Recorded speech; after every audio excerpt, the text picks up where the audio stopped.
upang matugunan ang mga kinakaharap na pagsubok ng mga guro at mag-aaral sa gitna ng kasalukuyang pandemya. Nagsanib tulong sina Congressman Charlie Cojuangco ng unang distrito ng Tarlac, DEPED Region 3 Regional Director Dr. May B. Eclar at Tarlac Schools Division Superintendent Dr. Ronaldo Poson para sa isang napapanahong proyekto na tinaguriang Project Shine, Aral TarlakHenyo. Ang mga mag-aaral ng Grade 4 at Grade 5, ganon din ang Grades 8 and 9 sa buong probinsya ng Tarlac, kasalukuyang sumasailalim sa radio-based instruction. Katuwang ang himpilang DZTZ 828 kHz AM at RTV Tarlac, Channel 26. Ang Tarlac po nangunguna po ngayon pagdating po sa radio-based instruction. Marami pong humahanga sa atin. I'm very happy this station, itong DCTC, could reach the whole of Region 3. Hindi natin alam, we are contributing. We are creating a very big dent in the history of Philippine education. And I am proud. I am here in Tarlac. This is the noble cause of education in which you and I, without you knowing it, we are bound to do.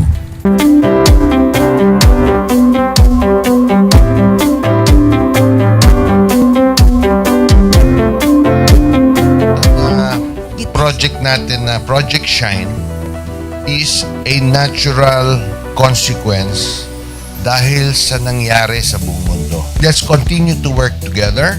I think it's very Filipino to practice bayanihan in anything or most of the things that we do. And this is a manifestation of that. No? We have private sector, we have DEPED, we have local government, all working together. And I hope the parents of some of these children, especially the parents that did not graduate from school or hindi nakapag-aral nung sila ay bata, sana naman gamitin na nila itong opportunity na mag-schooling na rin sila kasama ng mga anak nila para mag-bonding pati ang mga magulang sa mga bata. I look at this as doing God's work. Diba? So if you do God's work, it feels right. It's righteous. It's for good, not for evil. Good morning and happy learning, grade 4. Welcome to Aral TarlakHenyo here on RTV Tarlac, Channel 26. Simulcast over DZTZ 828, Radio Filipino Tarlac. I am Teacher Mercy Pacheco Bognot. This is Alistair Aidatu. I am Marie Josephine B. Andrade. I am Teacher Princess Marie M. Dueñas, and I will be your teacher broadcaster for today.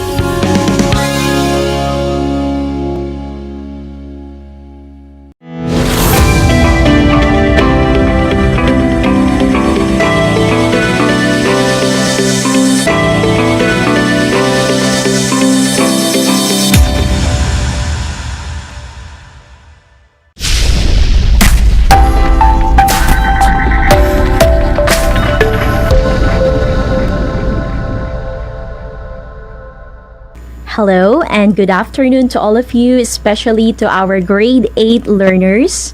Once again, welcome to Aral TarlakHenyo here on RTV Tarlac, Channel 26 simulcast over DZTC Radio Filipino Tarlac.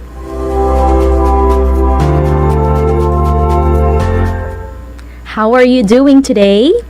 I hope everyone is doing good and still enjoying the mode of learning that we have at this moment. Today is our 5th episode of Learning in English 8 for the second quarter.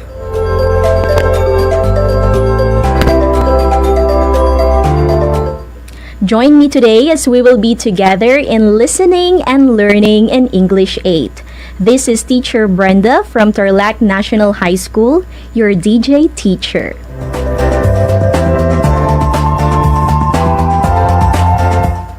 Before anything else, my dear students, I want you to get your Quarter 2 Module number 5, pen, activity sheet, and be in a place where you are most comfortable. Your module for today is all about recognizing positive and negative messages.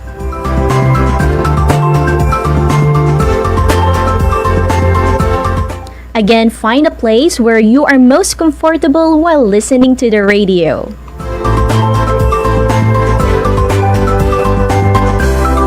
Last time, we have learned about comparing and contrasting opinions. When we say comparing, we are identifying on how two items are similar. Whereas for contrasting, we are identifying how two items are different.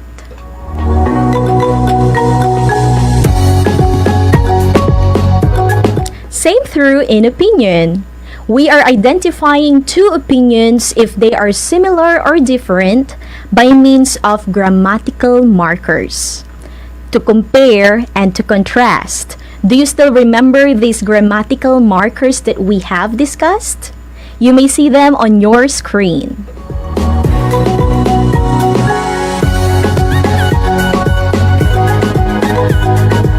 Using these grammatical markers will help us to visualize on how someone thinks and feels based from the written opinions. I think our previous lesson is already clear. Now, are you ready to enjoy and learn a new English lesson?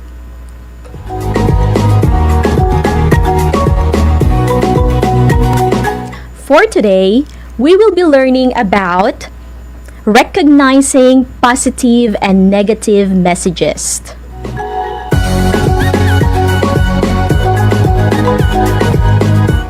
Most of the time, we hear the words positive and negative in mathematics subject.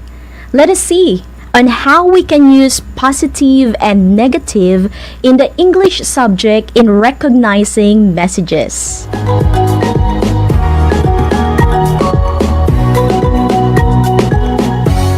Now, ready your module, pen, and activity sheet. I will be reading 5 sentences twice and write positive if the sentence message is positive, whereas write negative if the message of the sentence is negative.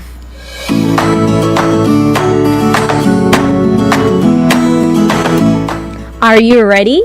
Again, I will be reading 5 sentences twice. You need to determine if the sentence is positive or negative by writing the words positive and negative.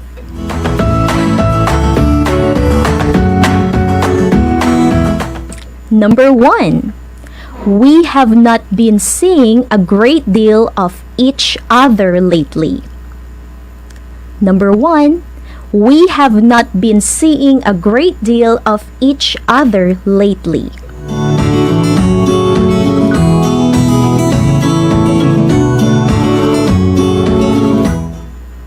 Are you ready for number 2? Number 2. The police concluded that the security system had been working properly. I will repeat. Number 2, the police concluded that the security system had been working properly.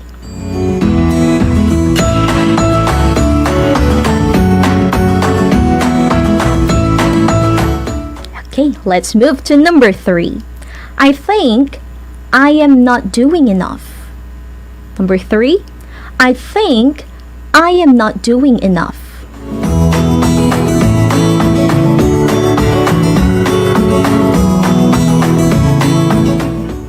Okay, let's move to number 4. You cannot even express your own emotions. Number 4, you cannot even express your own emotions.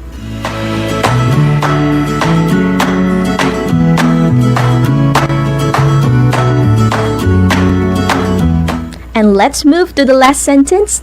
Sentence number 5. They did their job well. I'll repeat. Number 5. They did their job well.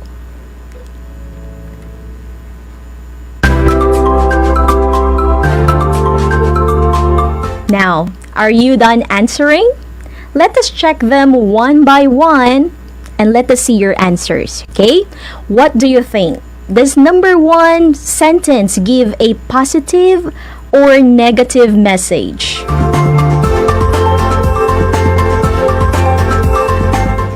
The answers are number 1, it's negative because of the presence of the word not in the sentence. Next one, for number 2, it's positive. Number 3, it's negative because of the word not. Number 4, it's negative too. And lastly, for number 5, it's positive. Now, did you get all of them correctly? I hope that you were able to identify all of the sentences correctly.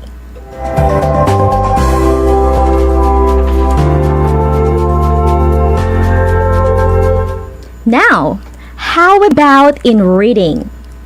How can we recognize whenever we read if a sentence tells a positive or a negative message? Same through with writing.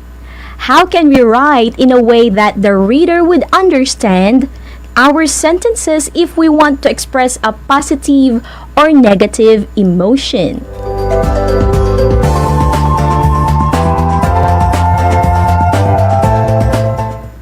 The tone on how we read will help us.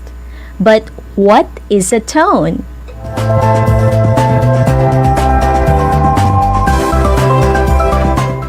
Tone refers to the emotion or attitude that the writer embeds in writing.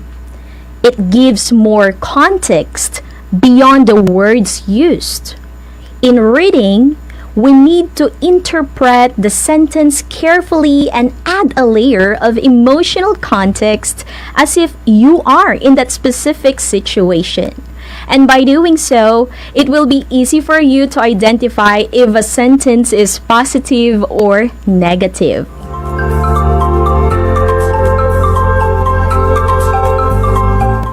Now, I want you to listen carefully as I read 4 short dialogues, and you will see that on your screen now.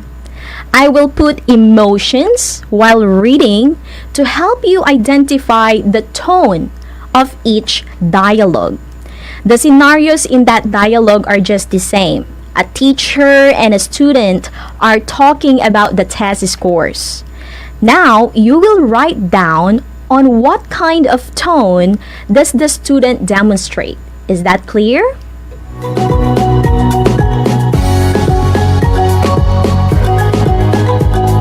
Let's start the first dialogue. You made an A on the test. That's incredible news.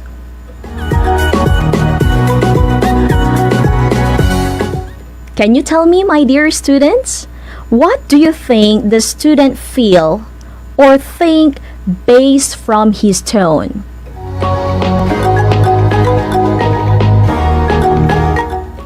The tone of the student is positive, right?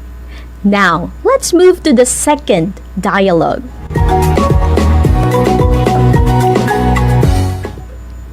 You made an A on the test. I did? Now, students, what do you think the student feel about based on his tone, the way he reacted to his teacher?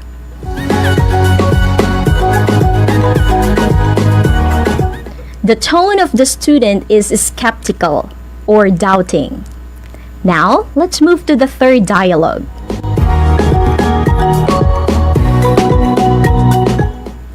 You made a B on the test. Of course, I knew it. Now, what do you think the student feel based on his answer, based on his tone?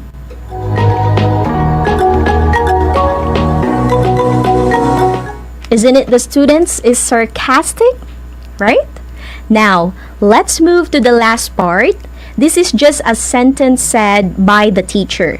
And let us identify if it demonstrates a positive or negative tone.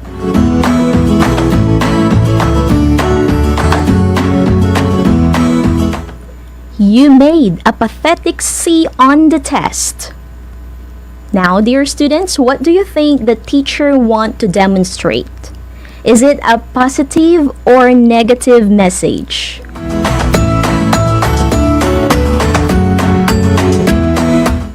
The tone is negative.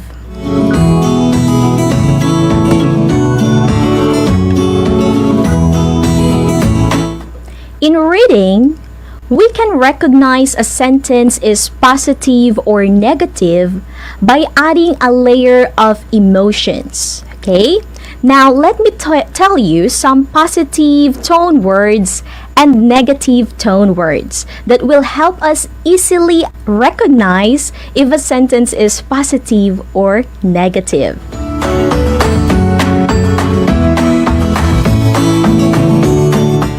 Tone words are specific words that help express a writer's attitude about the subject matter.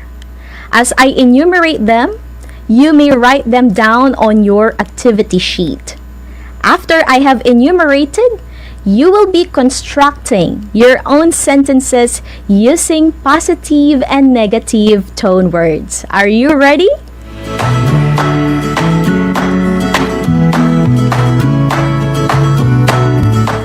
Now, as you can see on your screen, the positive tone words that we can use are benevolent, sympathetic, tolerant, caring, well-meaning, truthful, straightforward, honest, and many more. Okay? Now, how about for the negative tone words? What are some of the examples of negative tone words? You may see them on the right side of your screen. The examples are aggressive, forceful, argumentative, offended, angry, threatening, and many more examples as you can see on your screen.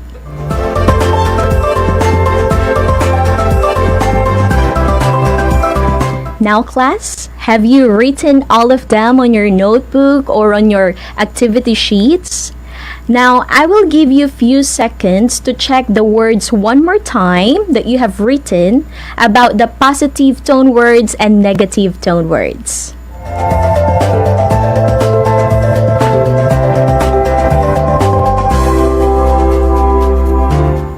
Are you done? Now, listen carefully as I read 3 sentences, okay? So what you need to do now is you will be identifying if each sentence is a positive or negative sentence based from the tone word that I have used. Okay, I hope the direction or instruction is clear. You will be identifying if the sentence is positive or negative based from the tone or based on the tone word that I have used.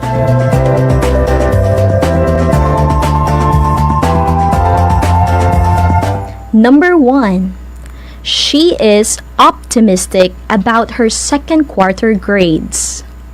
She is optimistic about her second quarter grades.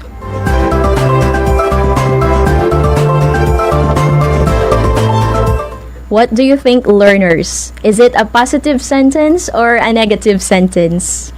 Of course, it is a positive sentence because the word optimistic means hopeful, okay? And it has a positive tone.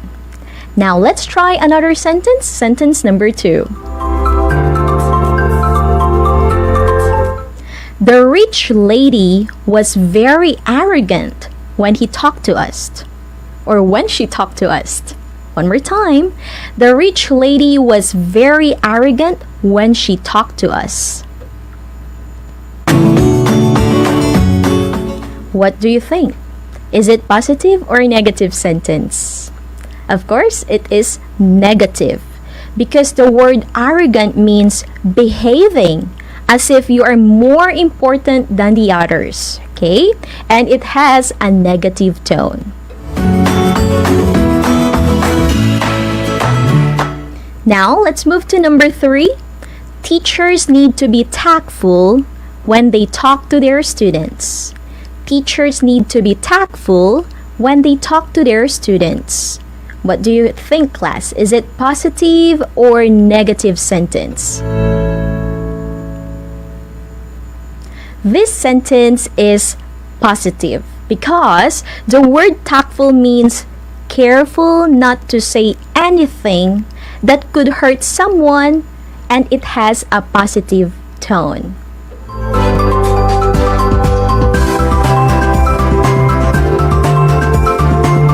Did you enjoy identifying the sentences using the positive and negative tone words? Okay, now dear students, take note that not all of the synonym words can be used all the time. Okay, it is necessary to recognize the differences when selecting appropriate synonyms. I will be giving you some examples.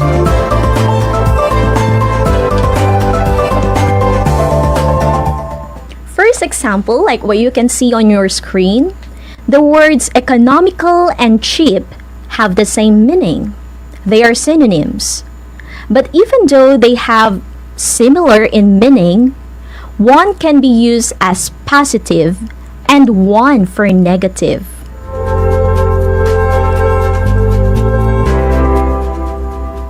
For example, Alessandra performs a survey before buying any product. She is economical.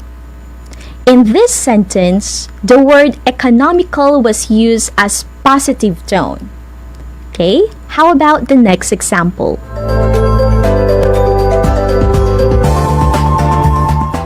Alessandra performs a survey before buying any product. She is cheap. In this sentence, the word cheap has negative impact or tone.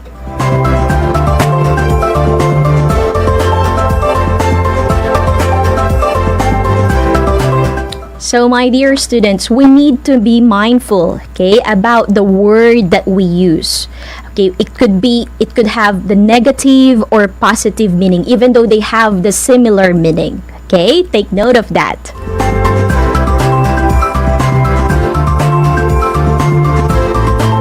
Now, what else? I will give you one more pair of synonym words.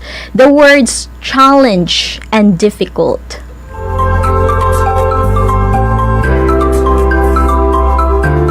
As you can see on your screen, for positive, we may say, doing the indicated task in the module is really a challenge.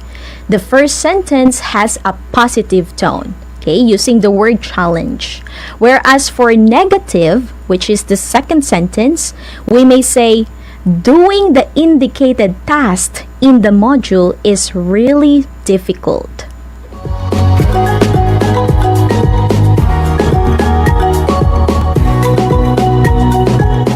Now, let's try if you can recognize the sentences that I will be reading. It's your time now to answer some of the sentences and identify if they are positive or negative. I will give 2 synonym words before reading the sentences. Okay? I will give 2 synonym words before reading the sentences, and you will identify if they are used as positive or negative tone words. Are you ready?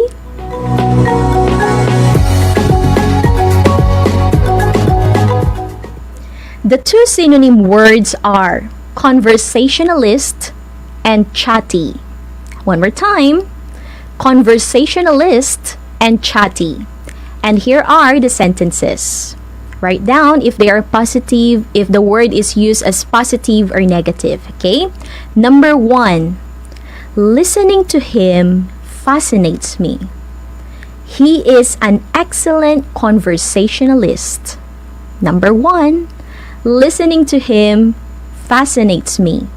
He is an excellent conversationalist.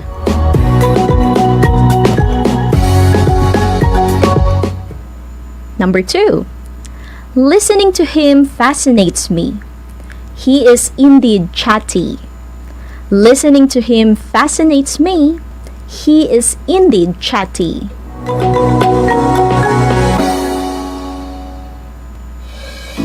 Are you done? Now, have you seen the differences between the two sentences? The number one sentence, the word conversationalist, has positive tone. Okay? The word conversationalist has positive tone. How about for number two sentence? The word chatty has negative tone. So, if you want to say a positive sentence, it is better to use the word conversationalist that describes a person who is good in engaging conversation than the word chatty.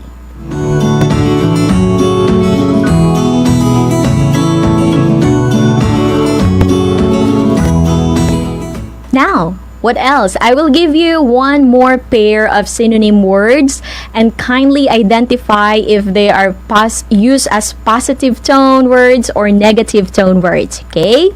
Get ready. Number two or second pair of synonym words. The words unique and weird. Unique and weird. Okay? Here are the sentences. Number one. Anthony loves to experiment. He is really weird. I'll repeat. Anthony loves to experiment. He is really weird.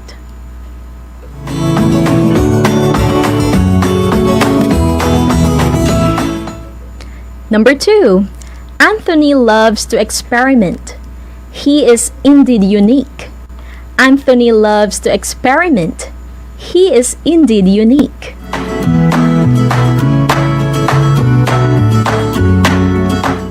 Okay, let us check if you were able to identify the sentences correctly. Number one sentence has a negative tone. Okay? Because of the word weird, it is used as negative.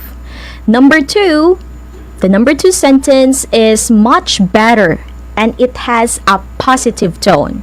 So if you want to use a positive tone word among the two, if you will be choosing among the two, it's better to use the word unique than the word weird.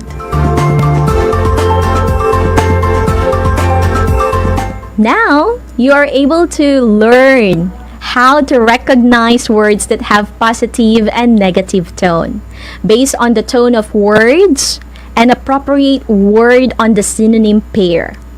After this discussion, you may answer the following sentences on your activity sheet by identifying if a sentence has positive or negative message. On our next episode, we will learn more about recognizing positive and negative messages through more examples that will be discussed by our next English teacher broadcaster. I hope that you have enjoyed and learned in today's lesson. Till next time, grade 8 learners, goodbye and keep safe.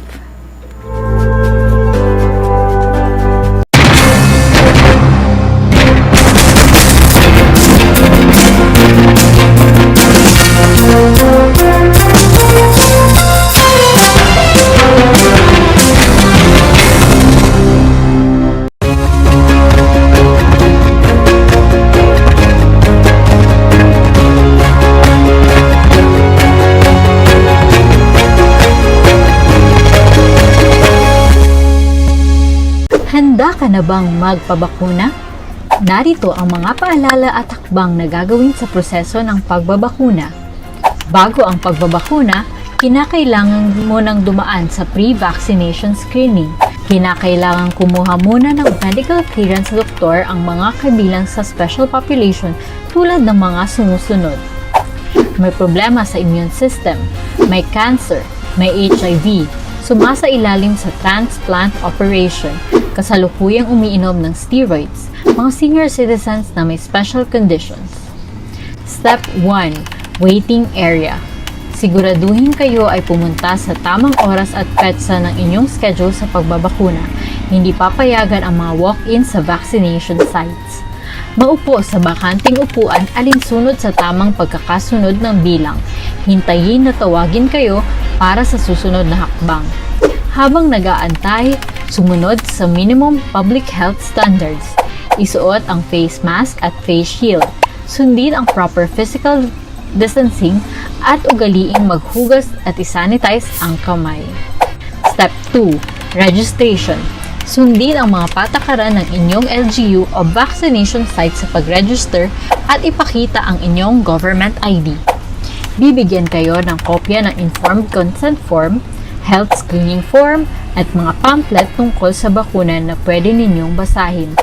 Hintayin na matapos ang proseso ng registration bago pumunta sa susunod na hakbang. Step 3.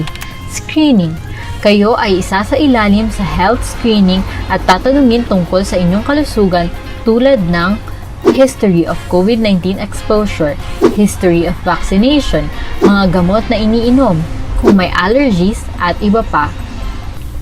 Ito ay para makasiguro kung angkop para sa inyo ang magpapakuna sa kasalukuyan. Step 4. Health Education.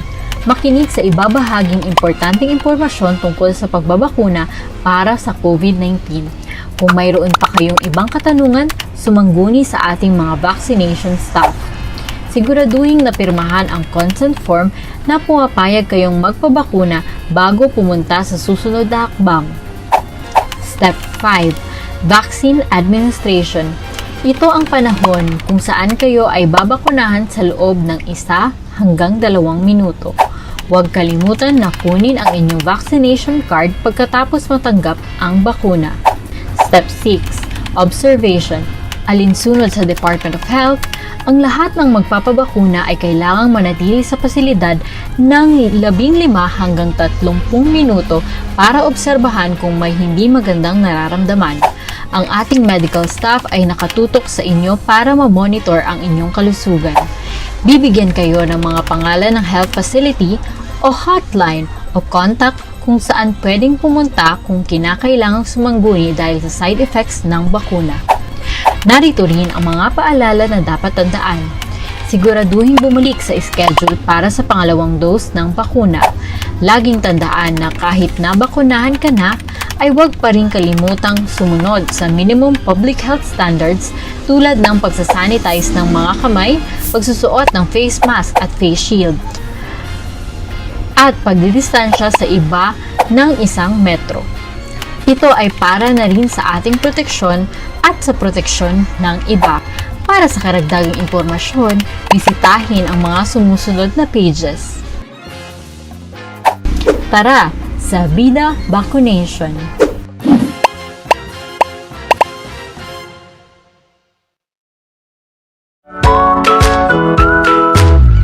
Kumusta ginigiliw kong mga mag-aaral? Muling sumasa inyo ang Aral TarlakHenyo Mula sa RTV Tarlac, Channel 26 at DZTC. 828 Radyo Pilipino. Ako ang inyong guro. Ginoong Orlando Santos Alejo Jr. sa sining pang-industriya ng ika-4 na baitang Sasamahan at gagabayan ka Gamit ang makabagong paraan ng komunikasyon.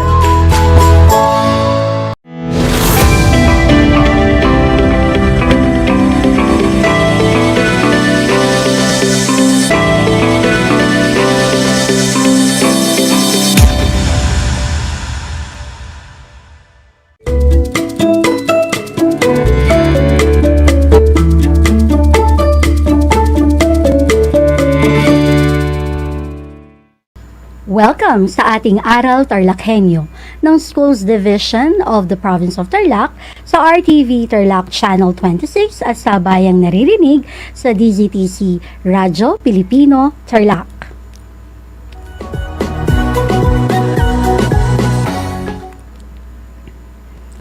Magandang araw! Naririto na naman po tayo, patuloy na nagsisikap at nagpupunyagi upang maging makadiyos, makatao, makakalikasan at makabansa.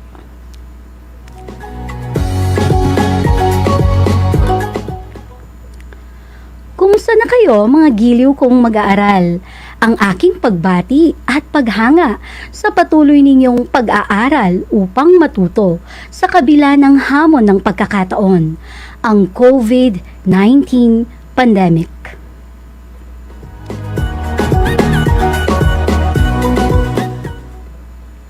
Ako ang inyong guro, sige ng Jennifer o Hanoya, upang samahan kayo at gabayan kayong maunawaan ang nilalaman ng ating aralin ukol sa mga pagbabagong naganap sa Europa sa gitnang panahon.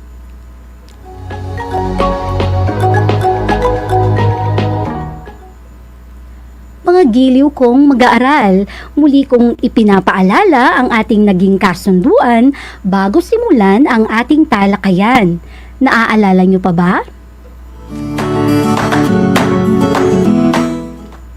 Una, siguraduhin kayo ay komportable habang nakasubaybay sa ating Aral TarlakHenyo.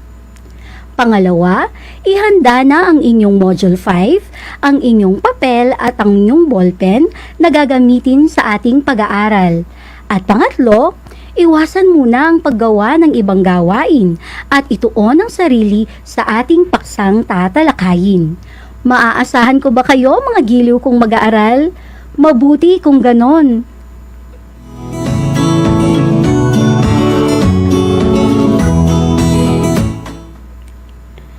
Balikan muna natin ang paksang tinalakay natin noong nakaraang linggo.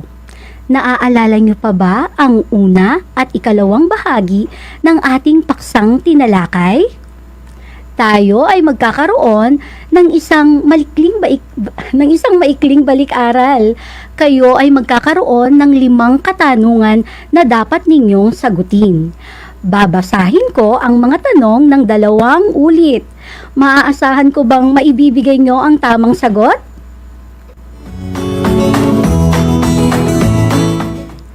Kung ganon, magsisimula na tayo.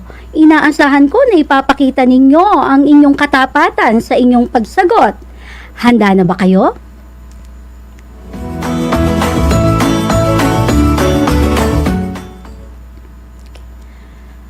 Para sa unang tanong ng ating balik-aral. Ito ay isang maimpluwensyang institusyon sa gitnang panahon. Ito ay isang maimpluwensyang institusyon sa gitnang panahon. Ang tamang sagot ay Simbahang Katoliko.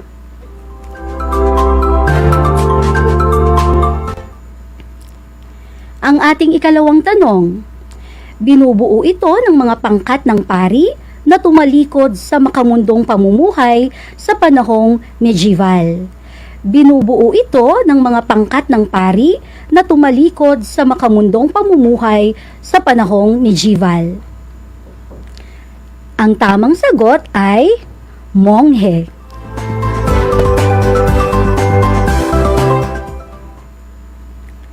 Ang ating ikatlong tanong, siya ay hinirang bilang Emperador of the Holy Roman Empire. Siya ay hinirang bilang Emperor of the Holy Roman Empire. Ang tamang sagot ay Charlemagne.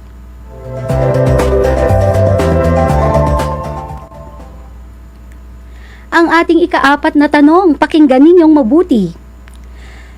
Sa lipunang piyudal, siya ang nagmamay-ari ng lupa at nagbibigay ng lupa sa mga sumusuporta sa kanya. Sa lipunang piyudal, siya ang nagmamay-ari ng lupa at nagbibigay ng lupa sa mga sumusuporta sa kanya. Ang tamang sagot ay hari o king. At ang huling tanong para sa ating balik-aral. Sila ay mga nobles o dugong bughaw na nagiging vassal ng hari dahil sila ay nagbibigay ng suporta, pera at payo. Sila ay mga nobles o dugong bughaw na nagiging vassal ng hari dahil sila ay nagbibigay ng suporta, pera at payo. Ang tamang sagot ay lords.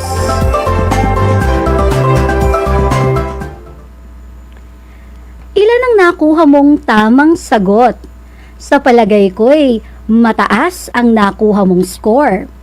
Kung hindi naman, huwag kang mawalan ng loob dahil marami pang pagkakataon sa susunod.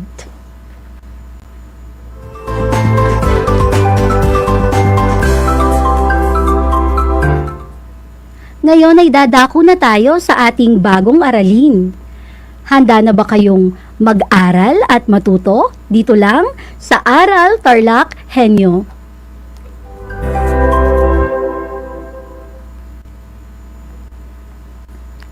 Tatalakayin pa rin sa araling ito ang mga kaganapan sa kasaysayan na nakasentro sa Europa. Ang mga pagbabagong naganap sa Europa sa gitnang panahon. Inaasahan natin na pagkatapos ng leksyong ito ay kaya na ninyong maisa-isa at masuri ang lahat ng mga pagbabagong naganap sa Europa sa gitnang panahon. Mga giliw kong mag-aaral, ito na ang ikatlo at huling bahagi ng ating aralin ukol sa mga pagbabagong naganap sa Europa sa gitnang panahon. Isa din sa mga pagbabagong naganap sa Europa sa gitnang panahon ay ang paglulunsad ng mga krusada. Alam na ninyo sa ating mga nakaraang aralin na sa panahong medieval, unti-unting namayagpag ang simbahang Katoliko. Nagsimulang maging Kristiyano ang mga tao sa Europa. Subalit, nang bumagsak ang Holy Roman Empire, nawalan ng malakas na pinuno ang imperyo. Sa kabilang dako ay nagpapalawak din ng imperyo ang mga Muslim. Nakuha ng mga Muslim ang Jerusalem. Bunsod ng mga pangyayaring ito, nanawagan ng Papa ng paglulunsad ng mga krusada.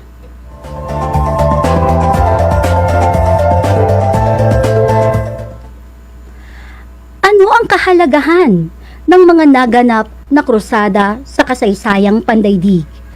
Pag-uusapan natin ang mga sanhi at bunga ng mga krusadang ito dito pa rin sa Aral TarlakHenyo.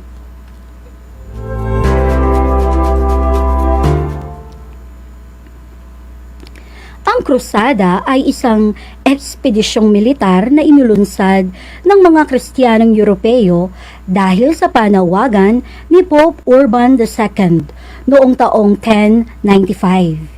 Ito ay tinaguriang banal na labanan sa pagitan ng mga relihiyosong Europeo at mga Muslim na sumakop sa Jerusalem.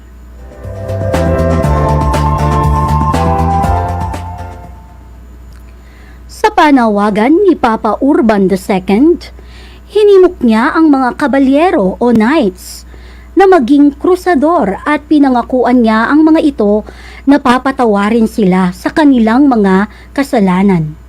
Marami ang tumugon sa panawagang ito ng Papa, kaya naganap ang mga krusada.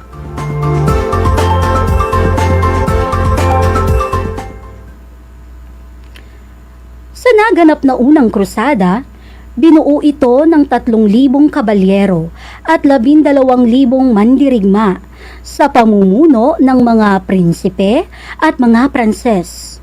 Noong taong 1099, matagumpay nilang nabawi ang Jerusalem at nagtatag ng isang estadong krusador malapit sa Mediterranean.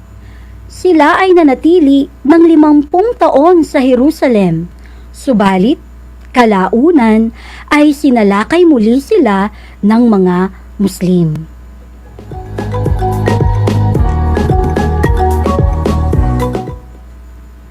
Mga giliw kong mag-aaral, ano ang napansin ninyo sa unang krusada? Tama, ang krusadang ito ay nagdulot ng malaking sakripisyo sa lahat ng mga sumali. Nanatili sila ng matagal na panahon para mabawi lamang ang Jerusalem.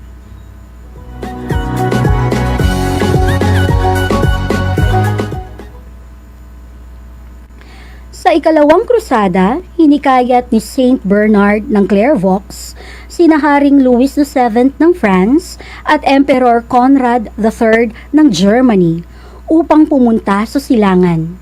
Matagumpay nilang nasakop ang Damascus. Nagkasagupaan sina Richard at Saladin na pinuno ng mga Turko at nagkasundo na itigil na ang labanan. Sa loob ng 3 taon, ang mga Kristiyano ay malayang nakapaglakbay sa Jerusalem. Ang sumunod na krusada ay tinatawag na krusada ng mga bata. Noong taong 1212, isang batang 12 taong gulang na nagngangalang Stephen ay naniniwalang tinawag siya ni Kristo upang mamuno ng krusada. Libo-libong mga bata ang sumunod sa kanya, subalit karamihan sa kanila ay dinapuan ng sakit, nasawi sa karagatan at ipinagbili bilang mga alipin.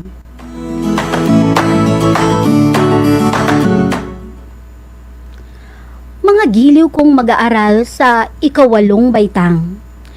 Nakakagulat na halos kasing edad niyo lamang ang mga batang lumahok sa krusadang ito. Nakakalungkot isipin na karamihan sa kanila ay namatay.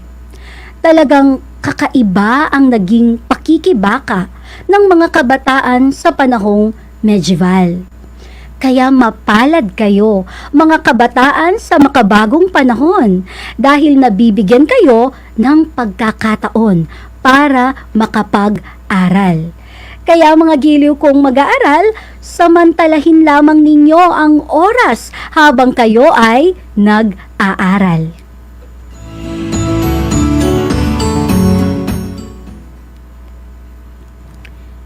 Ang ika-4 na krusada naman ay naging isang malaking iskandalo. Ang mga krusador ay ibinuyo ng mga mangangalakal ng Venetra na isang Kristiyanong bayan ng Zara. Ang Papa ay nagalit sa ginawa ng mga krusador, kaya sila ay idinelektrarang ex-komunikado. Ang ekskomunikado ay isang kalagayan kung saan itinitiwalag sa relihiyon. Ang huling kuta ng mga Kristiyano sa Arce ay napasa kamay ng mga Muslim at ito ay naging simula ng paghina ng krusada.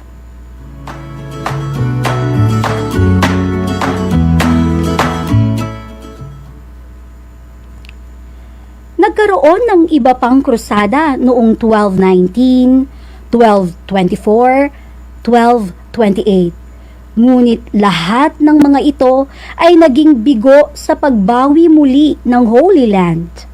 Sa kabuuan, ang mga krusada ay pawang bigo, maliban sa una, na nahawakan ang Jerusalem sa loob ng ilang taon at pagkatapos nito ay nanumbalik na naman sa kamay ng mga Turkong Muslim ang lupain. Sa inyong palagay, may positibo bang naidulot ang mga naganap na krusada sa gitnang panahon?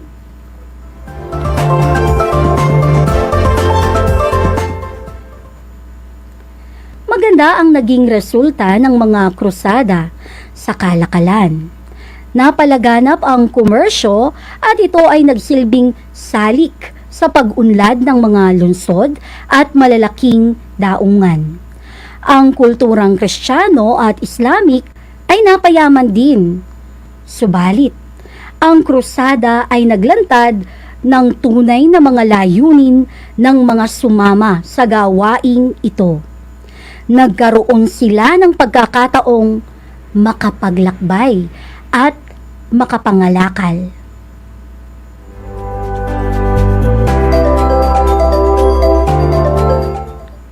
Tandaan din ninyo, mga giliw kong mag-aaral, na ang salitang krusada ay nagmula sa salitang Latin na crux, na nangangahulugang cross. Ang mga krusador ay taglay ang simbolo ng krus sa kanilang mga kasuotan.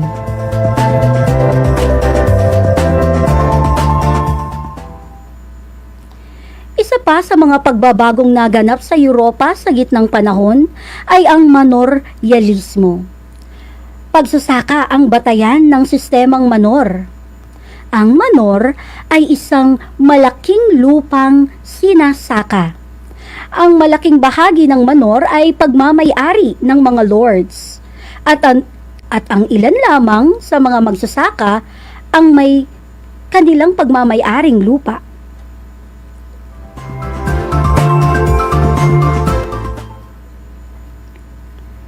Ang sistemang manor ang sentro ng lipunan at ekonomiya ng mga tao sa panahong medieval. Ang fief ay binubuo ng maraming manor na magkakahiwalay. Maihahalin tulad sa isang pamayanan. Ang mga naninirahan dito ay umaasa lamang sa pagsasaka sa manor. Ang pinakapusod ng isang manor ay ang tirahan o kastilyo ng Panginoong may lupa. Nahahati ang mga lupain sa manor nang naaayon sa mga paggagamitan nito. Sila ay kumpleto sa kagamitang pangsakahan. Mayroon silang kamalig, kiskisan, panaderya, kwadra ng Panginoon, simbahan, pandayan at pastulan. Kung maibigan ng Panginoon, ang mga kaparangan at kagubatan ay kanyang hinahati, ngunit nag-iiwan siya ng pastulan na maaaring gamitin ng lahat.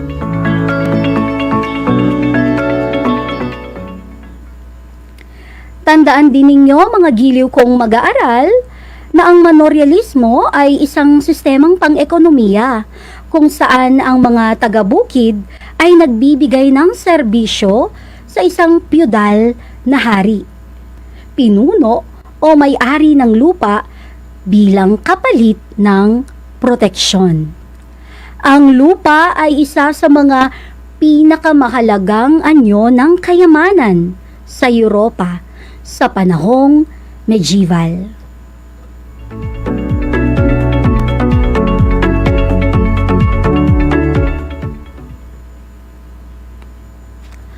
Mula sa ating talakayan ay nalaman na ninyo ang lahat ng mga pagbabagong naganap sa Europa sa gitnang panahon. Lubhang hitik sa mahahalagang pangyayari ang Europa na nagbigay daan sa pag-usbong nito sa panahong medieval. Maituturing ang pangyayaring ito bilang mahalagang bahagi ng transisyon sa daigdig.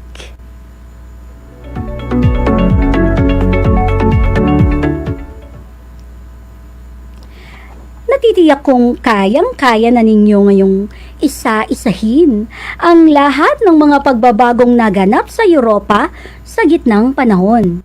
Balikan natin ang ating paksang tinalakay mula sa unang bahagi.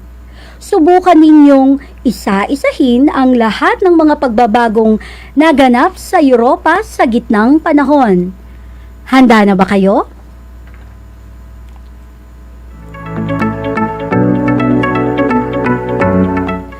Mga pagbabagong naganap sa Europa sa gitnang panahon. Una, paglakas ng simbahang Katoliko. Pangalawa, ang pag-iral ng sistemang feudalismo. Pangatlo, ang pagkakatatag ng Holy Roman Empire. Pang-apat, ang paglulunsad ng mga krusada. At panlima, ang manoryalismo. Nakuha niyo ba ang lahat ng tamang sagot? Nagagalak ako at nasundan ninyo ako dahil yan sa matyaga ninyong pagsubaybay sa ating Aral TarlakHenyo.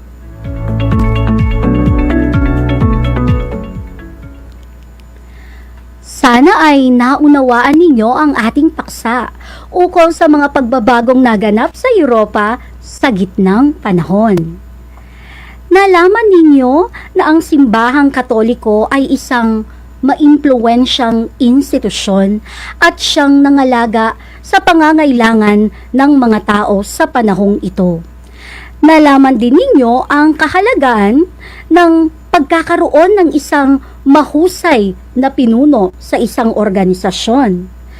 Nagkaroon din ng pagpapanumbalik ng kulturang Greco-Romano sa panahong ito, at sa sistemang feudalismo at manorialismo naman ay nakita ninyo kung gaano kahalaga ang lupa. Sang-ayon ba kayo, mga giliw kong mag-aaral? Ngayon ay batid na ninyo na ang mga pagbabagong ito ay mayroon ding malaking impluwensya sa pag-unlad ng aspetong politikal, pang-ekonomiya at sosyo-kultural noong panahong medieval. Sa tingin ninyo, bakit mahalaga na pag-aralan ang mga pangyayaring ito noong gitnang panahon? Tama! Tandaan ninyo na ang mga pangyayaring ito sa kasaysayan ay nagiging daan sa mga kaganapan na mahalaga pa rin sa kasalukuyan. Mula sa pag-aaral natin ng gitnang panahon sa Europa, nakita natin kung paano nagpatuloy ang buhay ng mga Europeo matapos bumagsak ang Imperyong Romano. Paano ito maiuugnay sa kasalukuyan?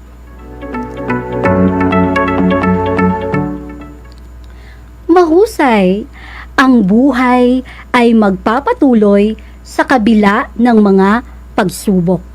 Kakayanin pa rin nating bumangon.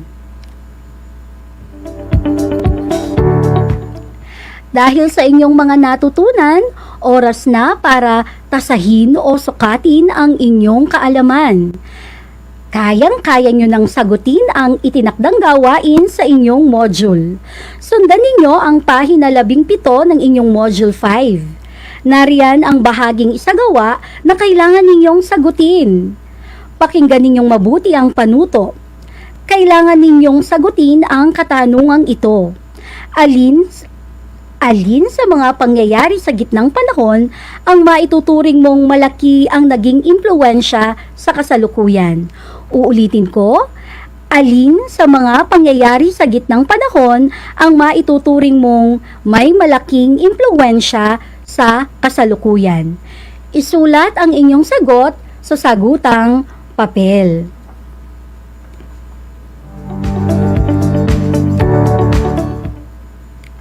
Maaari niyong ipasa ang inyong gawain sa pamamagitan ng pagkuha ng larawan nito gamit ang inyong cellphone.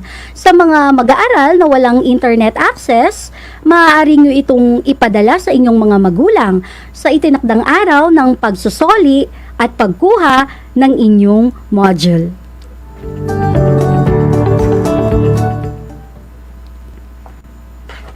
Inaasahan kong kayo'y maraming natutunan sa ating paksa sa araw na ito.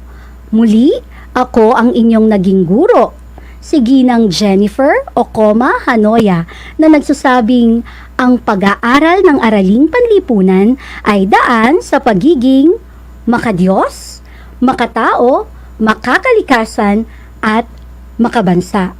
Hanggang sa muli.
Gutom ka ba sa impormasyon? May namiss ka bang subject at leksyon? Gusto mo bang alalahanin ang nakaraan o dagdagan ang iyong kaalaman? Lahat yan alamin natin because the professor is in. Professor on air and online. Kasama si Professor Willie Perez. Isang oras na kaalaman, isang oras na makabuluhan. Professor on air. Mamangha at tumawa sa mga tips at trivia. Sa gabay at tanong, sagot ka rin niya. Professor on air and online. Kasama si Professor Willie Perez. Tuwing Sabado, alas 10 hanggang alas 11 ng umaga. Mapapakinggan sa Radyo Pilipino at mapapanood sa RTV Tarlac Channel 26. Professor on air.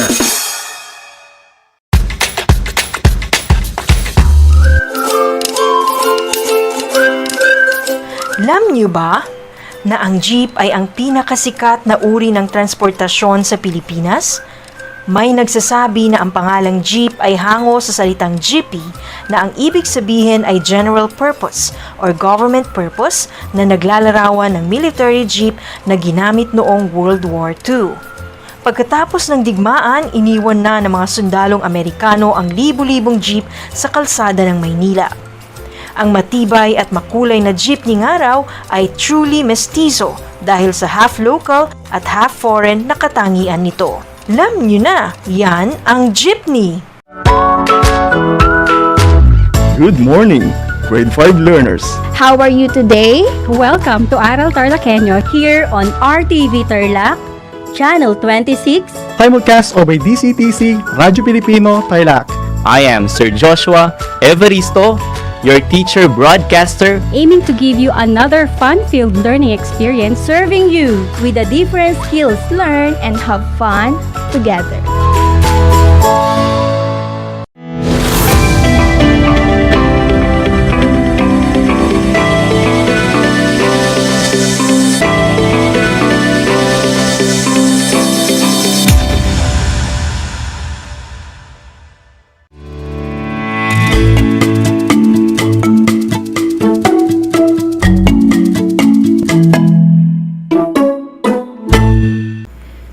Good afternoon, our dear students, especially graded learners taking up food processing.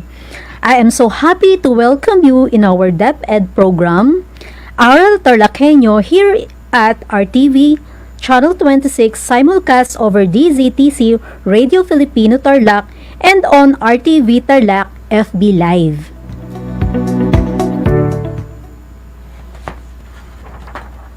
How are you, dear listeners and viewers? I hope you are in good health. Just sit back and relax and let's have fun while learning.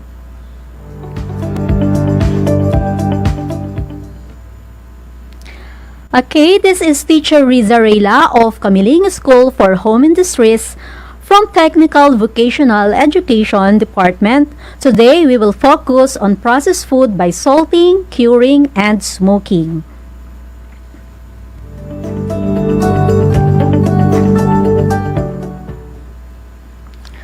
Are you ready for a new lesson?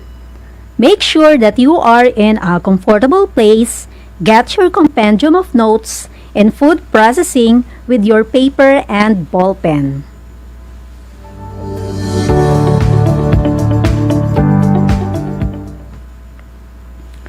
First, let us have a review on our previous topic. Last meeting, we discussed the process and methods of salting. Let me see if you still remember our previous lesson.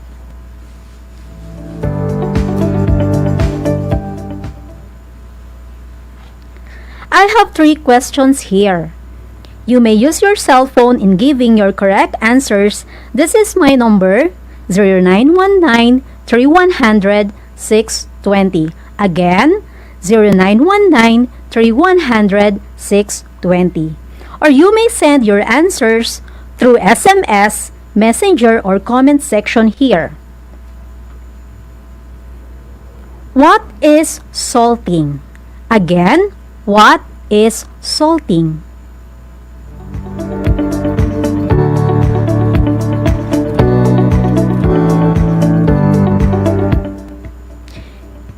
Yes, you got correct answer from Miss Ria Dizon. Salting is the preservation of food with dry edible salt. It is related to pickling in general and more specifically to brining and curing. It is also considered as one of the oldest method of preserving food. What are the roles of salt in the prevention of microbial growth?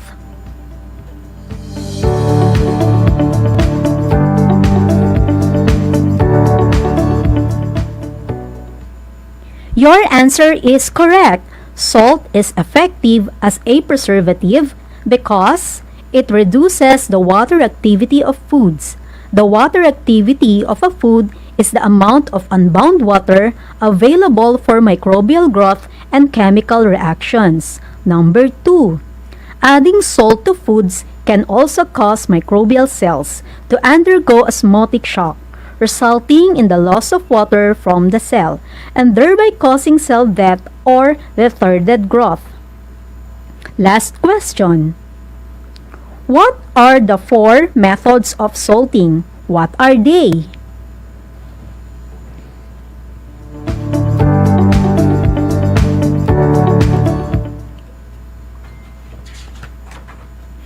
One of our grade 8 learners from Concepcion answered, and her answers are: number 1, quench salting; number 2, brine salting; number 3, dry salting; and number 4, dry salting to make brine. I'm glad that you still remember our previous lesson.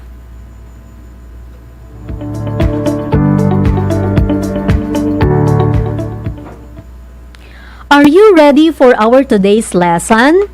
Are you excited, my dear learners? But before we proceed to our topic, let me see if you have the idea with regards to our topic. Which came first? The chicken or the egg?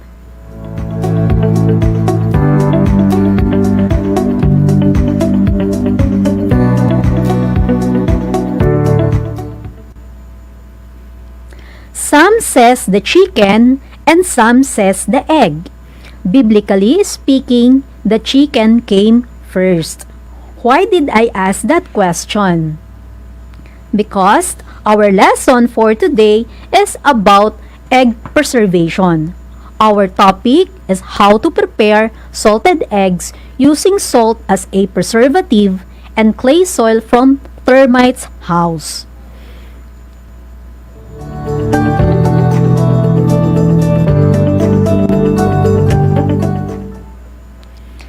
Class, maybe you are wondering that instead of other raw materials, we chose eggs to process to make salted egg. Well, class, as a beginner in food processing, let us start by processing materials which are available within the locality. And you can buy chicken or duck eggs everywhere. Or some of your parents are raising chicken or duck that may be producing eggs. So, why not preserve them into salted egg, right? And of course, they are also cheaper than those that are sold in the market.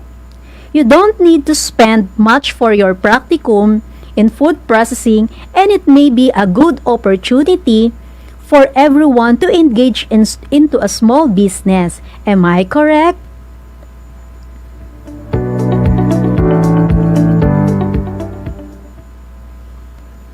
Salting can be done in 2 ways. We have number 1, wrapping each egg with mixture of salt and clay soil for 18 to 25 days.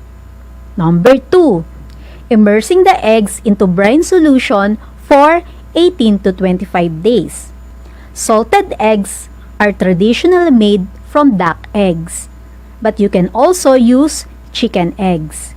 In Filipino, salted egg is also known as itlog na pula or red egg because it is usually dyed red to distinguish it from a regular egg. Salted eggs are normally boiled or steamed.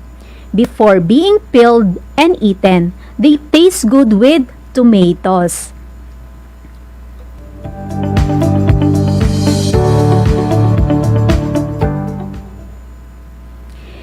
are the do's and don'ts in the kitchen. Why do we need to observe them?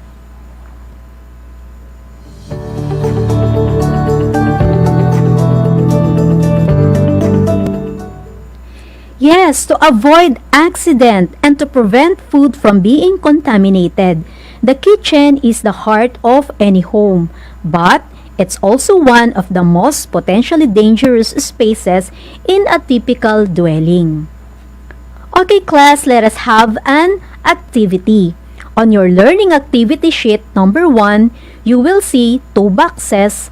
Write the do's and don'ts in the kitchen.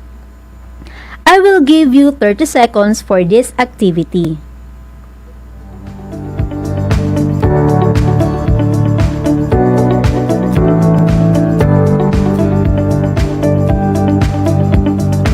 Please do not forget to share, like our Facebook page, and join while learning at the same time. Okay, are you done?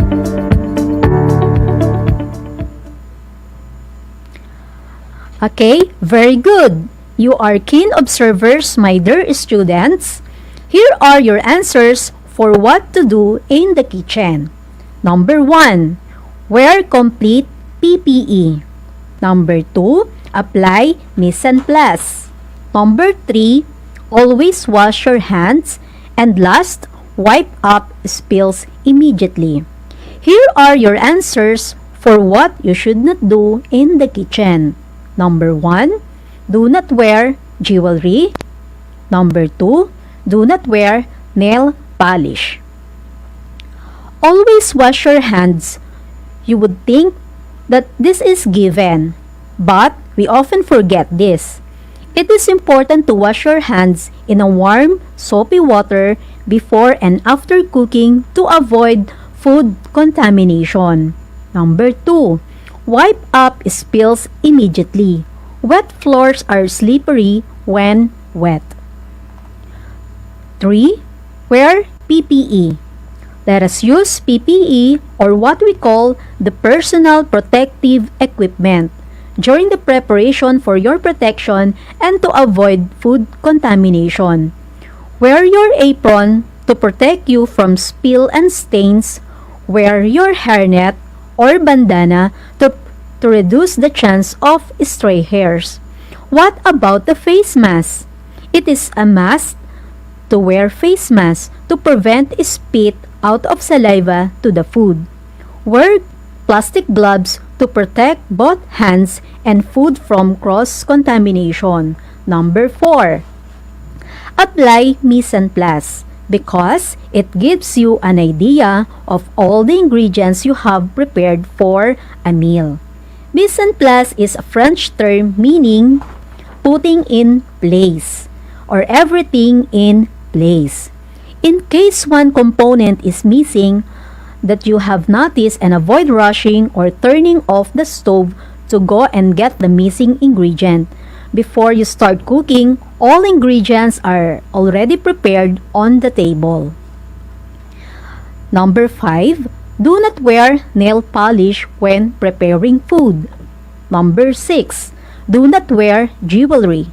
Pathogens can be trapped under jewelry, which creates biological hazard. In addition, jewelry such as bracelets, watches, and rings could fall into food, creating a physical hazard.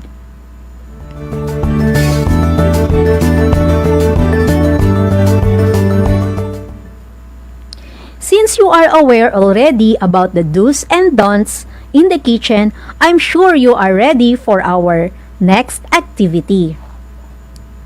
I have a picture collage. Identify the pictures inside the picture collage and classify each according to ingredients and materials, and tools, utensils, and equipment.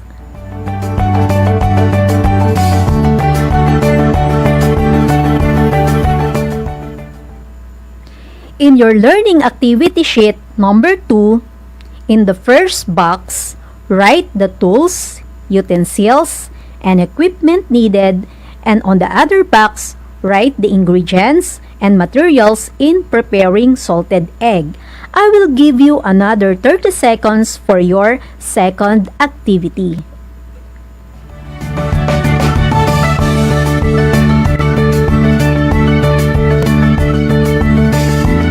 Just a reminder, class.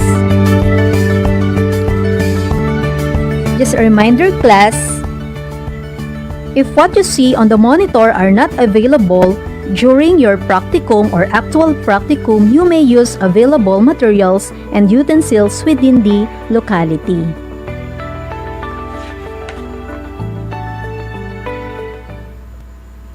Okay, let's check. Your answers are correct. On the first box, we need basin, casserole, wooden ladle, earthen jar, net, and stove. Here are the uses of each. Number 1, basin or mixing bowl is used for mixing dry and liquid ingredients. Number 2, casserole is used in boiling the egg in grana solution.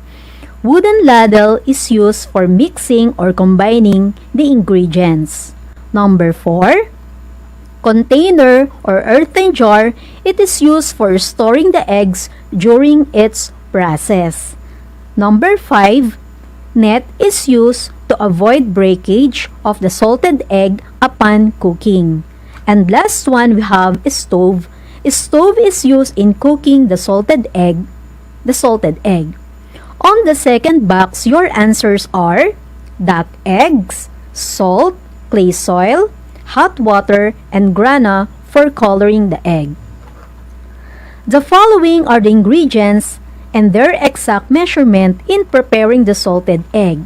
Here are the exact measurement of each ingredients. In preparing the salted egg, we need 10 duck eggs. Eggs of ducks are better than chicken eggs. It does not crack easily as compared to chicken eggs. Duck eggs have higher magnesium, calcium, iron, vitamin B12, vitamin A, and thiamine per 100 grams. They are a great source of omega-3 fatty acids, which is vital for a normal human metabolism. Chicken eggs are very good source of inexpensive, high-quality protein. More than half of the protein of an egg is found in the egg white, which also includes vitamin B2 and lower amounts of fat than the yolk. Eggs are rich source of selenium, vitamin D, B6, B12, and minerals such as zinc, iron, and copper. We have also 1 kilo salt. Salt plays a profound role in the changes and solidification of yolk in raw egg. Salt as a preservative reduces the water activity of food. Salt dries the food and it kills microbes. We have also 1 kilo of clay soil. Clay soil, when mixed in salt, will produce a paste mixture that will easily hold the egg. Okay, we have also hot water. Hot water will help achieve an even distribution of salt and clay soil. We need also 1 tablespoon of grana solution. Grana solution, class, is a food coloring used to dye salted eggs. The use of grana solution nowadays is only optional, since many avoid the use of chemical in coloring the food. For our last activity regarding our lesson, you're doing it in your English subject. We call it as sequencing of steps. Arrange the steps in preparing salted egg from 1 to 7. Write 1 for the first step and 2 for the second, and so on. I will give you 30 seconds for this activity.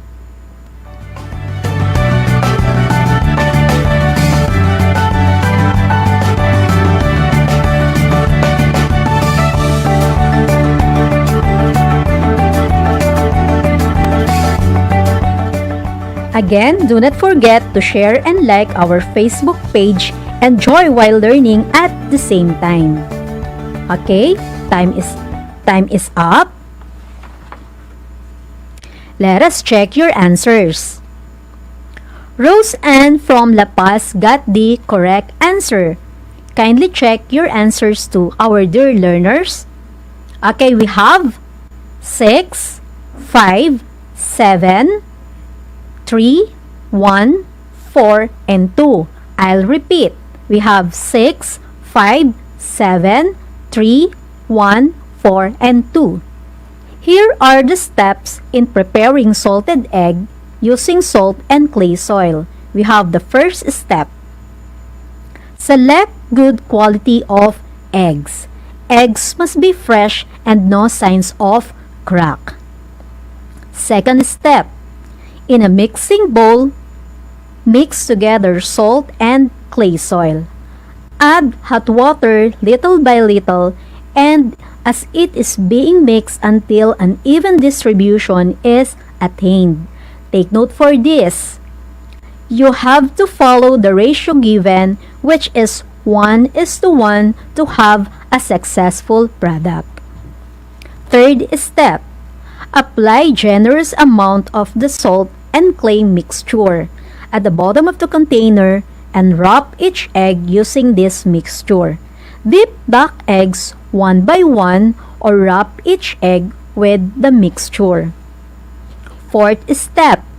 Arrange the eggs in the container with a space of 2.5 centimeters to keep from breaking. Fifth step. Cover with extra mixture and set aside for 18 to 25 days. They must be placed in a dry and safe place.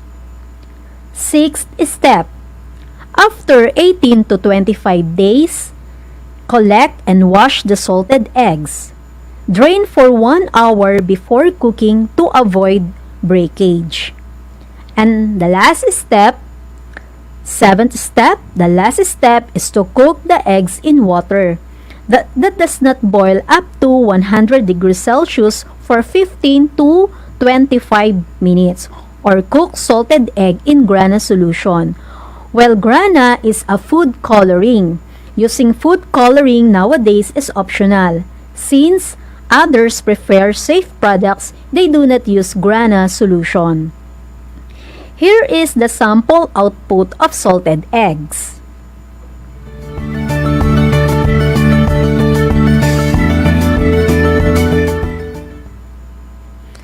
Okay, class, I'm sure you are familiar with the salted egg produced from pateros.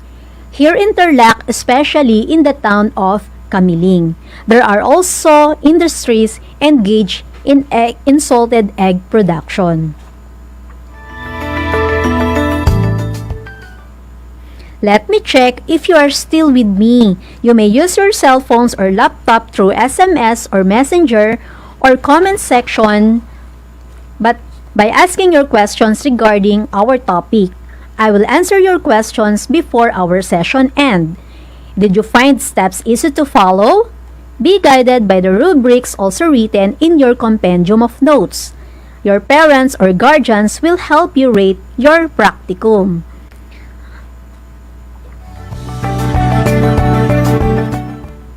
To sum up the lesson we have discussed, salt is an effective preservative because it reduces the water activity of foods.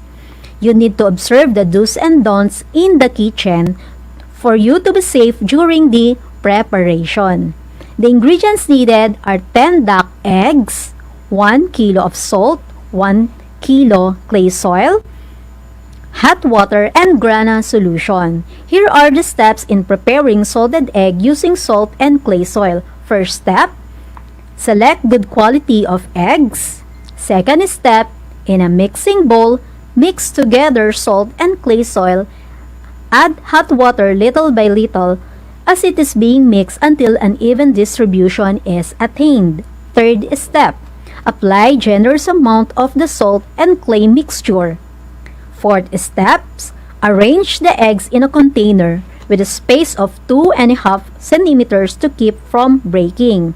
Fifth step, cover with extra mixture and set aside for 18 to 25 days. They must be placed in dry and safe place. Sixth step, after 18 to 25 days, collect and wash the salted eggs. Seventh step, the last step is to cook the eggs in water that does not boil up to 100 degrees Celsius for 15 to 20 minutes. Hope you find it easy and enjoyable. Good luck for your practical, my dear learners. Now, my dear students, we have a short quiz. Our quiz is a multiple choice. I will read the question. Are you ready? Okay, number 1. It is used in storing eggs during its process. Letter A, earthen jar. B, carton box. C, vat. Number 2. It is also called a sodium chloride. Letter A, salt. B, pink salt. C, iodized salt. Okay. So, number 4. What is the ratio of salt and clay soil in preserving egg to be made into salted egg? A, 1:2. B, 1:1. C, 1:3. Okay, this is it. So, here are the answers. Okay, number 1, letter A. Number 2, letter A. Number 3, letter B. Number 4, letter B. And number 5, letter A. Okay, yes, we are back. I hope you learned a lot for today. I am Riza Reyla from Kamiling School for Home Industries, your teacher anchor for today. Okay. So do not forget. So let us remember, in TLE we have skills, knowledge, and progress. Thank you very much and keep safe, everyone.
This is my story. Ano ang kwento ng buhay mo? Malungkot? Masaya? May kababalaghan? O puno ng aksyon?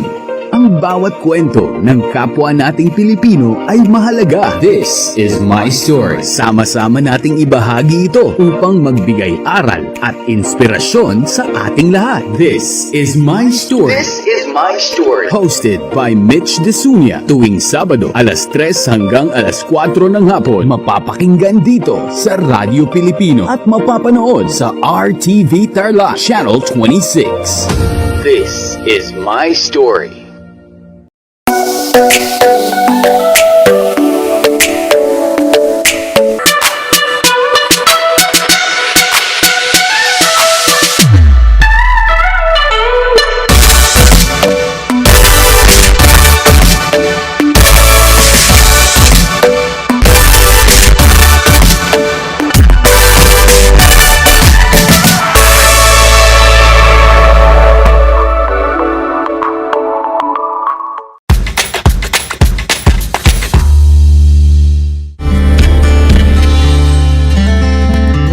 niyo ba na ang Pilipinas ay mayroong 7,641 islands? Mula sa bilang na 7,107 islands, nadagdagan ito ng 534 na isla noong 2017. Tanging 2,000 lamang sa mga islang ito ang natitirhan. Alam niyo na, yan ang mga isla sa Pilipinas. How are you today? Hello, everyone. Hello, learners of Tarlac. Good morning, Math Talino Grade 4 learners! Welcome to Aral TarlakHenyo Here on RTV Tarlac Channel 26. Simulcast over DCTC. Radyo Pilipino Tarlac. I'm Sir Glenn, your teacher broadcaster. Broadcasting live here at Paniki Tarlac. Remotely here in Concepcion Tarlac. Live here at Barangay Pedro El Quiles, Mayantok, Tarlac. Broadcasting live from Ramos National High School. Your anchor teacher today for grade 9 mathematics. Your partner in education this time of pandemic.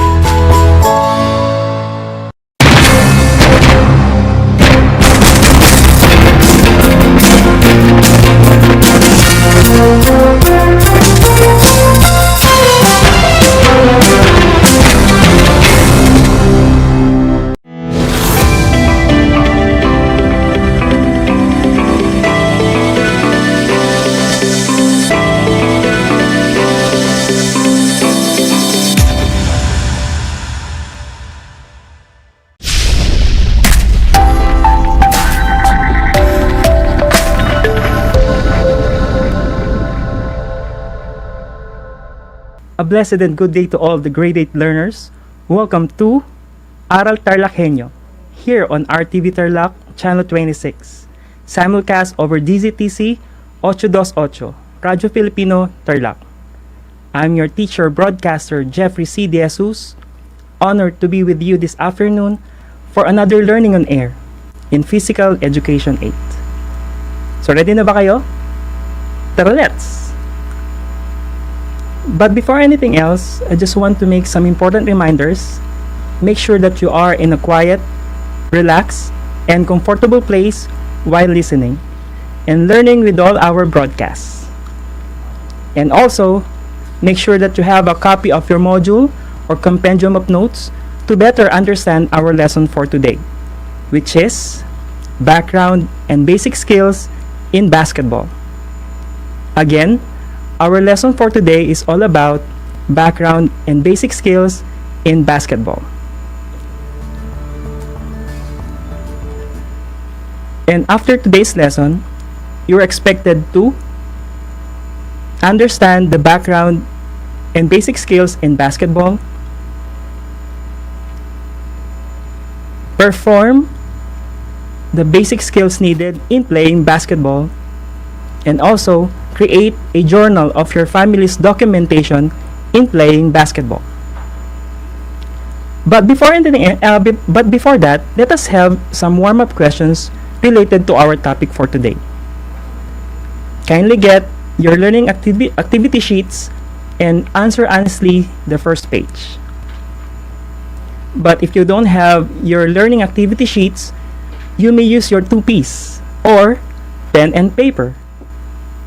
And for those who are watching live on FB, you may comment down your answers for this activity. Alright?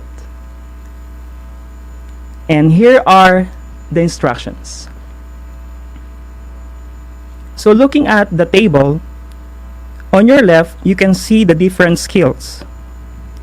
So you just need to check if the skill is skill-related fitness or health-related fitness. And you just need to write if the skill is under basketball or baseball. So let me give you an example. In dribbling, for number 1, since dribbling is skill-related fitness, I will just check skill-related fitness, like this one.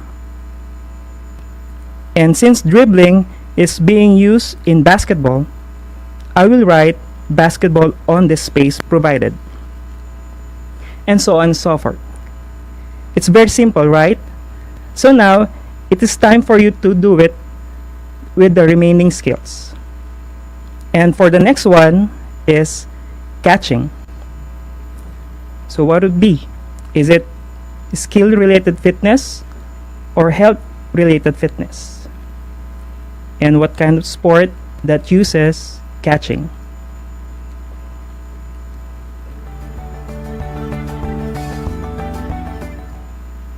The number 3 is bounce pass.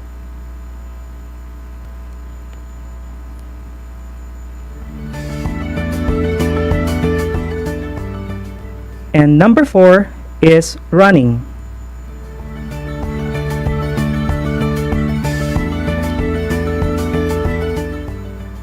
And the last one is free throw.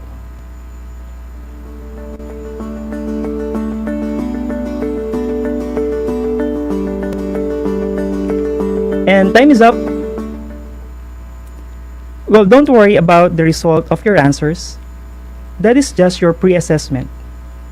But please keep your pre-assessment with you and later on, pass it to your respective MAPE teachers for them to check your pre-assessment along with the other activities for this episode.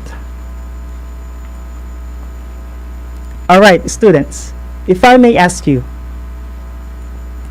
do you know some people or famous basketball players? Do you know Michael Jordan, Kyrie Irving, Steph Curry, or LeBron James? Well, for those who are watching live, comment down yes if you know them. So those are some names of famous basketball players in this generation and in the world. Just keep on listening and watching on this episode for you to learn more about the game of basketball.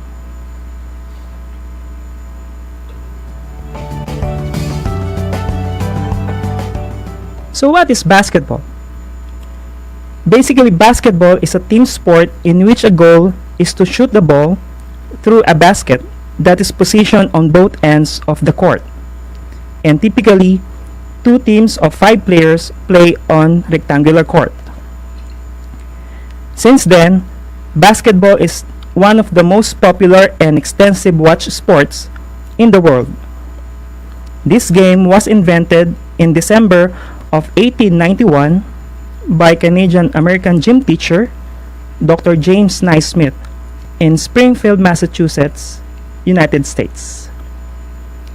Well, because of the weather during that time, athletes of YMCA or Young Men's Christian Association unable to play football and other outdoor games.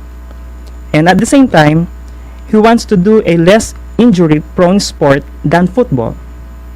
So Dr. Naismith thought of a game that can be played indoors and not so much physical, unlike football. And that's how the basketball game started.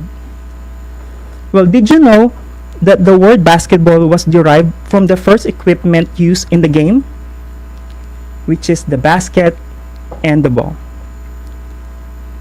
Now, basketball has evolved to become one of the world's most popular and widely viewed sport.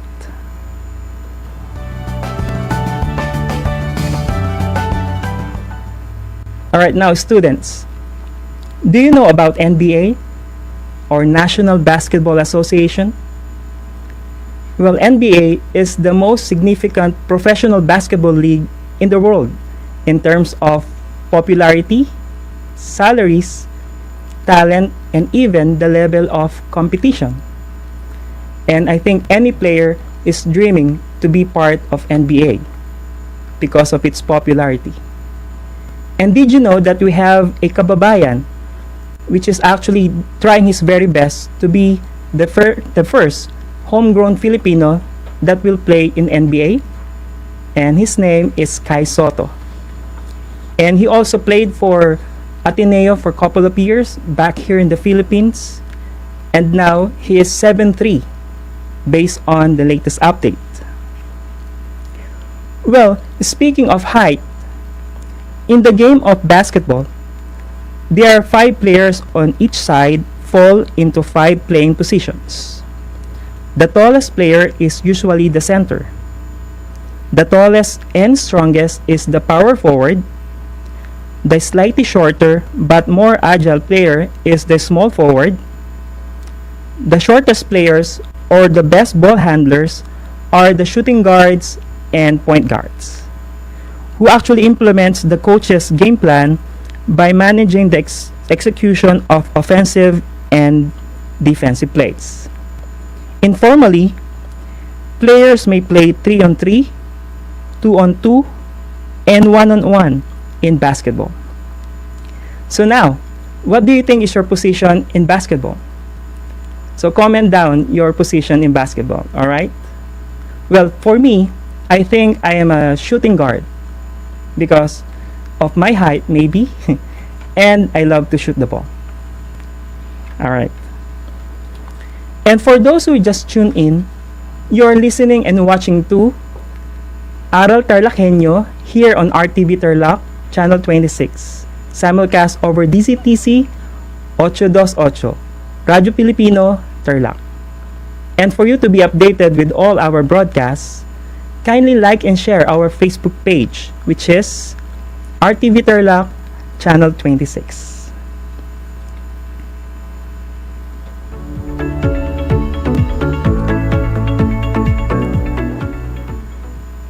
So before we go on with the skill in basketball, let us have some quick questions related to the background or history of basketball. So kindly get your two-piece again, pen and paper, alright? And try to answer the following questions. For question number 1, who invented the game of basketball?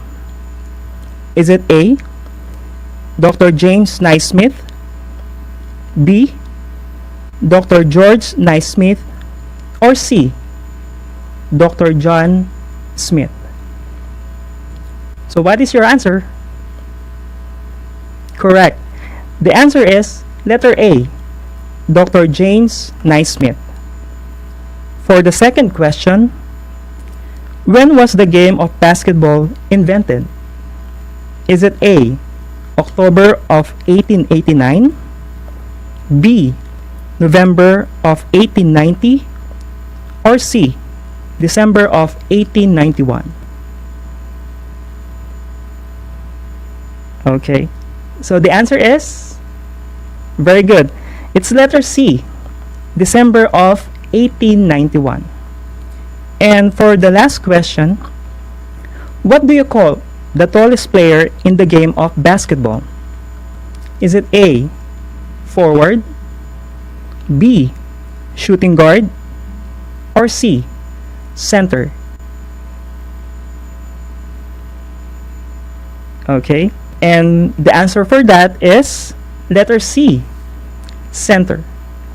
So if you got all the correct answers, good job. You definitely listened to our topic in background or history of basketball.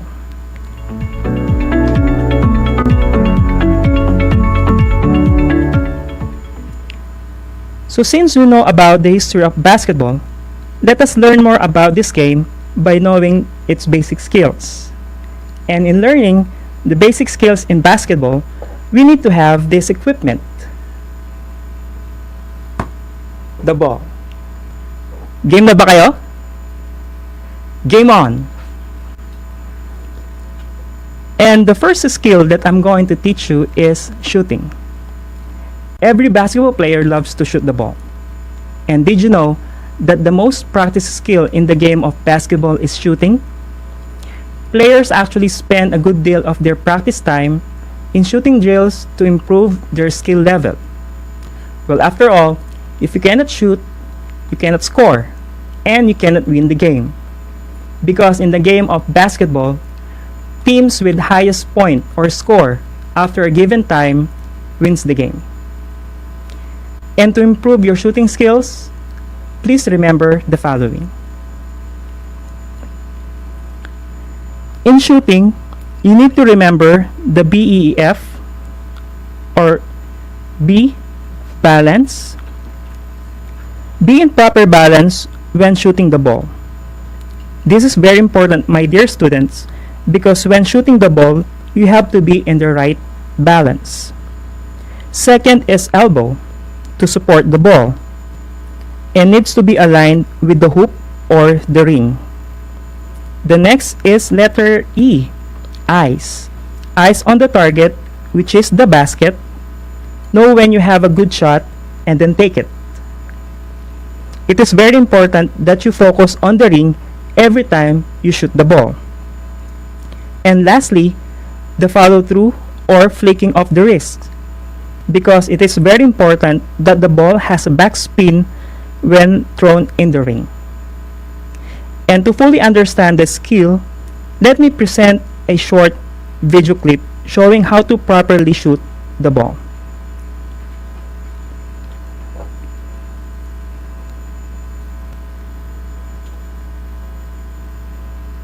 So that's shooting.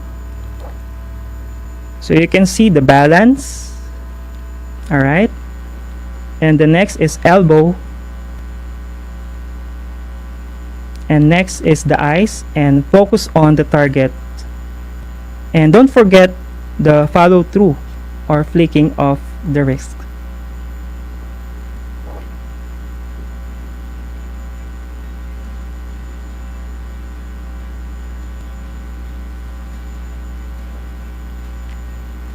And students, always remember, when shooting the ball, practice all your shots. Alright? Like this one.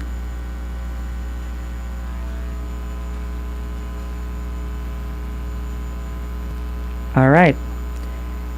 And the next skill is dribbling. Dribbling in basketball is a skill that you should master. It allows you to move around the court while you are in the possession of the ball. And the next clip will show you the right way in dribbling the ball. Dribble the ball with hands and use only the tips of your fingers in dribbling. Employ the wrist and forearm to push the ball while covering the court. Don't involve the whole hand to avoid losing control of the ball. Next is spread your fingers to allow full control of the ball as it dribbles. Because if you keep your fingers in touch with each other, you may lose your possession. And also, dribble the ball in one side of your body and not right in front, because your opponent may steal the ball from your possession. And lastly, use the other hand to drive your defender away from the ball.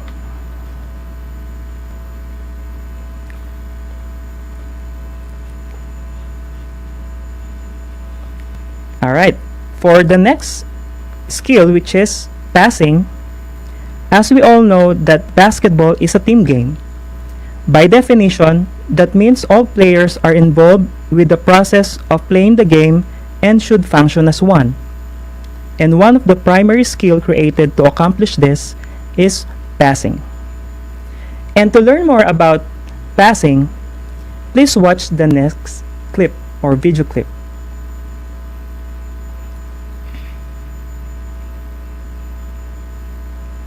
So there are two kinds of passes: the air pass and bounce pass. The air pass travels between the players without hitting the floor. On the other hand, bounce pass is thrown to the floor so that it bounces to the intended receiver. Air pass include chest pass that originates from the chest to the receiver's chest level. Overhead pass that originates from the forehead. With this pass, don't bring the ball behind your head because it can get stolen. In executing bounce passes, calculate the distance from the receiver as the hitting point so that the ball bounces right to your receiver. And the next one is, when passing, step toward your receiver. And like in shooting, the ball should have a backspin to it. This is accomplished by following through on every pass.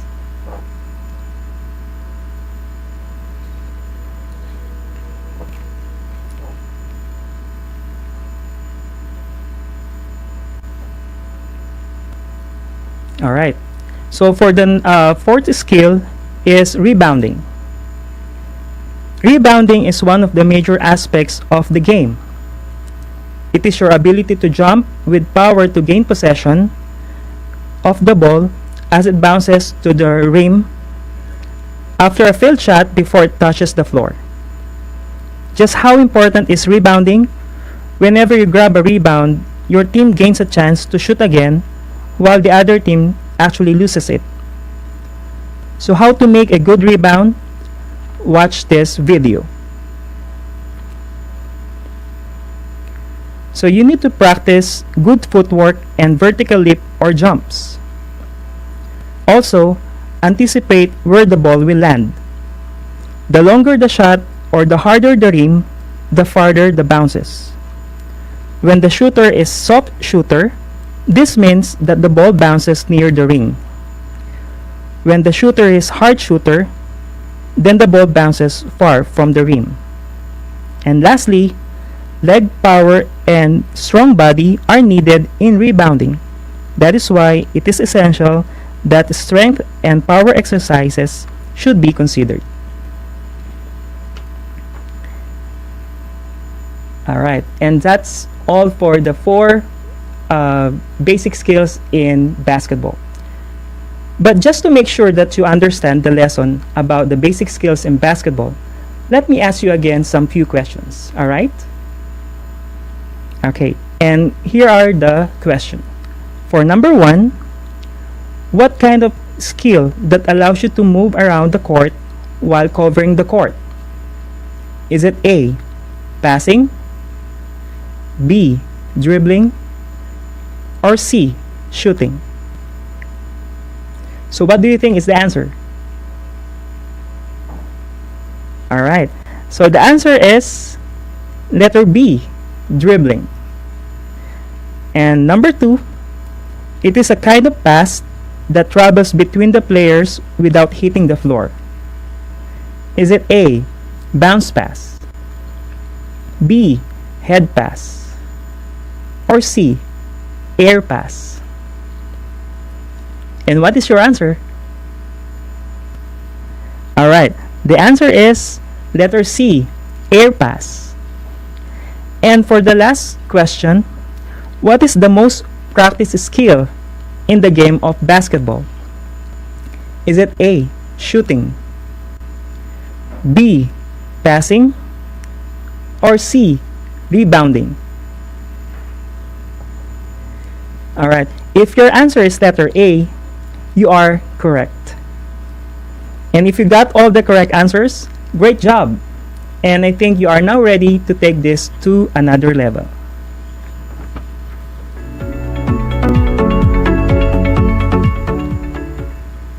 And since we know about the basic skills in basketball, it is time for you to do it with your family members. Please get your activity sheets and answer and do the activities 1 and 2. And if you don't have your activity sheets, you may use your pen and paper and write down your activity. And here are your activities. For activity number 1, or the skill refinement, with your family members, make a video clip doing the basic skills in basketball. Just make sure before starting the activity, you must be in a proper attire. You have done warm-up exercises and followed safety precautions. And for activity number 2, check your understanding. So you just need to write down the emotional, mental, social, and physical benefits of basketball. And please submit your activities to your respective MAPE teachers. And just to wrap up with all our discussion for this episode, we discussed the background and basic skills in basketball. For the basic skills, we have the shooting, dribbling, passing, and rebounding. And our next PE episode will be on Thursday, February 18, 2021. And our topic is the basic background and basic skills in baseball. only here on RTV Tarlac, Channel 26, simulcast over DZTC 828, Radyo Pilipino, Tarlac. And for you to be updated with all our broadcasts, kindly like and share our Facebook page, which is RTV Tarlac, Channel 26. And if you have some questions regarding with our discussion a while ago, you may contact me at 0928-389-8393. And don't hesitate to shoot a PM or personal message on my Facebook account, alright? I hope you learned a lot today. And once again, this is your PE teacher broadcaster, Jeffrey C. De Jesus from Tarlac National High School.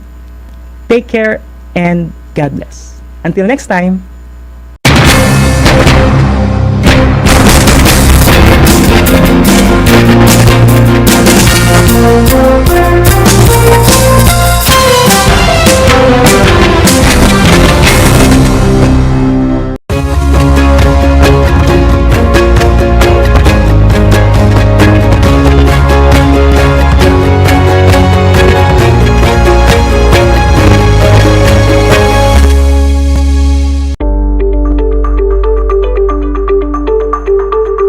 Sa pagnanais na mapigilan ng ating pamahalaan ang pagdami ng bilang ng mga kaso ng COVID-19, binuo ang One Hospital Command Center o OHCC upang mas mabilis na matugunan ang medikal na pangangailangan ng ating mga kababayan.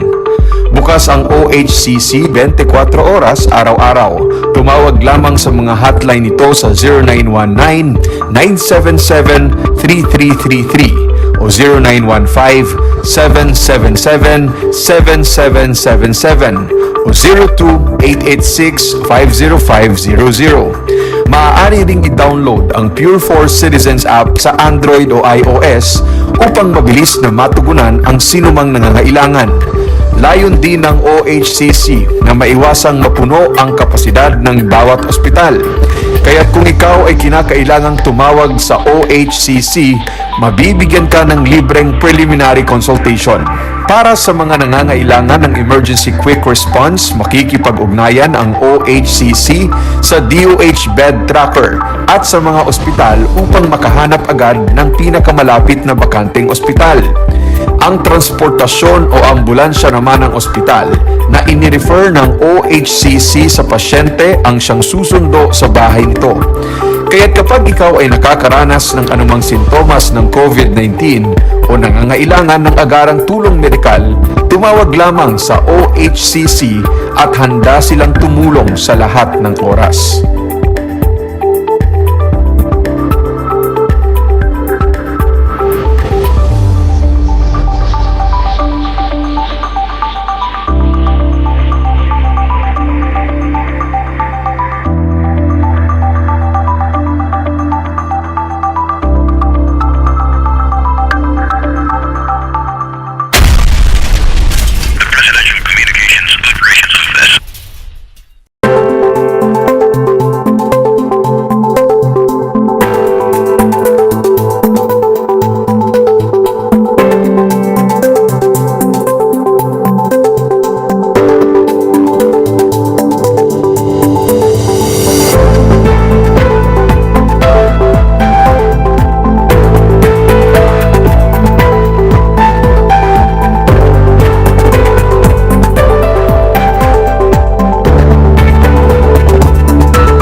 Alam niyo ba na ang kinikilalang Guinness Book of World Records holder bilang pinakamaliit na commercially harvested fish ay isang sinarapan?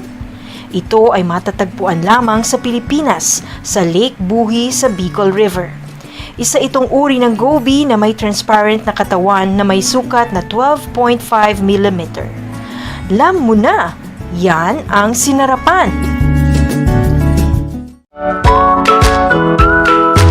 How are you today? Hello, everyone. Hello, learners of Tarlac. Good morning, Math Talino Grade 4 learners! Welcome to Aral TarlakHenyo Here on RTV Tarlac Channel 26. Simulcast over DCTC. Radyo Pilipino Tarlac. I'm Sir Glenn, your teacher broadcaster. Broadcasting live here at Paniki Tarlac. Remotely here in Concepcion, Tarlac. Live here at Barangay Pedro Elquines, Mayantok, Tarlac. Broadcasting live from Ramos National High School. Your anchor teacher today for grade 9 mathematics. Your partner in education this time of pandemic.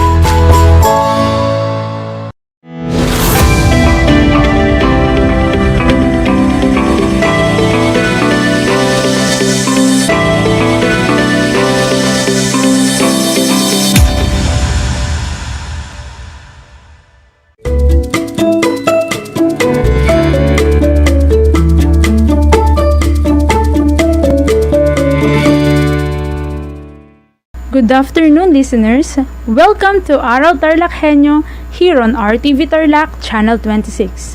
Simulcast over DZTC, Radyo Pilipino Tarlac. I am Geraldine J. I know that you are all excited to learn new things today. So here are the house rules. First, lend me your ears to listen attentively. Second, find a comfortable place where you can sit and focus. And third, ready your pens and papers to take down important points. If you have any questions during the discussion, you may send your questions in this number: 0915-9244-613, 0915-9244-613. Okay, so before we start our lesson for today, let us first recall our previous lesson. So last week, Teacher Paula and Teacher Rona discussed about Beowulf. So Beowulf is the epic story of England. So who is the protagonist in the story? Okay, that's right. It's Beowulf. So how about the monster compared to a demon?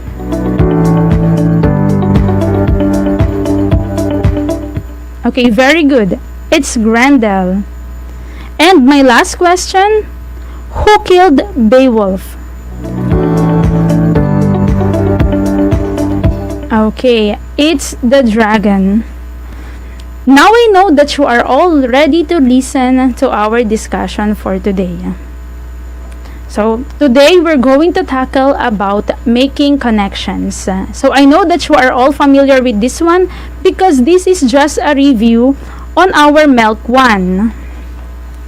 Okay, so Keen and Zimmerman concluded that students learn better when they are making different connections to the text. So the three connections are, we have the text-to-self connection, the text-to-text connections, and the text-to-world connection. And of course, students, let us talk about the text-to-self connection first. So text-to-self connections are actually personal connections that you make between yourself and the selection you are dealing with. Your previous experiences, your emotions, or opinions may be similar to the ones present in the material. Have you ever related yourself to the text?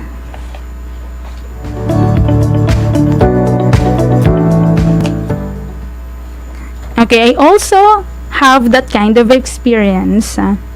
When you can relate your experiences to the character of King Arthur, in the King Arthur and His Knights of the Round Table by Roger Lancelin Green is an example of text-to-self connection. When you are reading a book about plants and flowers, then you remembered your plants and flowers in your garden is also an example of a text-to-self connection. So the next one, we have the text-to-text connections. Text-to-text connections are connections where you relate one material to another that you have read or already come across. Text might be from a similar author, same theme or topic, same genre, and the like. So when you compare the stories written by William Shakespeare to each other, that is an example of text-to-text connection. How you can remember the similarity of the ideas in the Jungle Book by Rudyard Kipling, the protagonist in this story is a young man who grew with animals in the forest. Okay, and Tarzan by Edgar Rice Burroughs is an example of a text-to-text connection. If you can still remember Tarzan also grew in the forest with the apes. Okay, so the last one is the text-to-world connection. Okay, text-to-world connections are the larger connections that a reader brings to a reading situation, including our perception of the world, which might vary since we have various sources of learning things. Beyond personal experience, like we have television, radio, magazines, articles, movies, and so on. Since we already have those sources of information, it makes it easier to connect the text to the world. Okay, so example of the text-to-world connection, you are reading an article about global warming and scarcity of rainforest in the world. Then you suddenly remember the incident happened in the Amazon rainforest that was set on fire and killed plants and animal species. Okay, so that is an example of a text-to-world connection. Okay, so it is easy to make connection between yourself, okay, from the other text or from another text that you have read and to the world, a real life situation, okay? How you relate yourself to the characters of Harry Potter when you can relate to the character of Hermione or even Harry Potter, that is an example of a text-to-self connection, okay?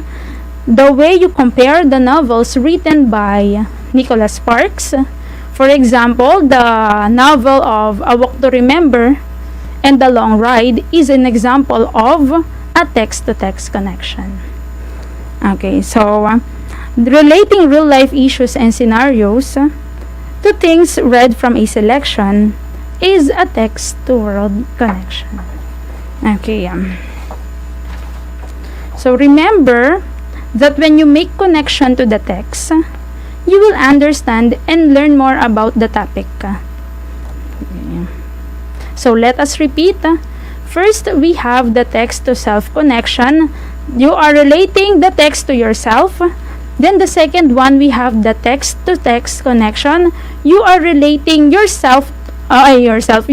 text to the other books. And the third one is the text-to-world connection. You are relating the text to the real-world scenario. Okay.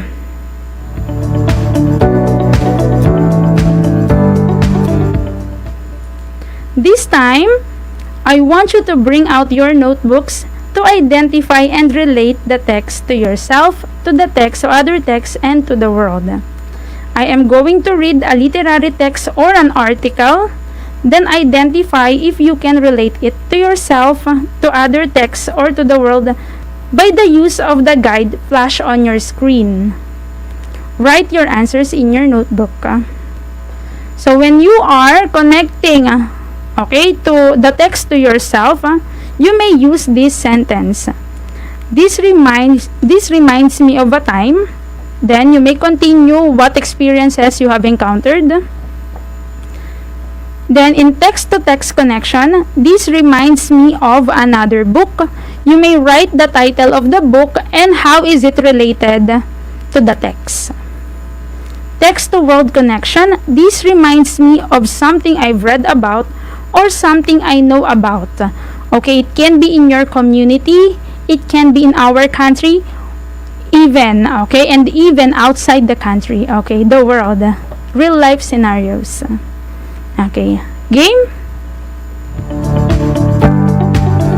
Okay, so here we go. So the first text is taken from the poem of Elizabeth Barrett Browning entitled How Do I Love Thee? And it is also known as the Sonnet 43. Okay, let's start. How do I love thee? Let me count the ways. I love thee to depth and breadth and height. My soul can reach when feeling out of sight. For the ends of being and ideal grace. I love thee to the level of everydays. Most quiet need by sun and candlelight. I love thee freely as men strive for right. I love thee purely as the turn from praise. I love thee with the passion put to use in my old griefs and with my childhood's faith. I love thee with a love I seem to lose. With my lost saints, I love thee with the breath, smiles, tears of all my life, and if God choose, I shall but love thee before, after death. So can you relate yourself to the text? Okay, so this text is about love. Okay, or another book that you have read, or even what is happening in the world. So what is your answer?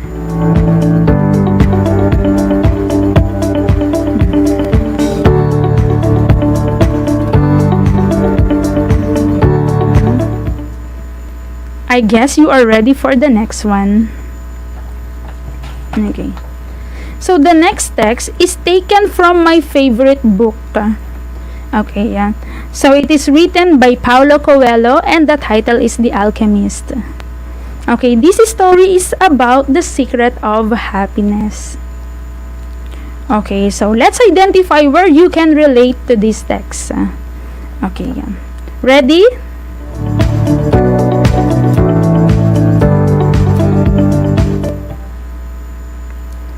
A merchant sent his son to learn the secret of happiness from the wisest of men. The young man wandered through the desert for 40 days until he reached a beautiful castle at the top of a mountain. There lived the wise man that the young man was looking for. However, instead of finding a holy man, our hero entered a room and saw a great deal of activity. Merchants coming and going, people chatting in the corners, a small orchestra playing sweet melodies, and there was a table laden with the most delectable dishes of that part of the world.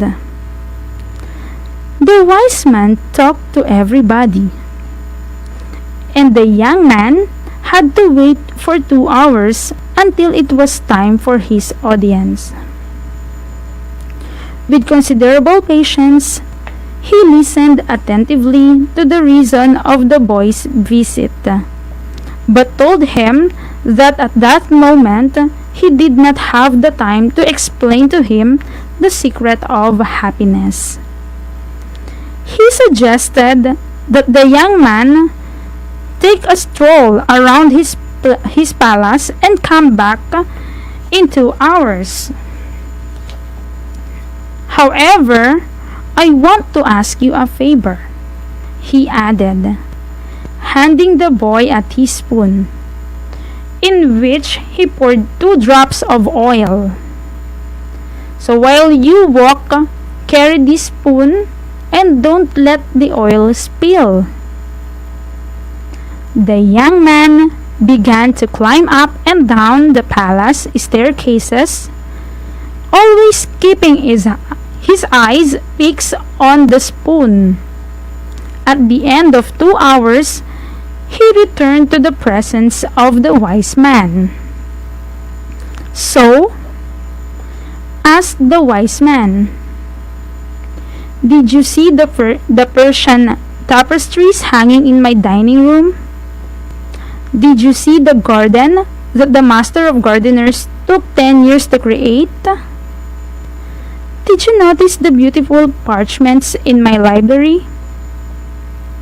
Embarrassed, the young man confessed that he had seen nothing. His only concern was not to spill the drops of oil that the wise man had entrusted to him. "So go back and see the wonders of the world," said the wise man. "You can trust a man if you don't know his house." Now, more at ease, the young man took the spoon and strolled again through the palace. This time, paying attention to all the works of arts that hang from the ceiling and walls. He saw the gardens, the mountains all around the palace, the delicacy of the flowers, the taste with which each work of art was placed in its niche. Returning to the wise man, he reported in detail all that he had seen. "But where are the 2 drops of oil that I entrusted to you?" asked the wise man. Looking down at the spoon, the young man realized that he had spilled the oil. "Well, that is the only advice I have to give you," said the wise man of wise men. "The secret of happiness lies in looking at the wonders of the world and never forgetting the 2 drops of oil in the spoon." Can we appreciate the beauty that surrounds us while staying focused on what is important? So write your answer in your notebook.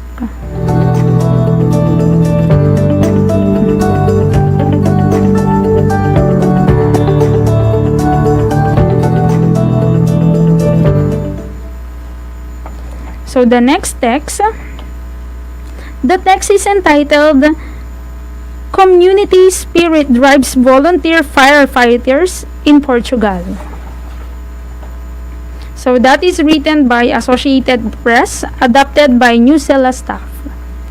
Okay, so this summer, 2,000 Portuguese firefighters battled a deadly week-long wildfire that killed 64 people. Besides facing serious danger, these firefighters had something in common. They were doing it for no pay. Over 90% of Portugal's firefighters are volunteers. From lawyers to construction workers, they take time off work to risk their lives.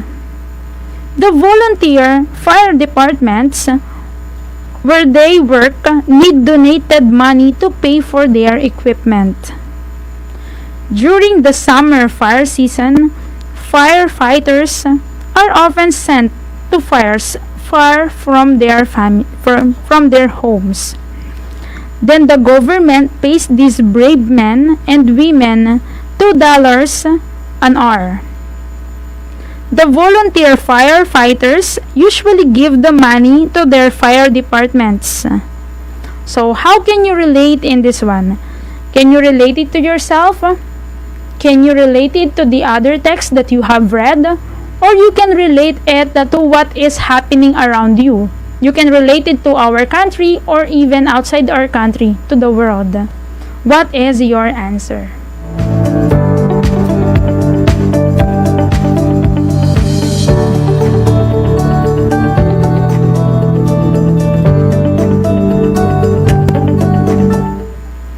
Okay, students, are you ready for the next one? Okay. That's great. So our last text is taken from an article entitled "We Are Not the Virus. Health Workers Speak to UNICEF About Their Struggles" by Jacques Gimeno. Okay, let's start. When the COVID-19 pandemic hit the Philippines in early March, people started looking for answers. In a country that has faced disease outbreaks, the sight of doctors and nurses aiding the sick is comforting to many. It came as a surprise when some people started to turn against frontline health workers shortly after the lockdown in mid-March. Reports of health workers being attacked became news, with many experiencing eviction, ridicule, and harassment. Despite public adulation for their heroic sacrifices, frontline health workers fear their lives as the risk of this stigmatization weighs almost as heavy as their exposure to the virus. One of the first to provide support as COVID-19 broke, UNICEF responded to requests from the Department of Health and delivered tents to hospitals to help manage the triage and isolation of suspected cases, and to increase the overall capacity for the response. At Santa Ana Hospital in the capital Manila, one of the government-run hospitals that receive a UNICEF tent, the medical staff say they are fortunate because the management provides living quarters and meals. Being in the front line exposes them to immediate risk. So they have come to rely on each other. But when they find themselves alone at times, fear gets to them and hits the hardest during end of shift. We face an internal struggle at the end of the day, says Jose Carganilla, a 32-year-old nurse. What if I get sick? I'm on my own. His colleague and friend, Patrick Tan, 31 years old, believes the pandemic makes some of them question why they do what they do. Some of us struggle to accept that we're risking our lives, he says as he waits his next words. We are working with one foot in the grave. So that is the struggles of the frontliners. When they get sick, they are all alone. Okay, so where can you relate to this text? Is it a text-to-self connection, text-to-text connection, or text-to-world connection? What is your answer?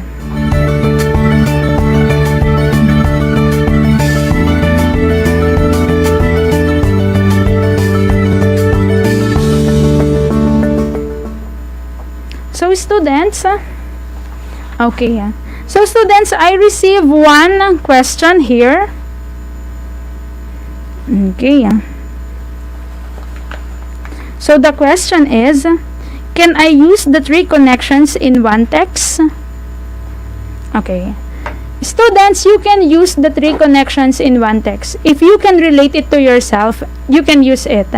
If you can relate it or you have read a book about it, you can also connect it.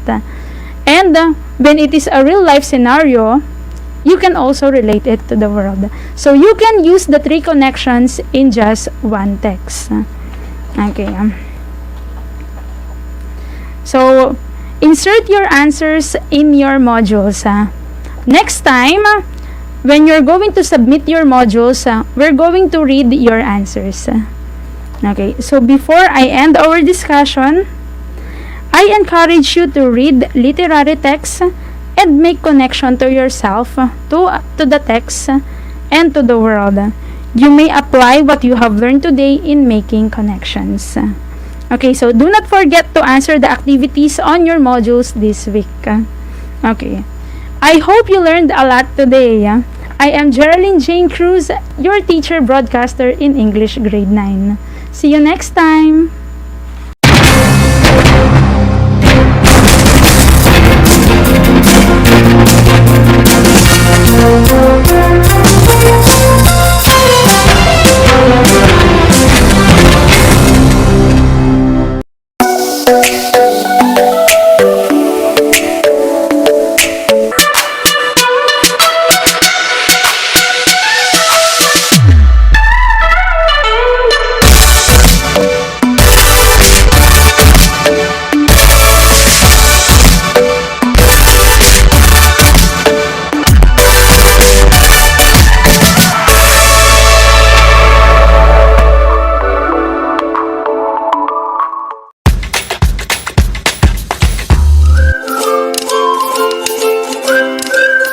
Alam niyo ba na ang jeep ay ang pinakasikat na uri ng transportasyon sa Pilipinas? May nagsasabi na ang pangalang jeep ay hango sa salitang jeepy na ang ibig sabihin ay general purpose or government purpose na naglalarawan ng military jeep na ginamit noong World War II. Pagkatapos ng digmaan, iniwan na ng mga sundalong Amerikano ang libu-libong jeep sa kalsada ng Maynila. Ang matibay at makulay na jeepney nga raw ay truly mestizo dahil sa half local at half foreign na katangian nito. Alam nyo na, yan ang jeepney!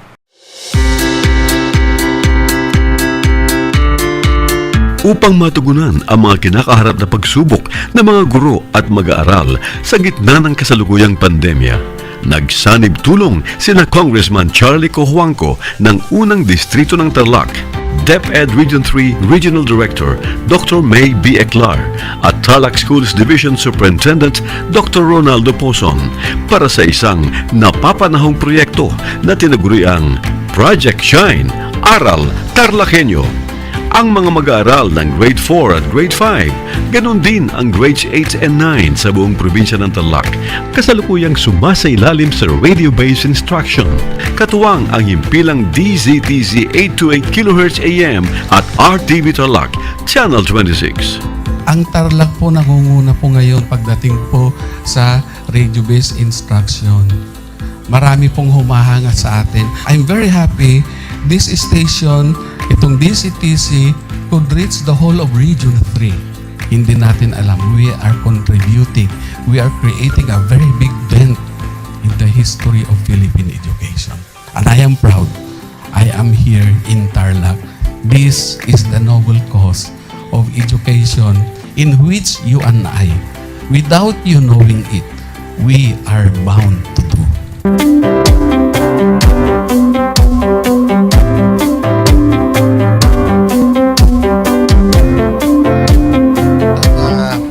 Project natin na Project Shine is a natural consequence dahil sa nangyari sa buong mundo. Let's continue to work together. I think it's very Filipino to practice bayanihan in anything or most of the things that we do. And this is a manifestation of that. No? We have private sector, we have DEPED, we have local government, all working together. And I hope the parents of some of these children, especially the parents that did not graduate from school or hindi nakapag-aral nung sila ay bata, sana naman gamitin na nila itong opportunity na mag-schooling na rin sila kasama ng mga anak nila para mag-bonding pati ang mga magulang sa mga bata. I look at this as doing God's work. Diba? So if you do God's work, it feels right. It's righteous. It's for good, not for evil. Good morning and happy learning, grade 4. Welcome to Aral TarlakHenyo here on RTV Tarlac, Channel 26. Simulcast over DZTZ 828, Radio Filipino Tarlac. I am Teacher Mercy Pacheco Bognot. This is Alistair Aidatu. I am Marie Josephine B. Andrade. I am Teacher Princess Marie Andueñas. And I will be your teacher broadcaster for today.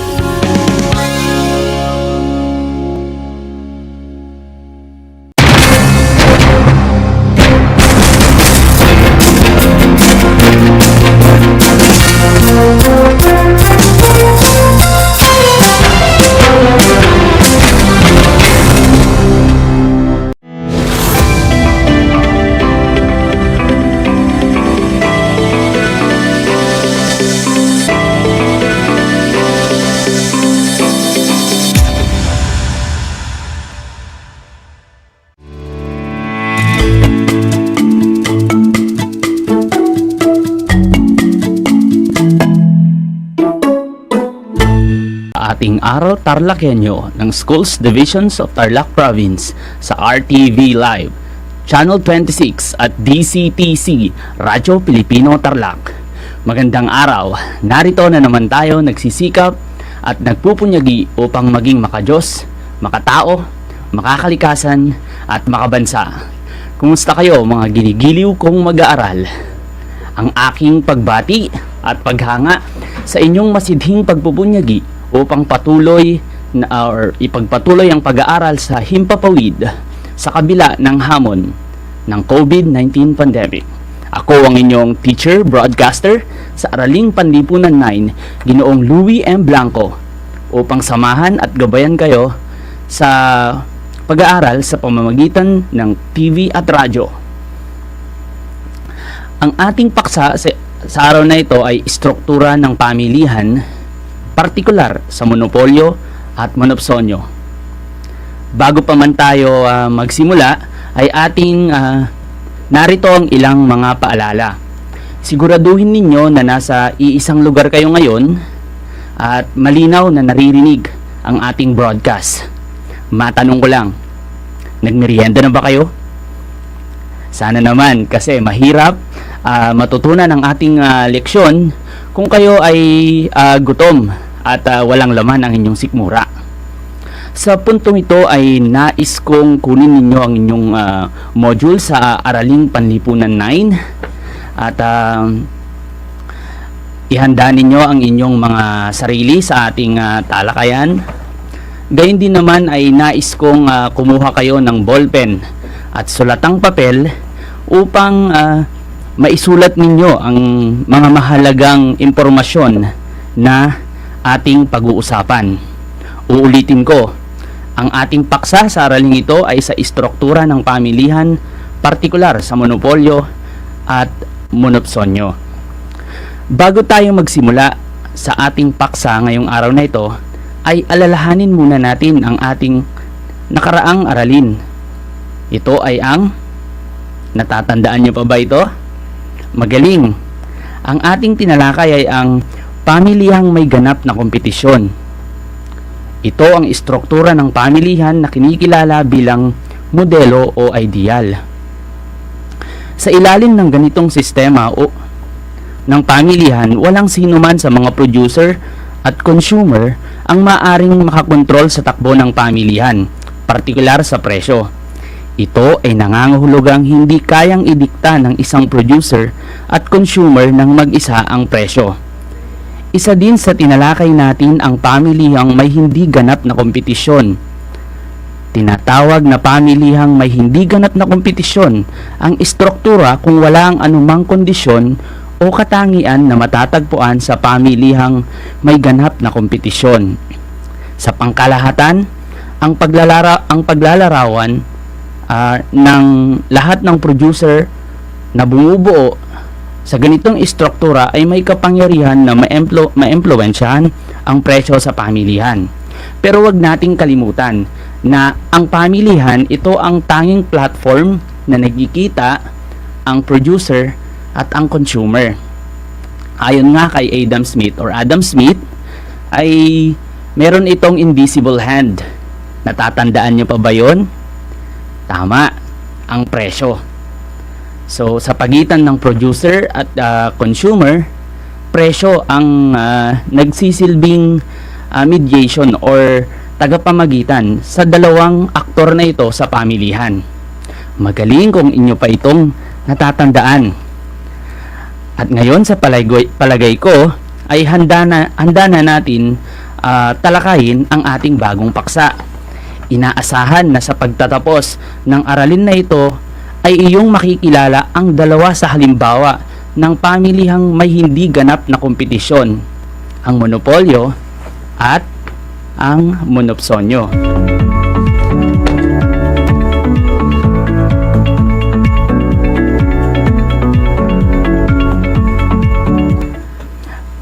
Paalala lang sa lahat po ng mga magulang at mag-aaral sa ikasyam na baitang na nakikinig sa ating broadcast, kung kayo po ay may katanungan o nais linawin ukol sa ating paksa sa araw na ito, ay maaari nyo akong i-text sa aking numero na 0933-0793892 or maaari nyo rin akong i-message through my messenger, Louis Milio Blanco, at pwede rin sa aking DEPED mail.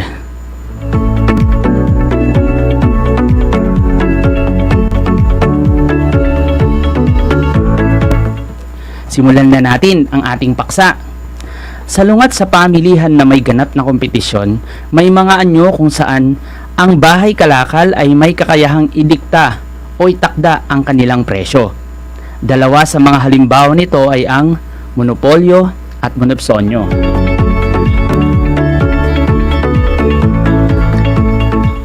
Monopolyo.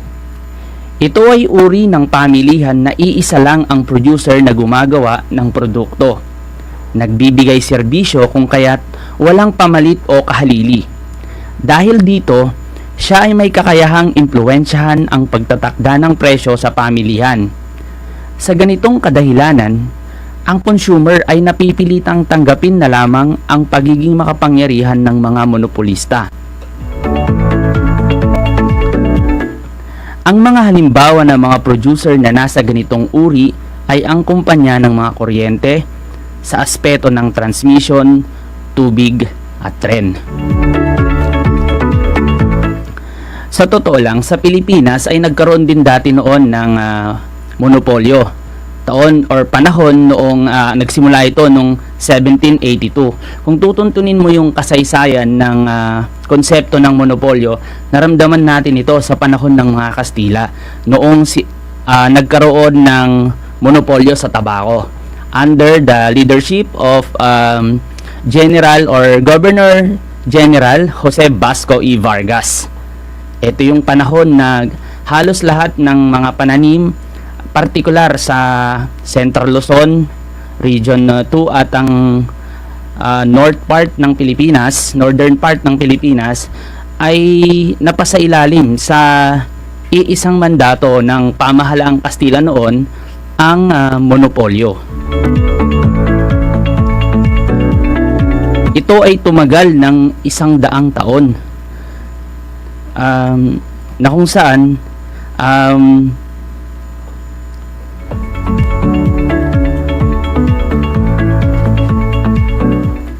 at nawala lamang ito sa sirkulasyon noong pagkalipas ng 100 taon dahil inabuso ito ng mga ilang leader ng Kastila, kaya siya tinanggal sa sirkulasyon.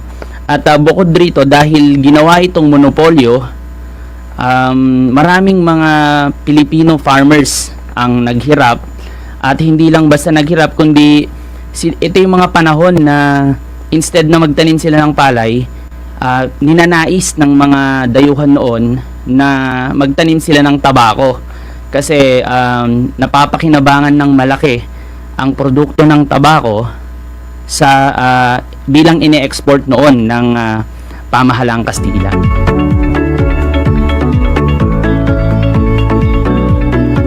Ngayon dumako na tayo sa mga pangunahing katangian ng monopolyo. Ito ay ang mga sumusunod.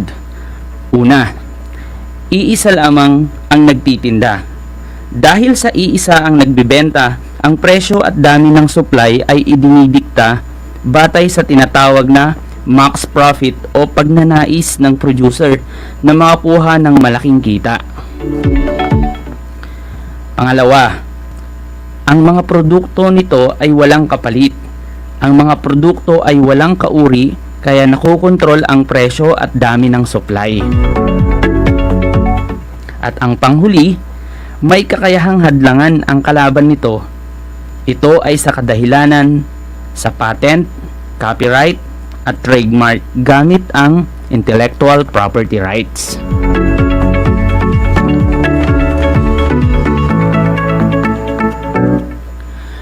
Kaugnay nito batay sa World Intellectual Property Organization, ang copyright ay isang uri ng intellectual property rights. Tinutukoy sa karapatang pag-aari ng isang tao na maaring kabilang ang mga akdang pampanitikan or literary works, akdang pansining o artistic works, kabilang din dito ang mga gawa gaya ng aklat, musika, paintings, skulptura, pinikula, computer programs, database, advertisement, mapa at technical drawing. Isa sa mga pagdating sa patent sa copyright, isa sa mga napag-uusapan sa kasalukuyan ay yung mga pagre-revive ng mga songs. Kailangan nagpapaalam tayo dun sa may-ari. Halimbawa nung kinanta ni Skastakli, yung isang kanta ni Kuya Jobert, nagalit siya during that time at binatikos yon ng mga netizen. Samantala, pag sinabi namang patent ay pumuprotekta sa mga inventor at kanilang mga imbensyon. Ito ay pinagkakaloob ng gobyerno sa isang inventor upang mapagbawalan ang iba na gawin, gamitin, ibenta, iangkat at iluwas ang imbensyon niya kapalit ng pagsisiwalat sa publiko ng mga detalye ng kanyang imbensyon. Ang impormasyong ito ay maaring gamitin sa hinaharap para magkaroon ng inobasyon at pag-unlad. Dumako na tayo sa trademark. Pag sinabi namang trademark, ito ay paglalagay ng mga simbolo o marka sa mga produkto at serbisyo na siyang nagsisilbing pagkakakilanlan ng kumpanyang may gawa o nagmamay-ari nito.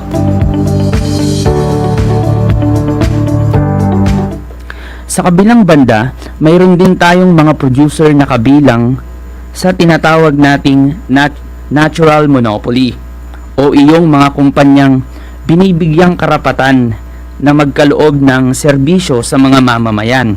Ito ay dahil sa kaya nilang gawin ang mga produkto at serbisyo na may mababang gastos kaysa sa kumuha pa ng maraming mga kumpanya. Ang halimbawa ng mga serbisyo na ibinibigay sa consumer sa ganitong istruktura ng pamahalaan ay serbisyong nagbibigay ng tubig at kuryente sa taong bayan. Gayon din ang serbisyo ng pampublikong tren, PNR,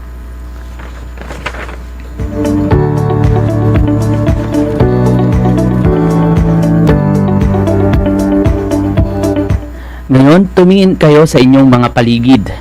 May mga naisip pa ba kayong halimbawa ng monopolyo? Ano-ano kayang mga halimbawa pa ang hindi ko nabanggit?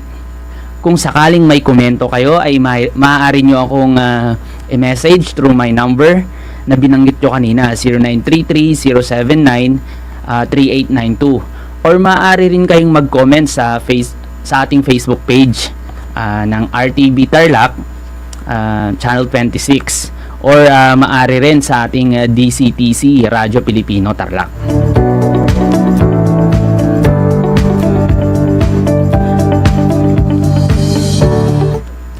Tapos na nating pag-aralan ang monopolyo. Dumako na tayo sa pangalawang uri, ang monopsonyo. Ang monopsonyo sa ganitong uri ng pamilihan ay mayroon lamang iisang mamimili. Maraming producer ng produkto at serbisyo. Sa ganitong kalagayan, may kapangyarihan ang consumer na maimpluwensyahan ang presyo sa pamilihan. Ang mabisang halimbawa ng ganitong anyo ng pamilihan ay ang pamahalaan na nag-iisang kumukuha ng serbisyo at nagpapasahod sa mga pulis, sundalo, bombero, traffic enforcer at iba pa. Dahil ang pamahalaan ang nag-iisang kumukuha ng serbisyo ng mga nabanggit bilang empleyado, ito ay may direktang kapangyarihan sa pagtatakda ng halaga ng pasahod sa mga manggagawa. Ako man ay parte ng uri ng pamilihang ito. Bilang isang public school teacher, ay kabilang ako dito sa monopsonyo. Sa monopsonyo din, kabilang ang mga professionals na hinahire ng pamahalaan.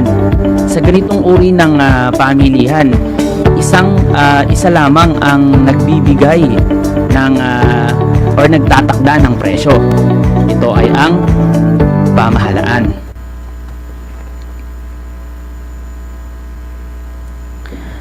At bukod doon, nakilala natin ang dalawang halimbawa ng pamilihang may hindi ganap na kompetisyon. Para malaman natin kung kayo ay nakinig, tayo ay magkakaroon ng maikling pagsusulit. Handa na ba kayo?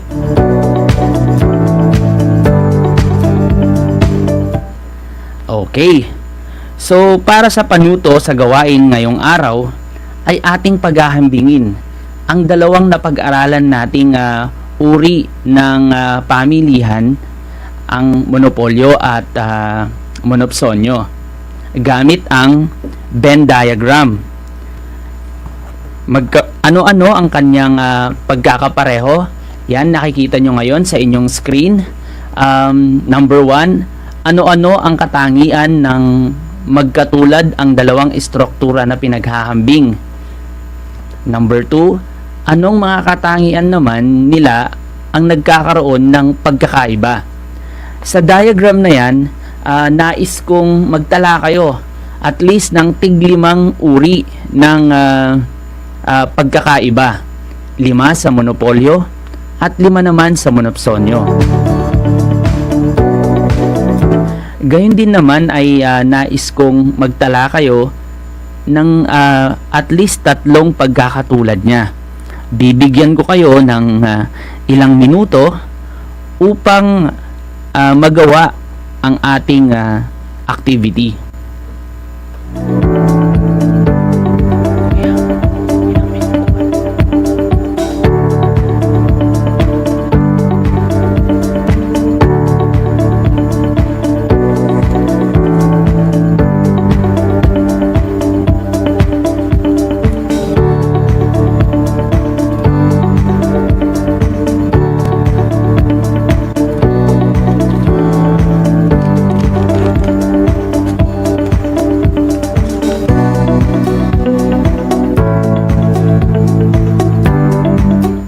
Alright, at sa tingin ko ay sapat na ang inyong oras para mabigyan ng kasagutan ang ating gawain.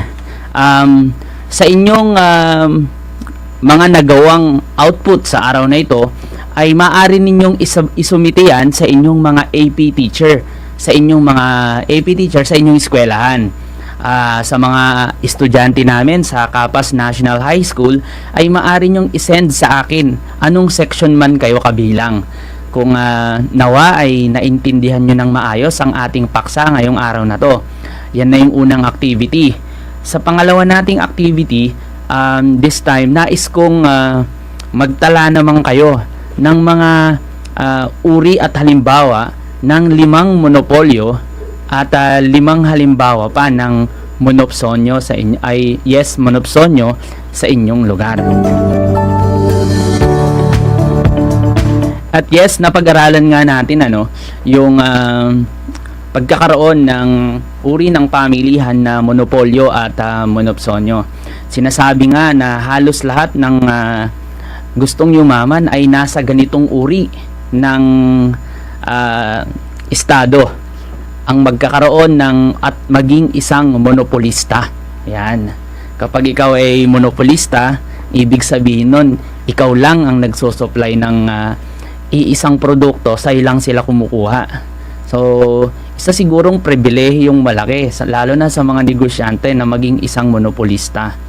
Siguro sa kasalukuyan ngayon, kung iilan sa mga kilala kong monopolista, during the time ni Bill Gates, nung kanyang dinidevelop ang Microsoft, isa siyang monopolista kasi sa kanya bumibili. At sa ngayon naman, pagdating sa mga patent, inventions, siguro si Elon Musk.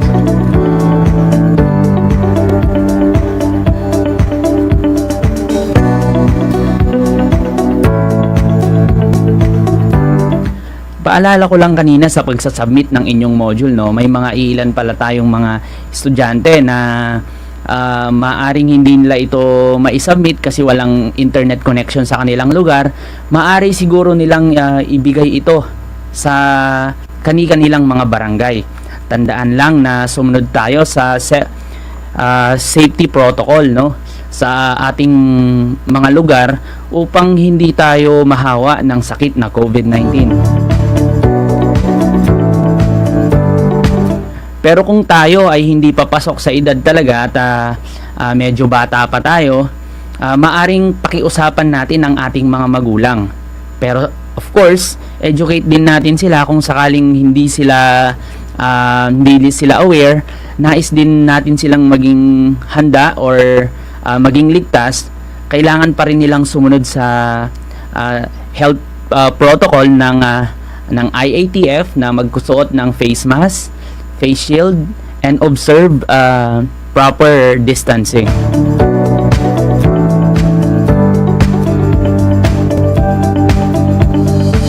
And yes, inaasahan ko na kayo ay natuto sa sa araw na ito. Sa susunod na aralin ay pag-uusapan naman natin ang oligopolyo at monopolistic competition. Gayunpaman ay isang karangalan na makapagbahagi ng paksa sa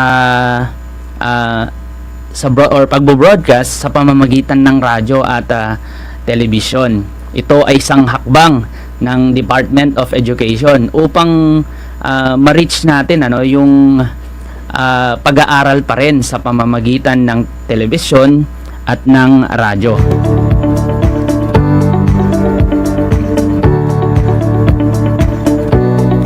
Para itong eye-opener sa atin.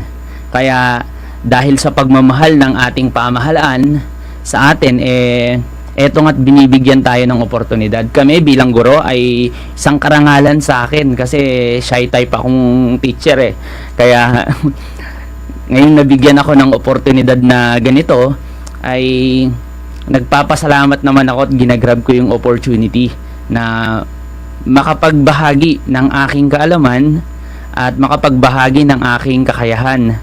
Salamat sa Diyos at binigyan niya ako ng ganitong uri ng gift.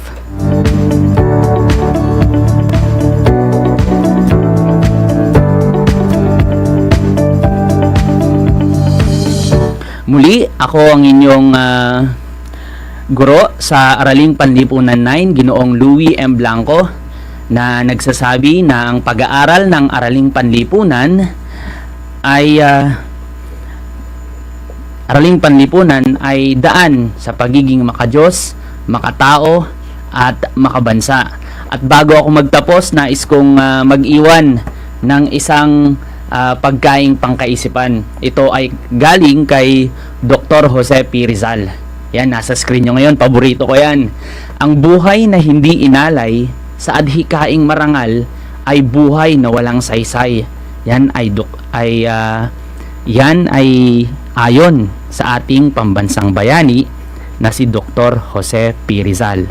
Muli, ako ang inyong teacher broadcaster, Sir Louie M. Blanco, nagsasabi mag-aral ng mabuti upang buhay ay pumuti.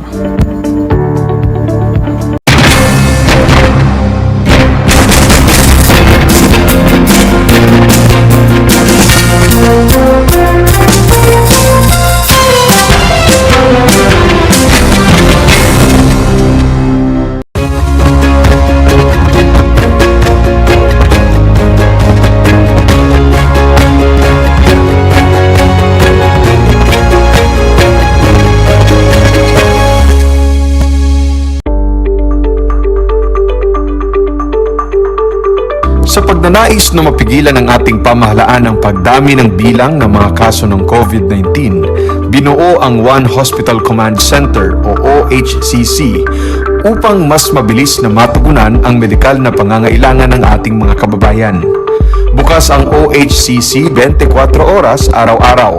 Tumawag lamang sa mga hotline nito sa 0919-977-3333 o 0915-777-7777 o 02-886-50500. Maaari ring i-download ang Pure Force Citizens app sa Android o iOS upang mabilis na matugunan ang sinumang nangangailangan.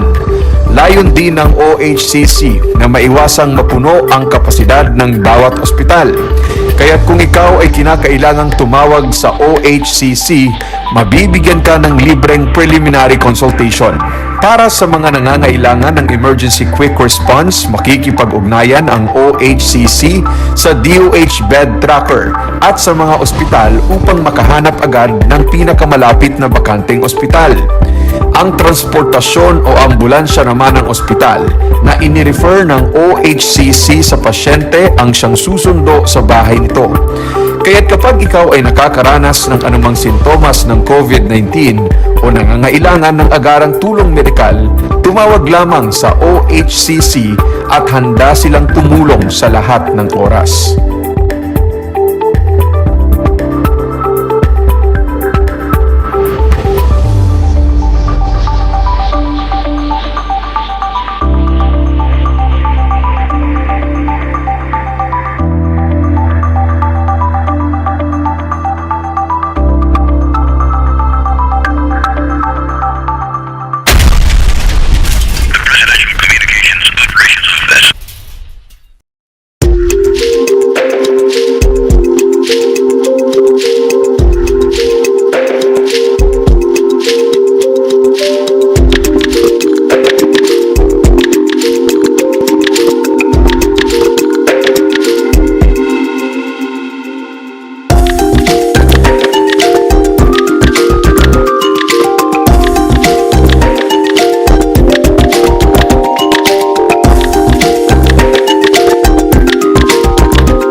Gutom ka ba sa impormasyon? May namiss ka bang subject at leksyon? Gusto mo bang alalahanin ang nakaraan o dagdagan ang iyong kaalaman?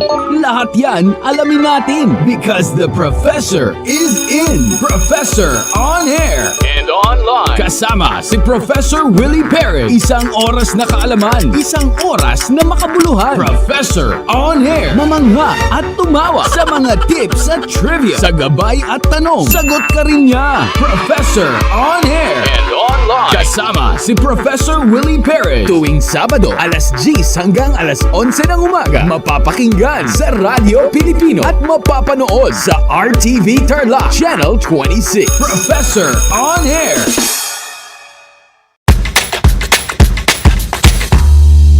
Alam niyo ba na ang whale shark ay hindi isang whale? Ang whale shark o butanding ay kinikilalang world's largest fish at tinatawag gentle giants. May sukat itong 12 meters. Maliliit ang ngipin ng butanding, kaya naman planktons o maliliit na hipon at isda lang ang kaya nilang kainin. Simula noong 2011, marami nang nahumaling mag-whale shark watching sa Oslo, Cebu. Alam niyo na, yan ang whale shark!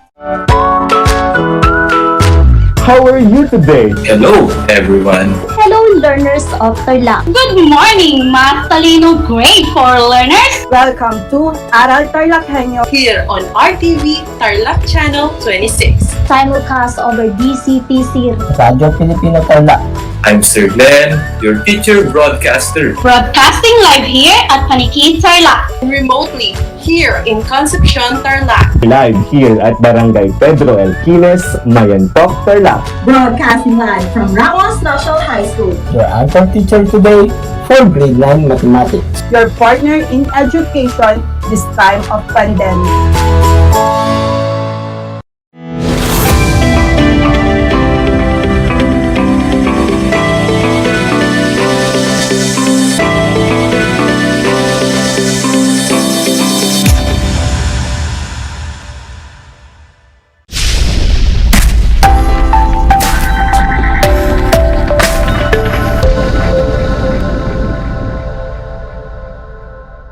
Good afternoon, dear students, especially grade 9.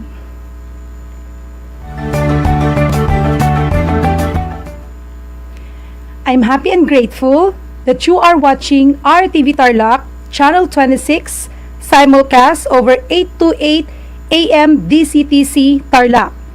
This is Aral TarlakHenyo of DEPED Tarlac Province.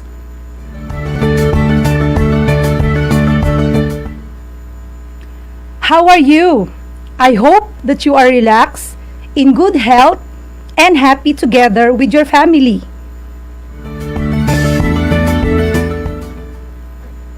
I am Rona A. Larisabal, your teacher broadcaster in TLE Grade 9.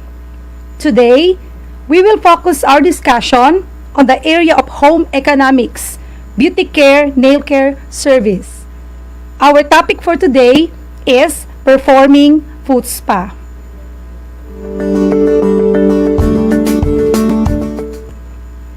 Make sure that you are in a comfortable place and ready for our today's lesson. Don't forget to prepare your compendium of notes in beauty care nail care service plus paper and ball pen. Let me repeat, our topic is performing foot spa.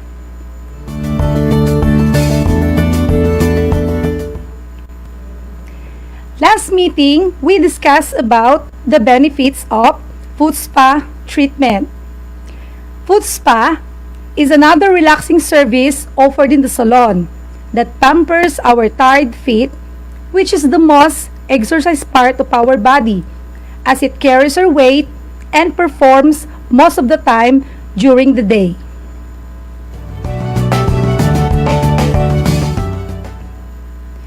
Okay. Open your compendium of notes in Beauty Care Nail Care Service on page 11. This time, I want you to call one member of your family and be your model in giving foot spa treatment. Now, sit your client on chair and remove his or her slippers. Ensure your client's safety and comfort prior to the foot spa activity. Finally, check the condition of your client's foot nails.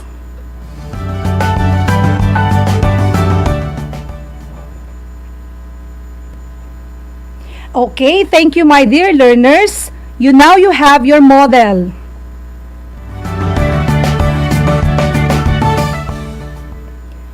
On your pre-food spa treatment, have you seen any signs of infection? If there are signs of infection, the client will no longer be given a nail care service. Instead, refer the client to the physician.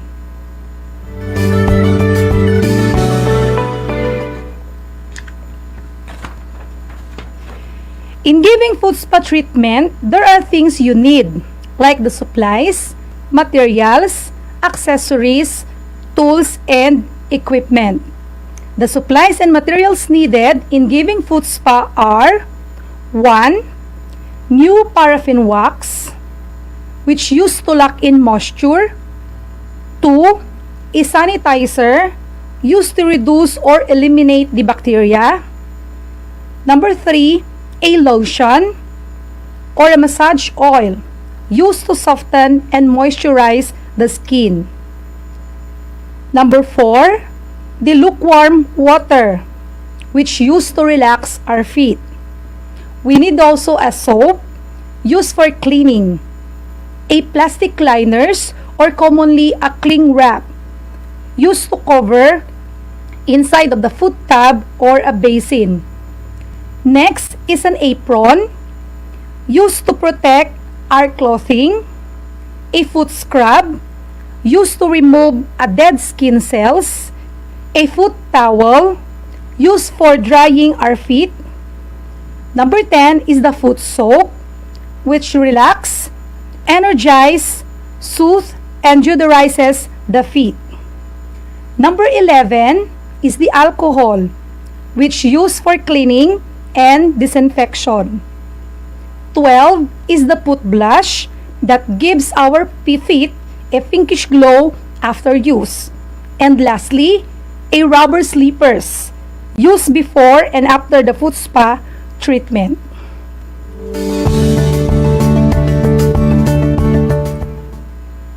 The accessories, tools, and equipment in giving foot spa includes: first, a paraffin wax machine, used to melt the wax and maintains in it liquid state.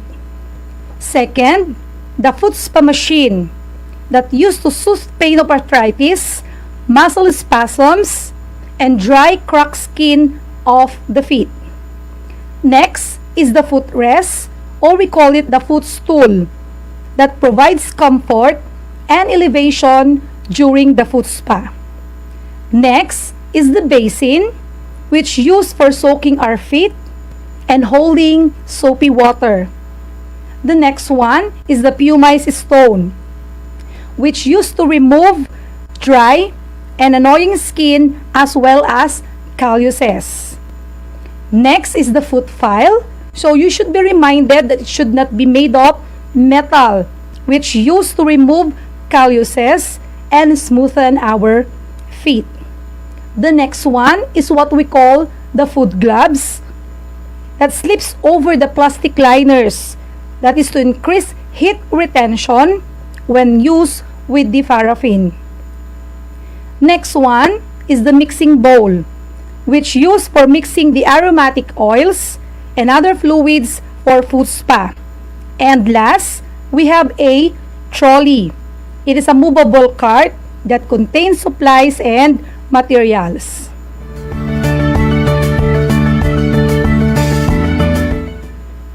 So after enumerating the things you need and doing the foot spa treatment, here are now the steps in performing the foot spa. Step 1. Prepare and use the necessary tools, supplies, and materials. Step 2. Wash feet with warm water and soap. That's before and after the scrubbing. Step 3. Towel dry feet and apply with appropriate lotion. So by applying lotion, the removal of hardened paraffin may becomes easier. Okay, let's move on with the step 4. You set the foot spa machine to regulate the heat and achieve the required melting of wax. Step 5. Determine and test the appropriate temperature for the heat tolerance of the client. Step 6. Soak the feet for 4 seconds. That is 3 times, and then wrap it with the plastic liners and a foot gloves. Let's move on to the step 7. Allow the paraffin wax to remain in place. That is for 10 to 15 minutes. Okay? Step 8. Remove wax from our foot. That is according to the manufacturer's instruction. Okay? For the step 9, apply the foot softening products. That is the lotion. Or even you can use an oil and then massage according to the prescribed procedure. Step 10, you can advise the client after the service for the maintenance program. And for the last step, 11, confirm with client's desired service outcome and be recorded. So that is done by letting your client to fill out the service evaluation form, which is used for the service improvement.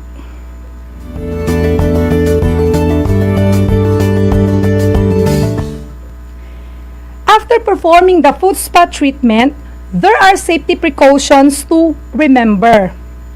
1. Take proper care of the tools. That is by placing tools on their proper places. Number 2. Dispose and replace any tools that does not function anymore. That is for the purpose of preventing accident both for the nail technician and to the client. Number 3. Always sterilize the tools that's every after use to be sure there is no bacteria or fungus growth, because we know that fungus and bacteria are communicable. Okay? And the last one, it is important that read the instructions carefully on how tools should be used to avoid injury.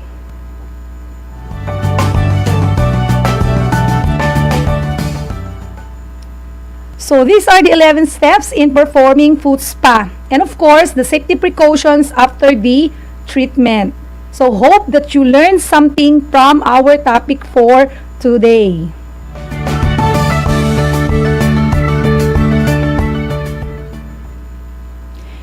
Okay, my dear students, are you still with me?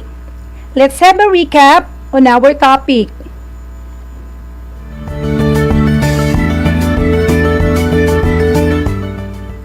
Here are again the steps on performing foot spa treatment. Step 1. Prepare and use necessary tools, supplies, and materials. Step 2. Wash feet with warm water and soap before and after the scrubbing. Step 3. Towel dry feet and apply with appropriate lotion. Step 4.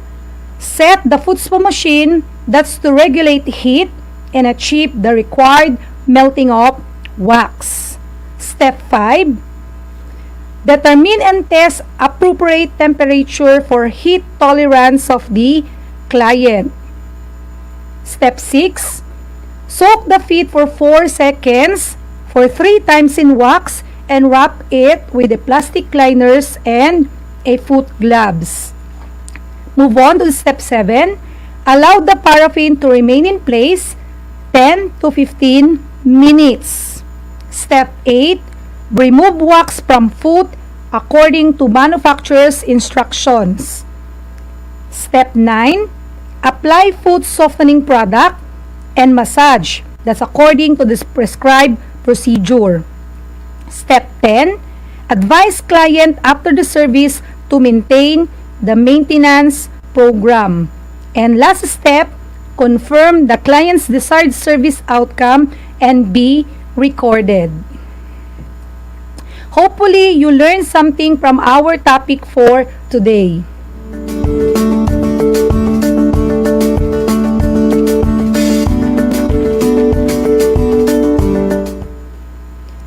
Okay, now we're done with our lesson. Are you ready for a short quiz? Bring out a sheet of paper. Write the letter of the correct answer. So I will read the question twice. Are you ready?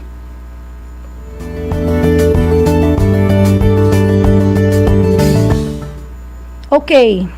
Number 1. Prepare and A. Store, B. Buy, C. Use, D. Borrow necessary tools, supplies, and materials. Prepare and A. Store, B. Buy, C. Use, D. Borrow necessary tools, supplies, and materials. Number 2. Wash feet with A. Tap water, B. Warm water, C. Hot water, D. Lukewarm water, and soap before and after scrubbing. Wash feet with A. Tap water, B. Warm water, C. Hot water, or D. Lukewarm water and soap before and after scrubbing. Number 3. Towel dry feet and apply with appropriate A. Lotion, B. Oil, C. Foot scrub, D. Sanitizer. Again, towel dry feet and apply with appropriate A. Lotion, B. Oil, C. Foot scrub, D. Sanitizer. Okay, number 4. Set foot spa machine to regulate heat and achieve required melting of A. Oil, B. Margarine, C. Butter, D. Wax.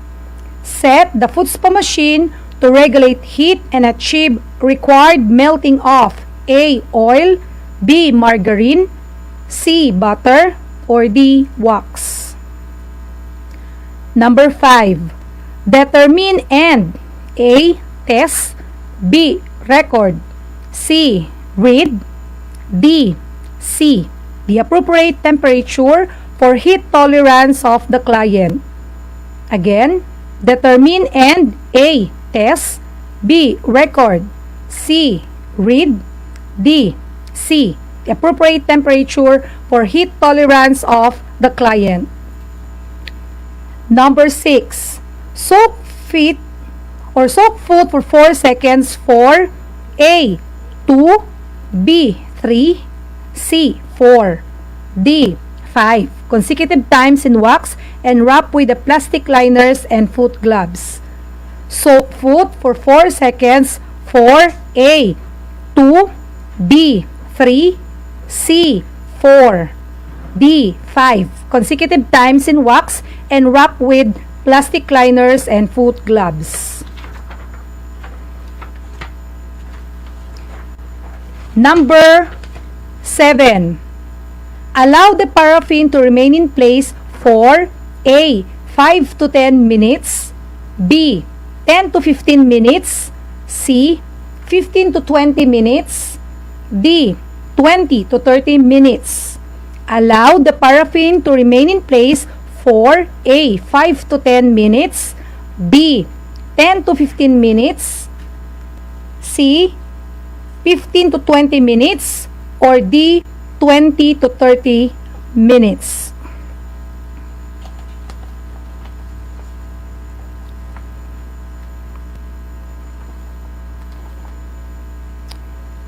Okay, so I just want to remind everyone about the importance of foot spa. So please, grade and students, bear with me. So, reminder that foot spa treatment helps to prevent and cure many symptoms such as the headache, stress, asthma, constipations, sinusitis, and even migraine. That's for the parents. And also, foot spa treatment can improve the circulation of the blood. Okay, so let's continue. We are now on number 8. Remove A. Oil, B. Margarine, C. Butter, D. Wax from foot according to manufacturer's instruction. Okay, let's move on to number 9. Apply food softening products and A. Massage, B. Cleanse, C. Submerge, or D. Sanitize according to the prescribed procedure. Apply food softening products and A. Massage, B. Cleanse, C. Submerge, or D. Sanitize according to prescribed procedure. And number 10, advise A. Client, B. Customer, C. Patron, D. All of them after the service on maintenance program.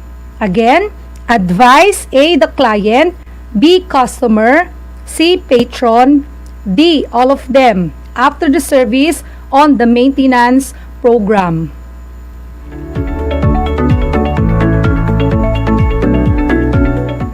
Okay, yes, this is it. Okay, let us now check your answers. Are you ready? Okay, the answer for number 1, letter C. Number 2, B. Number 3, A. Number 4, D. For number 5, A. Number 6, B. Number 7, B. Number 8, D. Number 9, A. And number 10, D. Okay, count the number of correct items. For those who got the score of 8 to 10, very good. Congratulations. You did a great job. And for those who got 5 to 7, still good. For those who got 1 to 4, needs improvement. But do not lose hope, but keep on trying. So please get your compendium and review your answers on page 11.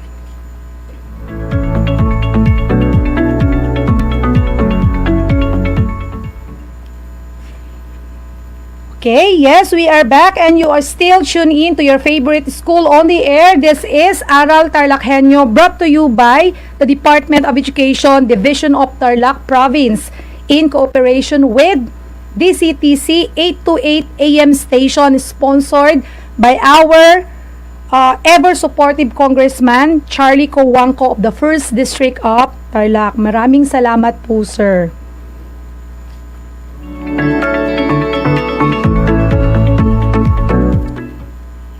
Okay, class, thank you for listening. Be reminded that in TLE, we have skills, knowledge, and progress. Till in our next episode. God bless us all. Bye, everyone.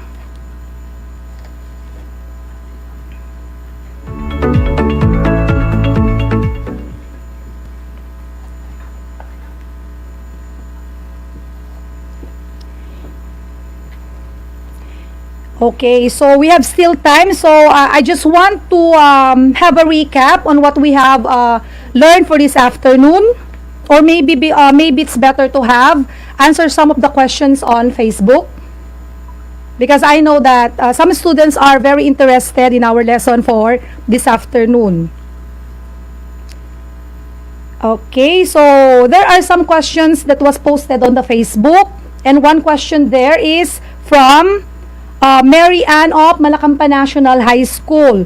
Her question is, while nail service cannot be given if there are signs of infection. So the answer there is microorganisms in the foot can be entered through our broken skin. For example, from the skin cuts or even from the abrasions. Okay, so hope that I answered correctly your question, Mary Ann of Malacampa National High School. Okay, so again, this is a question from Ma'am Lay of Josephine Huangco. Her question is, she asks about why do we need to ensure the safety and comfort of the clients during the foot spa activity? So of course, the answer there, ma'am, is to avoid discomfort and of course, accidents during the treatment. And another one from teacher from Kamiling. Okay. Her question is, can we still use the used paraffin? Yan. So the answer there, Ma'am Gia, is yes. The paraffin can be melted again, and just only make sure that the last time we use the paraffin, it is not fried, and of course there are no foreign objects that was mixed on the paraffin that we used lastly. Okay, last two more question. This is from Evelyn, a mother from Malakam Pakamiling again. So her question is, why warm water is used before and after the scrubbing? Okay, the answer there, mother, is the warm water can loosen dirt from our foot and still preserves our skin's natural rehydrating oils. Okay, so that's the reason, ma'am, why do we need to use warm water instead of cold water. And lastly, a question from Anne at Santa Ignacia. Her question is, what can we use if foot spa machine is not available? Okay, so if foot spa is not available, we can still use any big tub that's big enough to soak our feet. Okay, so thank you for those who asked questions about our topic for today. So I hope you learned a lot today. I am Rona A. Larisabal, your teacher in TLE grade 9. Until next time, thank you.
This is my story.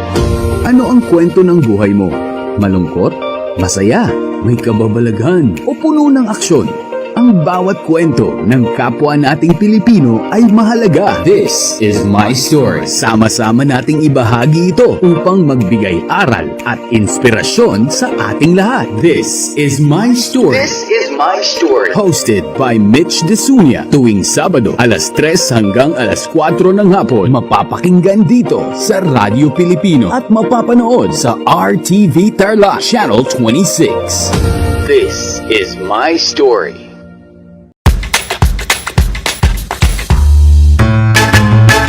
Alam niyo ba na ang salitang yoyo at ang makabagong bersyon nito ay naimbento ng isang Pilipinong nagngangalang Pedro Flores? Taong 1920s nang dinala ni Flores ang laruang ito sa Estados Unidos. Sinimulan niya ang paggawa nito sa kanyang maliit na pabrika sa California at ipinakita sa mga tao ang iba't ibang tricks ng paggamit nito. Alam mo na, yan ang yoyo!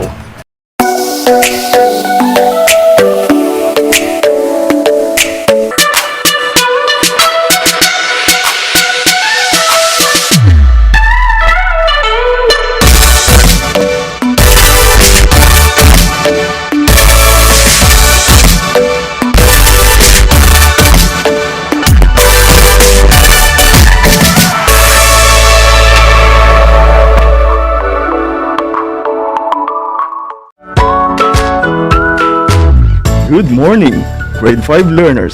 How are you today? Welcome to Aral TarlakHenyo here on RTV Tarlac, Channel 26. Simulcast by DCTC, Radyo Pilipino, Tarlac. I am Sir Joshua Evaristo, your teacher broadcaster, Aiming to give you another fun-filled learning experience, serving you with the different skills learned and have fun together.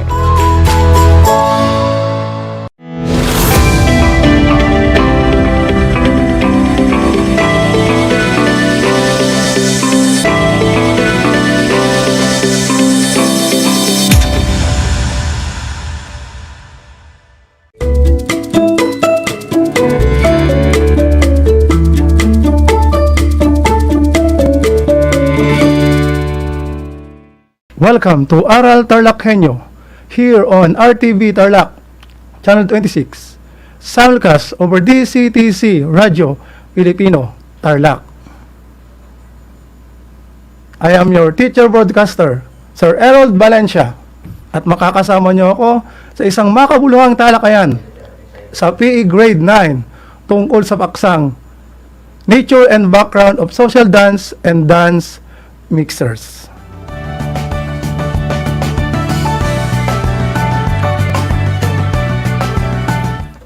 Bago tayo magsimula sa araw na ito, ay manyari lamang na ihanda ang inyong learner's module, learner's activity sheet, ang inyong papel at pansulat. Handa na ba ang mga ito? Very good.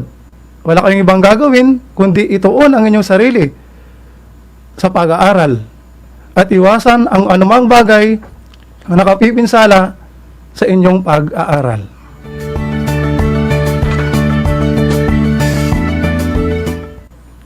PE Grade 9 for the quarter 2 is all about social dance and dance mixers. What are the different kinds of social dance? Why do we dance?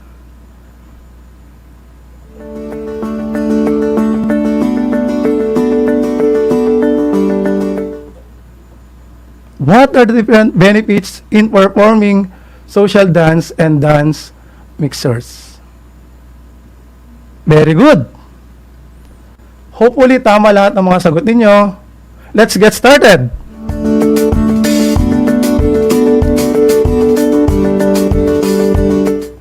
But before we proceed to our lesson, let us have a review on our previous lesson. I want you to answer the following question on the given description. Bring out your pen and paper and answer our review. Here is the direction. Answer the following questions by arranging the jumbled letters to form a word that will match the given description. I will give you 5 seconds to answer the question. Let's proceed to question number 1.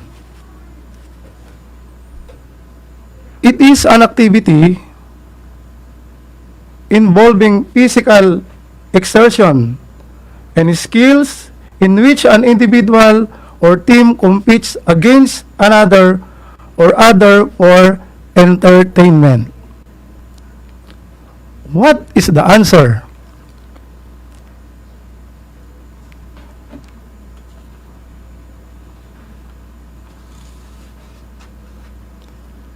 Correct. The correct answer is sports. Now let us proceed to question number 2. A system of managing a sports, specifically on implementing the game rules and keeping order in the duration of the game. What is the answer?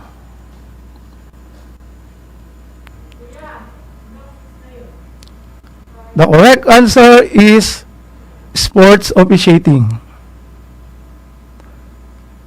Now let's go to question number 3. It is a stretch or tear of a ligament, the band of connective tissue that joins the end of one bone with another. What is the answer?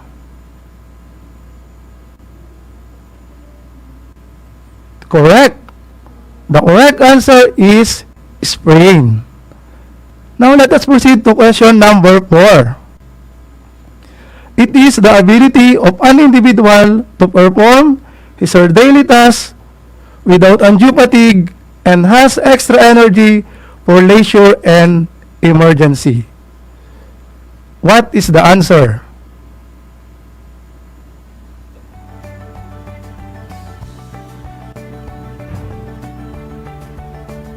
Correct.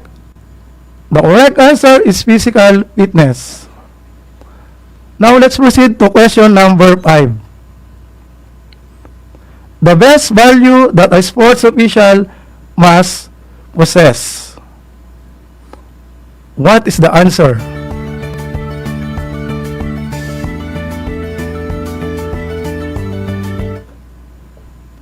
Correct. The correct answer is fairness. Okay, grade 9 students, maaari nilang bilangin ang inyong score at ilagay ito sa gawing kanan ng inyong learner's activity sheet. Tama bang mga sagot ninyo? Kung hindi naman ay unang gawain pa lamang yan. Ang maganda ay naibigay mo o naituon mo ang iyong sarili sa pagsagot. At dahil dyan, palakpakan ninyo ang inyong mga sarili.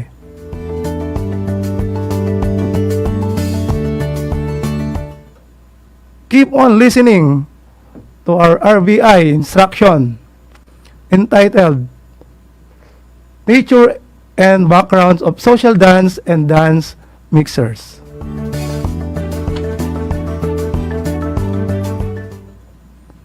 Get your module and turn it on page number 5. But before we discuss our lesson, let us identify what dances are on the following pictures are.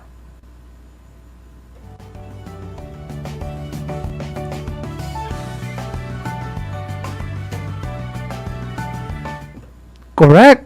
Those dances are what we call social dancing.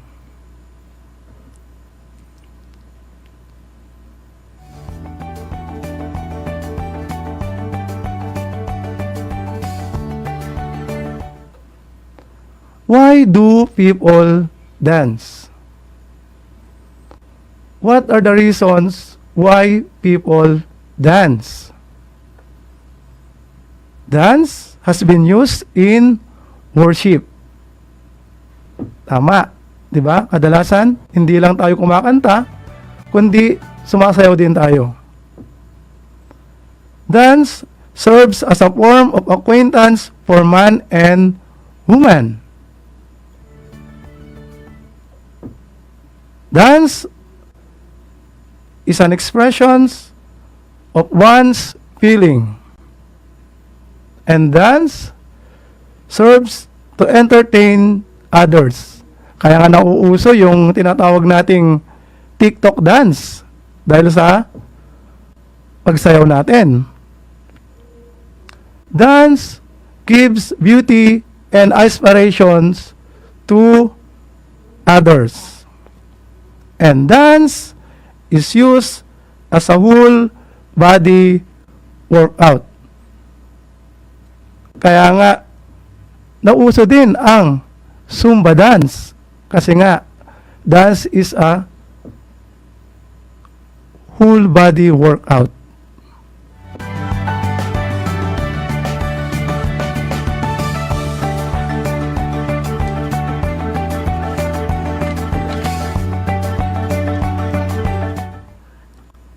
Now, let's proceed to the meaning of social dance. What is social dance? Social dance are dances intended primarily to get to know other people in attendance to a certain social function. They are usually performed in pairs, male and female, but may also perform in groups.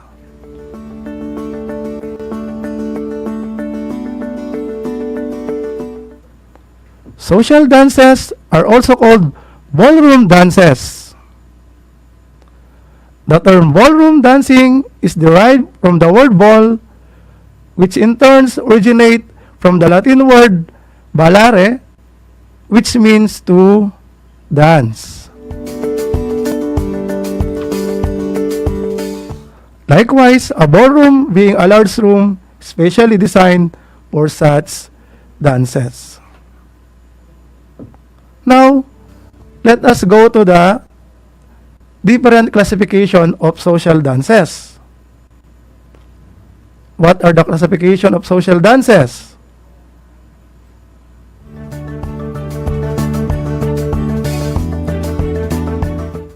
Very good. Social dances are classified into two major dances, namely Latin American dances and modern standard dances.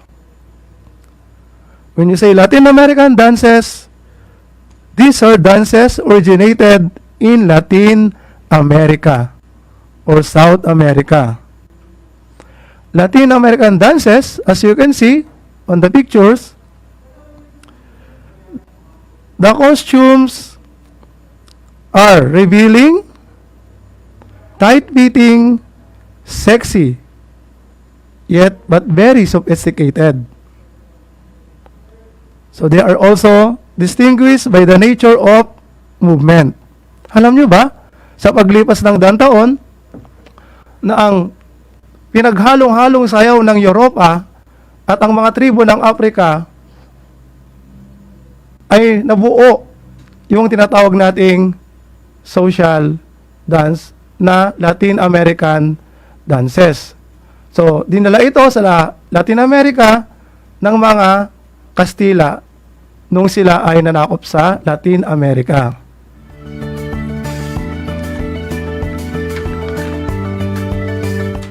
What are the different kinds of Latin American dances? The different kinds of Latin American dances are mambo, merengue, salsa.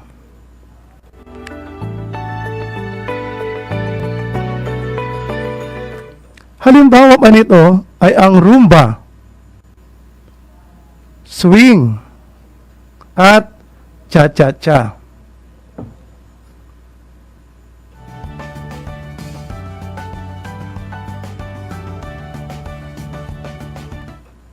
Gayon din, ang halimbawa pa nito ay ang pasadoble, jive, and boogie.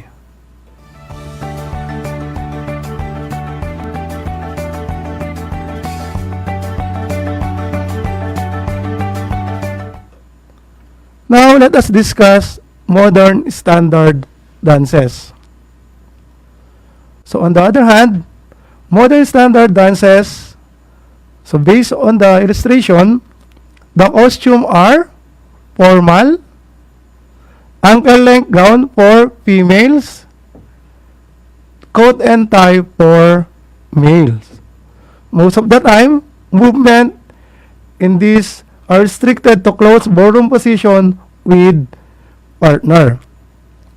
Alam nyo ba na ang modern standard dances ay tinatawag ding partners dancing. Bakit kaya tinatawag itong partners dancing?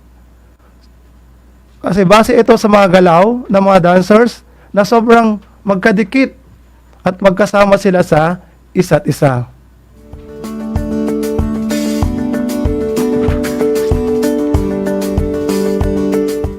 What are the different kinds of modern standard dances? Halimbawa nito ay ang foxtrot, tango, and waltz.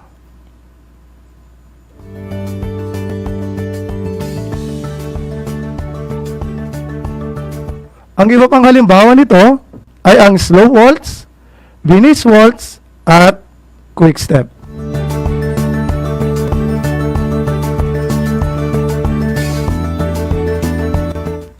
For those who just tuned in, you are listening to Aral TarlakHenyo here on RTV Tarlac, Channel 26, simulcast over DCTC Radio Filipino Tarlac.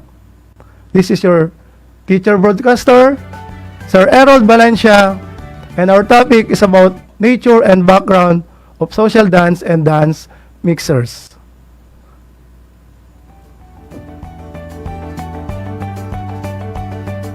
Ngayon naman ay pag-aralin natin ang mga pinagmulang bansa ng mga Latin American dances at modern standard dances. Saang-saang bansa kaya nagmula ang mga ito? Unahin natin ang mga Latin American dances. Ang cha-cha-cha ay nagmula sa bansang Cuba. Ang rumba ay nagmula sa bansang Cuba. Ang samba naman ay nagmula sa bansang Brazil. Ang pasodoble ay nagmula sa bansang Spain.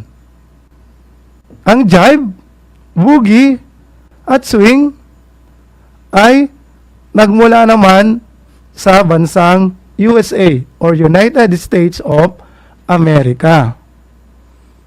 Ang merengue naman ay nagmula sa bansang Dominican Republic. Ang salsa at ang mambo ay nagmula sa bansang Cuba. Kung mapapansin natin, halos sa mga bansang ito, ang mga sayaw na ito ay nagmula sa bansang Cuba. Samantalang, ang modern standard dances naman, ang waltz ay nagmula sa bansang Austria. Ang tango ay mula sa bansang Argentina. Ang Viennese waltz ay mula naman sa bansang Vienna. Ang foxtrot at quick step naman ay nagmula naman sa bansang USA.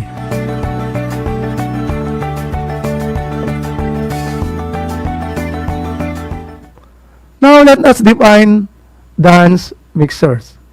What is dance mixers? Dance mixers are social dances which allow group of performers to change partners periodically while dancing.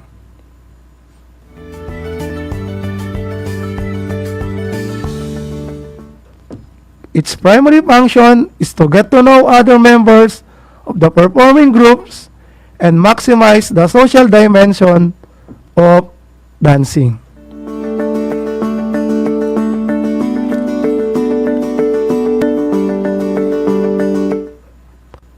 What are the benefits of performing social dance and dance mixers? Sabi nga nila, health is wealth. Kaya maganda na involve natin ang ating mga sarili sa pagsasayaw dahil maraming benepisyo ang makukuha natin dito.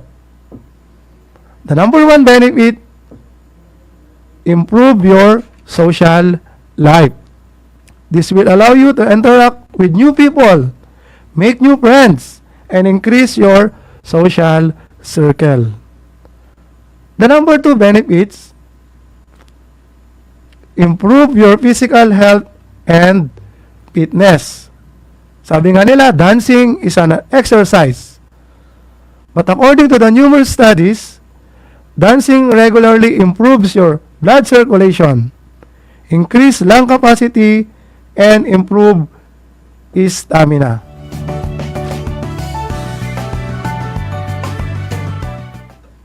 The number 3 benefits, help sharpen your mind.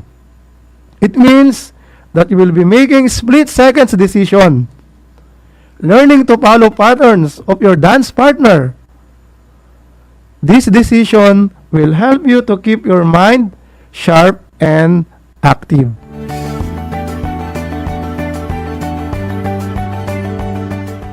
The number 4 benefits of performing social dance and dance mixers, reduce stress.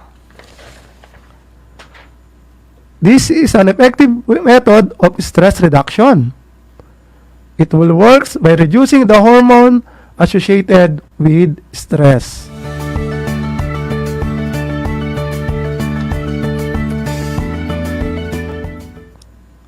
And the number 5 benefits, provide new cultural experience. This will give you opportunity to discover the new aspect of different culture through the different dances. So based on the origin, so most of the dances are located on Latin America.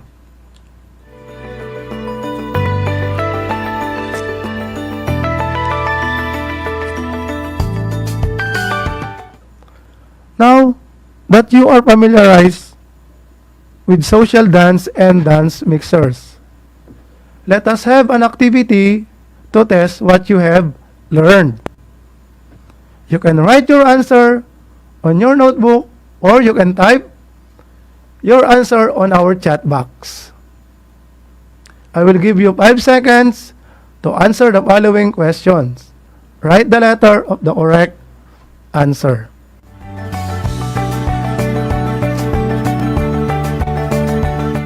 Let us start. Question number 1. These are dances intended primarily to get to know other people in attendance to a certain social function. Again, these are dances intended primarily to get to know other people in attendance to a certain social function. A. Social dances. B. Dance mixers. C. Latin American dance. D. Modern standard dance. What is the answer?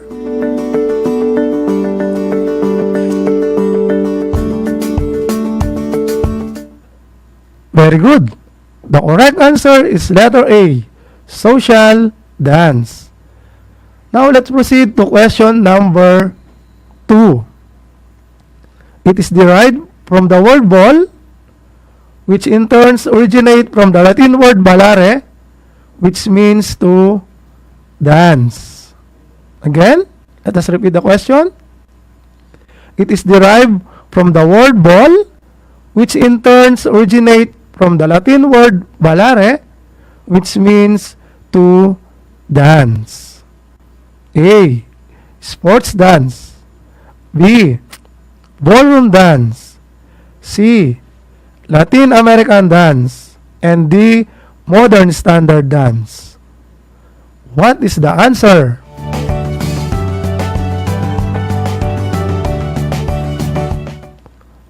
Very good. The correct answer is letter B, ballroom dance. Now let's proceed to question number 3. It is a social dance which allow group of performers to change partners periodically while dancing. Again, it is a social dance which allow group of performers to change partners periodically while dancing. A. Sports dance. B. Latin American dance. C. Dance mixers. And D. Modern standard dance.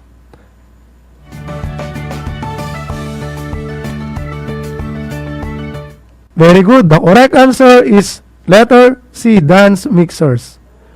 Question number 4. Rumba is dance for what country? A. Australia. B. Brazil. C. Cuba. D. Dominican Republic.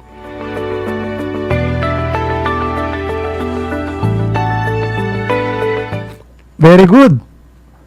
The correct answer is letter C, Cuba. And question number 5. Which of the following is not an example of modern standard dance? Which of the following is not an example of modern standard dance? A. Paksat.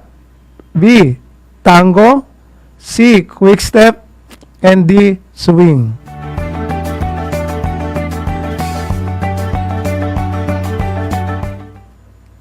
Very good. The correct answer is letter D. Swing. Lahat ba kayo ay nakakuha ng tamang sagot? Very good. Palakpakan ninyo ang inyong mga sarili. So with that, I would like to say thank you for your time in listening for our discussion today. That's all for today. This is your teacher broadcaster, Sir Aral Valencia. Until next time, God bless.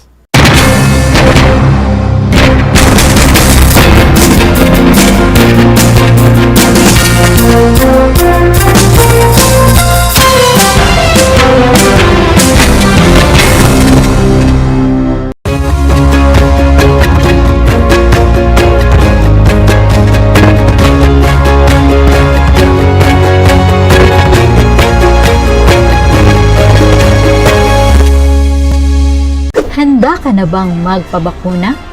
Narito ang mga paalala at hakbang na gagawin sa proseso ng pagbabakuna. Bago ang pagbabakuna, kinakailangan mo nang dumaan sa pre-vaccination screening.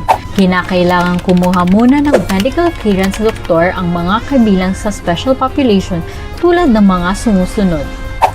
May problema sa immune system, may cancer, may HIV, sumasailalim sa transplant operation, kasalukuyang umiinom ng steroids, mga senior citizens na may special conditions.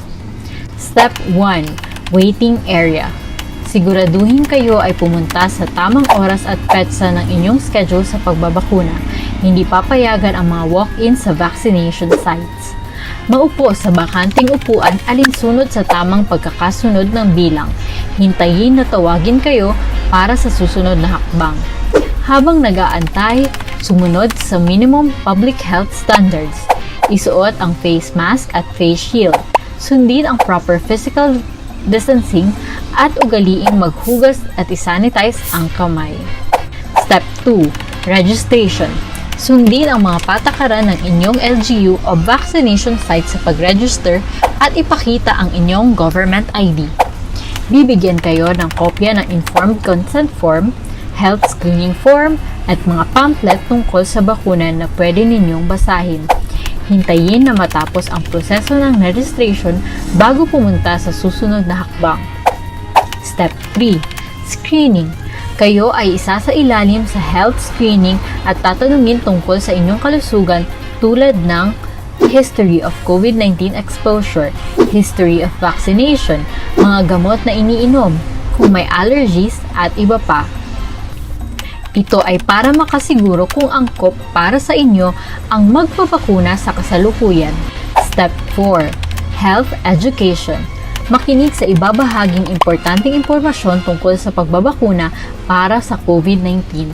Kung mayroon pa kayong ibang katanungan, sumangguni sa ating mga vaccination staff. Siguraduhin na pirmahan ang consent form na pumapayag kayong magpabakuna bago pumunta sa susunod na hakbang. Step 5. Vaccine Administration. Ito ang panahon kung saan kayo ay babakunahan sa loob ng 1 hanggang 2 minuto. Huwag kalimutan na kunin ang inyong vaccination card pagkatapos matanggap ang bakuna. Step 6. Observation. Alinsunod sa Department of Health, ang lahat ng magpapabakuna ay kailangang manatili sa pasilidad ng 15 hanggang 30 minuto para obserbahan kung may hindi magandang nararamdaman. Ang ating medical staff ay nakatutok sa inyo para ma-monitor ang inyong kalusugan. Bibigyan kayo ng mga pangalan ng health facility o hotline o contact kung saan pwedeng pumunta kung kinakailangang sumangguni dahil sa side effects ng bakuna. Narito rin ang mga paalala na dapat tandaan. Siguraduhin bumalik sa schedule para sa pangalawang dose ng bakuna. Laging tandaan na kahit nabakunahan ka na, ay huwag pa rin kalimutang sumunod sa minimum public health standards tulad ng pagsasanitize ng mga kamay, pagsusuot ng face mask at face shield, at pagdidistansya sa iba ng 1 metro. Ito ay para na rin sa ating proteksyon at sa proteksyon ng iba.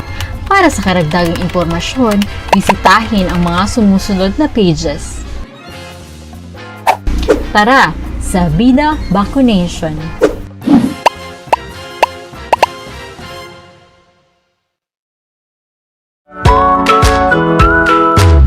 Kumusta ginigiliw kong mga mag-aaral? Muling sumasa inyo ang Aral TarlakHenyo Mula sa RTV Tarlac, Channel 26 at DZTC 828 Radyo Pilipino. Ako ang inyong guro, Ginoong Orlando Santos Alejo Jr. sa sining pang-industriya ng ika-4 na baitang sasamahan at gagabayan ka Gamit ang makabagong paraan ng komunikasyon.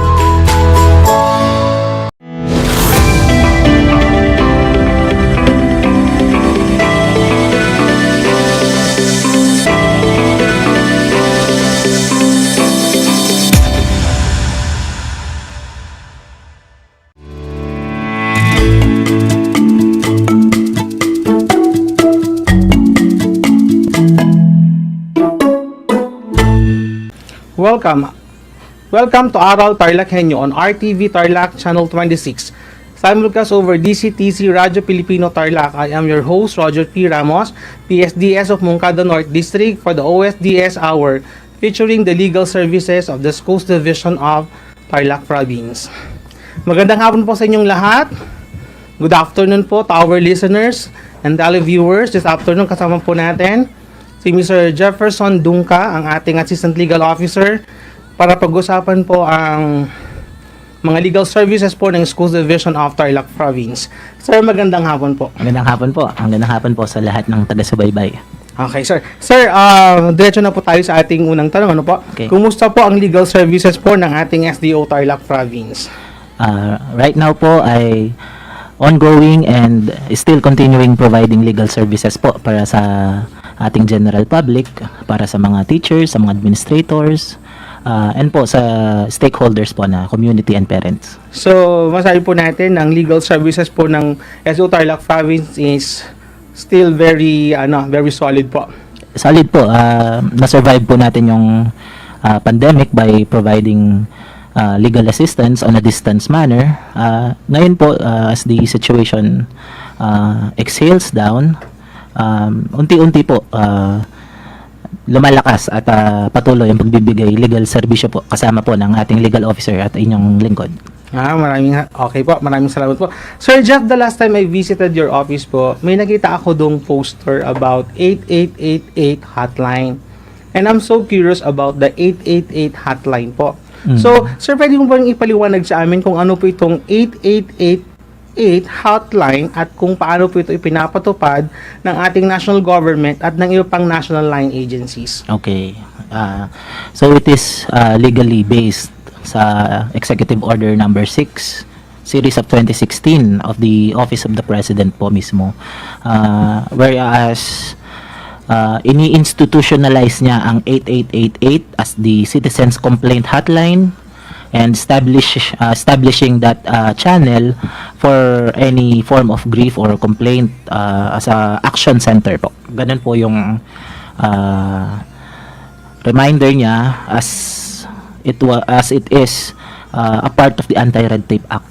Yun po kasi yun po yung pinaka-essence niya, yung ma-brought into justice yung grief or yung sumbong ng mamamayan. Okay po. Sir, may nabanggit kayong tatlong significant words, ano po? Apo. The first one is all about the 8888 hotline. The second one, the Citizens Complaint Hotline. At saka isa is yung parang Center. Action Center. Sir, ano yung pagkakaiba ng tatlong mga grupo ng mga salitang ito? Okay. So, para siyang sistema sa katawan ng tao na po. Ang 8888, yun po ang channel or yun yung number na kung saan pwedeng isend as a hotline express contact ng isang magbibigay ng sumbong. Okay. Ang citizens complaint hotline naman po, yun po yung recognition niya under sa office ng cabinet secretary, Okay po. being the agency who holds direct control and supervision sa mga katulad natin na nasa kagawaran. Sa kanila programa po kasi ito so dapat channeled natin sa kanila. And lastly po, yung action center, yun po yung nagpa-process ng sumbong pag dinala na po ng legal services sa agency. Okay po, sir. So, in layman's terms, sir, sino po ang nagmamanage sa 8888 hotline po? Opo. Sabi po sa nasabing utos ng Pangulo, Executive Order number 6, ang Cabinet Secretary po in his function as his supervisorial and direct controller of the agency, na tulad ng kagawaran ng edukasyon sa atin sa DEPED, sila po ang nagpa-facilitate o yung nagbibigay ng timbang sa mga sumbong na ibinibigay ng mamamayan towards erring officials. Yun po. Okay So, po. pag po meron silang nakikitang anomalya, Hindi kanais-nais. hindi kagandahang sabihin na po Gawain. natin na outside the norms ng isang public servant, Okay po. meron po silang channel. Yun po yung complaint center or yung action hotline. Okay po. So, yung nasabi nyo kayo na about sa mga hindi ka nais-nais na gawain ng ibang mga personal po natin. So, para saan po talaga itong 8888 hotline o 8888 Citizens Complaint Center? Opo. Kapag po naibigay ang sumbong ng isang citizen, ng isang mamamayan, ipinoproseso po ito. So, ang nasabing utos ng Pangulo, isa itong extraordinary channel So, inuutusan niya ang kagawaran na magkaroon ng aksyon sa loob ng 72 oras para ma-actionan ang kanilang sumbong or salaysay base sa kanilang nalalaman. No po? Okay. Actually, pwede nga nilang i-conceal yung kanilang pagkatao. So, the number itself na ay a-actionan na. So, maaaring through email, maaaring through text, or maaari po sa phone. So, lahat yun ay i-record ng action center at ibababa po sa nasabing departamento o kagawaran. Okay po. Sa DepEd po, sir, paano ito nakakatulong sa ating mga personnel? So ito po sa administrative side lang, being Yes, the sir. assistant po. It dispense a huge leap. So na hahakbangan niya yung mahabang proseso ng pagbibigay sumbong or complaint na ibinibigay naman bilang takda ng DEPED Order number 49 series of 2006 na po. So yung pong rules and regulation for administrative complaint bahagya pong napapabilis sa loob ng 72 hours. Okay po. Yun po yung difference niya. As we go, probably later na po, baka po bigyan tayo ng enlightenment about it. So, yung pong administrative side po, pinabibilis niya. Dahil po, pagka walang i-make o kibo ng isang ahensya sa isang sumbong, ay maaaring grounds para sa katulad naming nasa serbisyo publiko. So, kailangan po aksyonan namin yung sumbong at maipadala namin sa action center. Okay. Sa yung action na sinasabi nyo kanina, nakakatulong din ito sa inireklamong opisyales o personal po natin. Kasi nabibigyan nyo sila ng tulong. Tulong legal. Tulong legal po. Kasi po, ang isang mamamayan, sa isang prosesong administratibo, hindi niya nakikita kung bakit may ganitong process. So, doon po na-formulate yung kanyang complaint. Doon niya po nakikita na merong unfair, na unjust, or na-oppress sila. So, bilang isang pangako ng butihing Pangulo na sugpuin ang kriminalidad, isa po itong form of corruption. Yung misleading po sa pagbibigay ng services or yung tinatawag po nating erring, pagkakamali ng isang serbisyo publikong tulad natin, may check and balance po kasi dapat siya. So, doon po pumapasok yung role ng 8888. Okay, sir. So, ang inyong opisina ay may kakayahang umaksyon sa mga usaping legal may kakayahan po. Ang ating butihing legal officer po ay siyang impartial. Sabihin na natin walang bahid ng pagbibigay, walang bahid po ng bias or nagbibigay siya ng isang transparent na pag-iimbestiga sa matter pagka na-process na po natin. So, ni-evaluate po natin yung tinatawag na investigation process. So, yun doon pa lang po ay nasusubok na kami at ang butihing nating legal officer sa pamumuno ng ating SDS. Kasi level siya ng Office of the Superintendent. So, kumbaga, kami ang striking iron ng SDS office. Since nabanggit nyo na po, Sir Jeff, yung inyong mandato sa legal office na tumulong sa mga DepEd personnel po. Tungkol sa mga bagay na nireklamo sa 8888. Pwede nyo bang ipaliwanag sa amin kung paano po yung process flow sa mga complaint na nare-receive po ninyo sa 888 hotline po at napatungkol din po sa mga DepEd personnel? Okay po. Para po ma-visualize o maramdaman ng ating mga tagapakinig, magsaset po tayo ng isang scenario. Okay so po, sir, ganito po siya may papaliwanag. So ang ating client na si General Public na nakakasaksi ng irregularidad, pasensya na po, ay siya ang gagawa ng sumbong salaysay, sabi nga po kanina, maaring sa email, sa text, or sa phone call, at kanyang sasabihin ng kanya nasaksihan. So ngayon po, itong si Action Center, Presidential Action Center, ay magbababa po ng tinatawag na case file or case number ticket na idadaan sa regional office na siyang merong hawak ng mga probinsya. At sa regional office po, ibababa sa ating butihing SDS office. Sa SDS office po ay tatransfer niya ito sa amin na hindi aabot yung buong prosesong yun within 72 hours. Maka-capture po natin yung sumbong salaysay. Then we will start the investigation. So, pagka po naibigay na sa ating opisina sa Legal Services Unit, sa tulong po ni Attorney Halili, ang ating legal officer na po, ay magko-conduct po siya ng parallel investigation. At yung pong rekomendasyon tungkol sa nasabing sagot ng isinumbong ay mabibigay linaw po. At ipapadala namin ito pabalik sa Presidential Action Center na merong kaakilap na pagsagot dun sa ticket na kaninang pinadala. Okay, sir. Kung hindi natin hindi naman sa pagbubuhat ng bangko sa Legal Services Office, 12 kaso po ang ating na-resolve ngayong 2020. Congratulations, sir. At lahat po doon ay walang bumalik for re-investigation. Okay, very good. Ang ibig sabihin lang po nito, maaari sa ating pangsisiyasat ay yung pong naisumbong ng isang mamamayan ay nabigyang linaw po sa pamamagitan ng pagsagot sa kabilang panig. Yes, sir. Pag po naipadala na po natin ito pabalik sa PACC, sila po ang titimbang kung ang sumbong ba ay siyang tunay na katotohanan o maaaring mayroong pagka-misleading lamang na pagpapaliwanag dun sa nag-complain. Okay, Then they will do the talking silang dalawa para magkaroon ng paliwanagan. At least sa side po natin, hindi pagtatanggol, kundi pagsisiyasat ang ating nalaman. Yes, sir.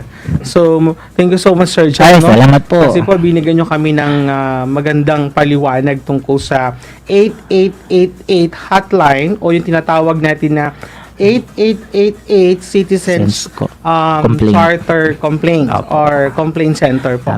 Ngayon naman po ay makakasama po natin ang ating legal officer na walang iba kundi si Attorney Dominic Oswald Halili upang pag-usapan po natin ang DepEd Procedure in Administrative Investigation. Attorney Dom, magandang hapon po. Magandang araw, kapatid. So, ang pag-uusapan natin is yung procedure sa pag-file ng case.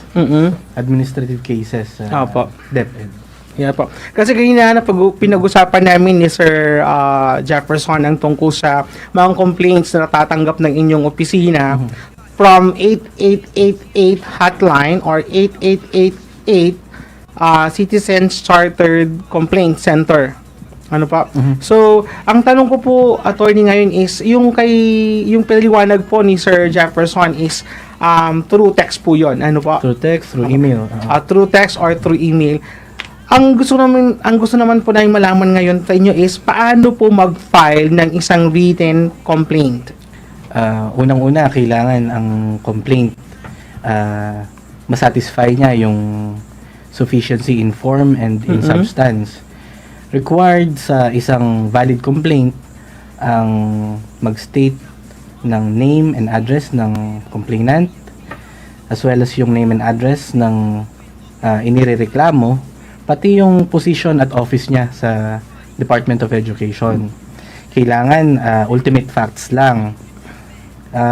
Dapat notaryado. And meron siyang verification and certification of non-forum shopping. So kung compliant ang isang complaint sa mga sa requirements na iyon, considered siya as valid complaint. So pwede natin siyang bigyan ng due course. So ulitin ko lang po sir, attorney, for clarification, complete name for verification purposes po, at saka it is a sworn statement po ba? Tama po? Yes po, notaryado po. Notaryado po. Sir, nabanggit nyo na po yung tungkol sa paano mag-file ng written complaint. Ano naman ngayon ang magiging content ng isang written complaint para magkaroon ito ng merito? Dapat, syempre, merong attachments. Opo. Mere allegations kasi is not proof. So, every claims and allegations contained or stated in that complaint, dapat meron siyang supporting documentary evidence. Opo. So, ito po ay sworn statement stating the complete name.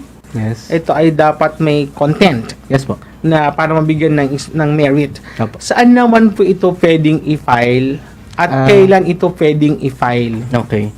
Kung saan i-file, depende yan. Kung teaching personnel ba o non-teaching ang irereklamo.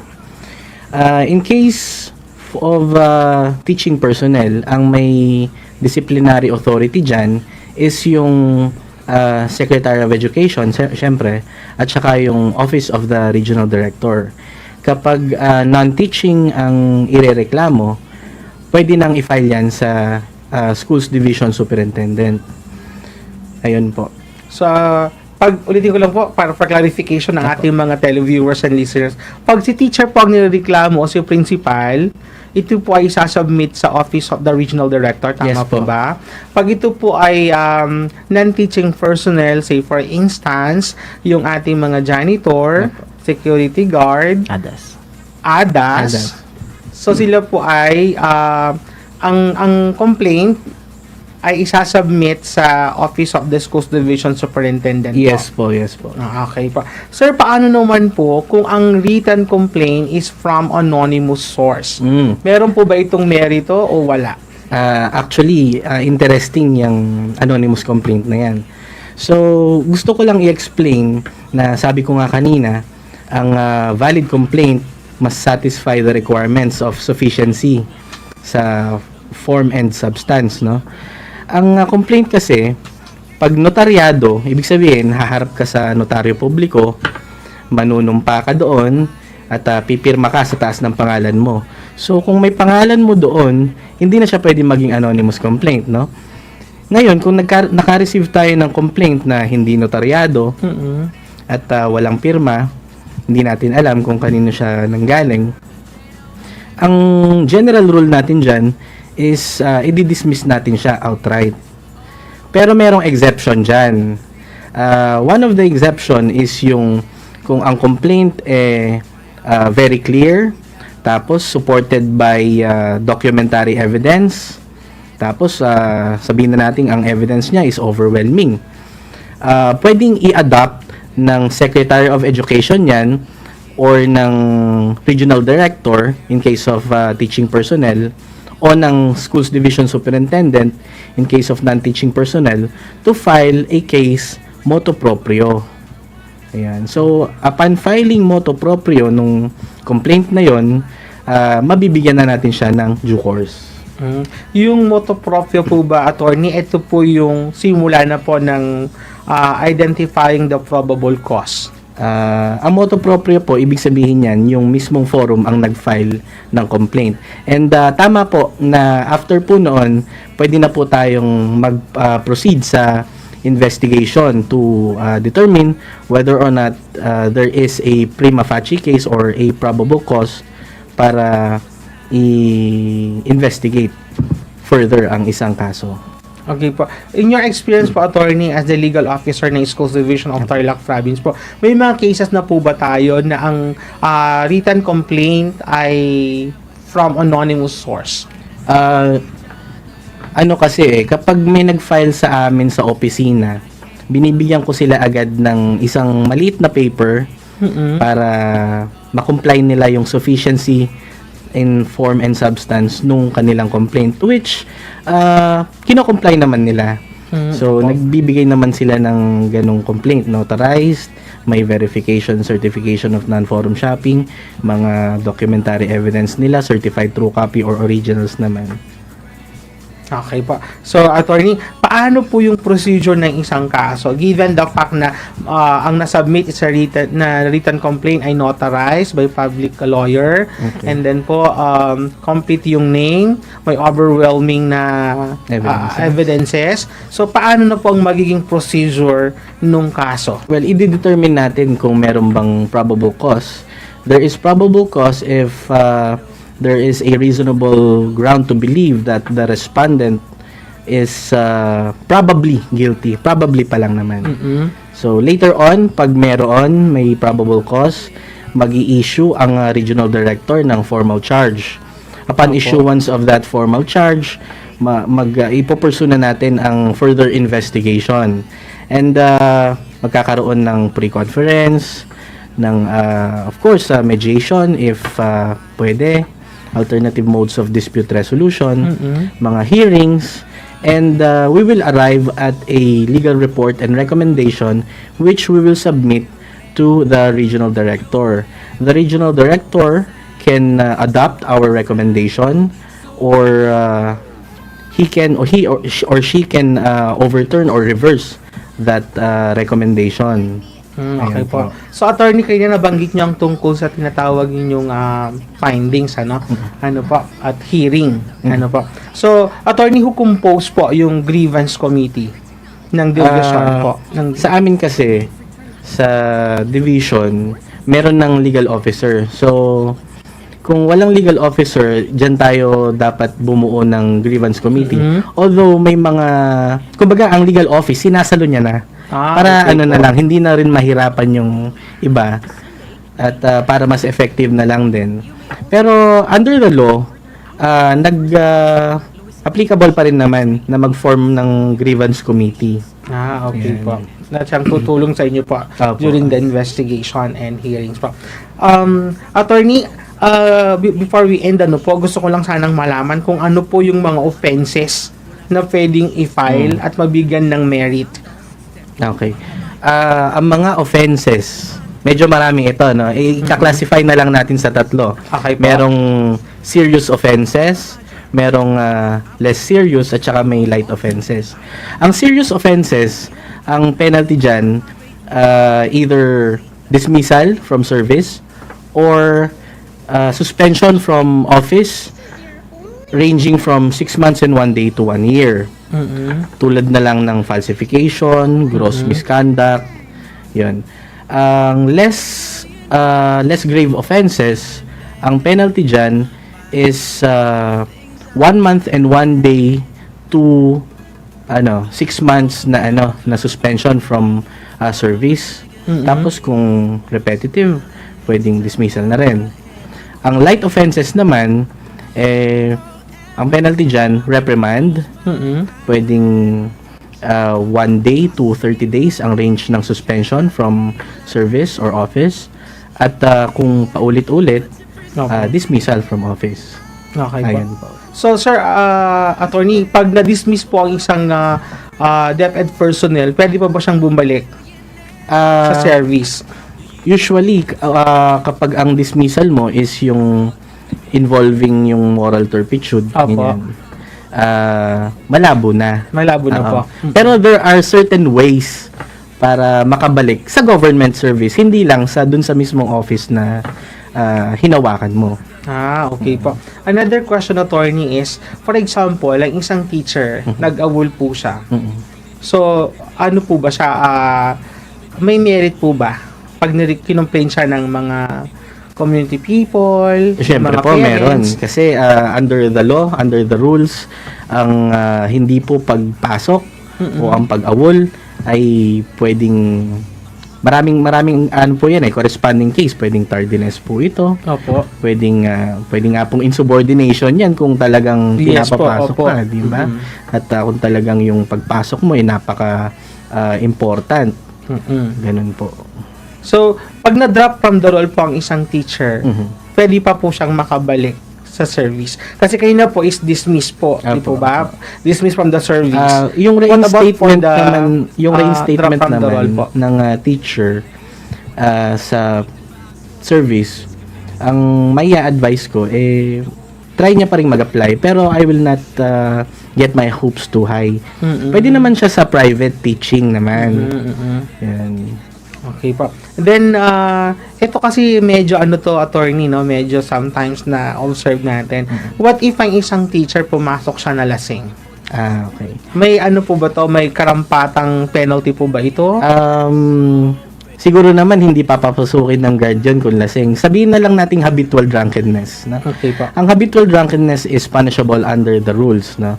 So, actually, ang penalty dyan is since it is classified as less serious offense, ang penalty niyan is either suspension from office ranging from period of 1 month and 1 day to 6 months, and if repetitive, dismissal. Okay po. So, what about yung mga teacher natin na nag-i-engage sila sa gambling, sa pagsusugal? Actually, rin yan, may karampatang din yan, penalty din yan under the rules. Gambling is punishable under the law, and the penalty is since it is classified as light offense, ang penalty dyan is either reprimand, 1 day to 30 days na suspension or dismissal. Okay po. So, muli po, naliwanagan tayo, natuto tayo sa mga usaping legal. Maraming salamat po, Attorney Dominic. Maraming salamat din po. Thank you so much, Sir Jeff, for sparing your time with us this afternoon. At marami po kaming natutunan sa inyo, sa inyong discussion po. At marami din kaming nalaman tungkol dun sa programang legal ng ating division, the Schools Division of Tarlac Province. Once again, sa Attorney, thank you so much. Sir Jeff, thank you so much po. Thank you po. So, again po, thank you so much po sa ating mga listeners and televiewers. Muli ako po ang inyong host. Ako po si Roger Ramos po, PSDS ng Moncada North District po. Nagsasabi sa inyong lahat at bumabati ng isang maganda at mapagpalang araw hanggang sa muli po.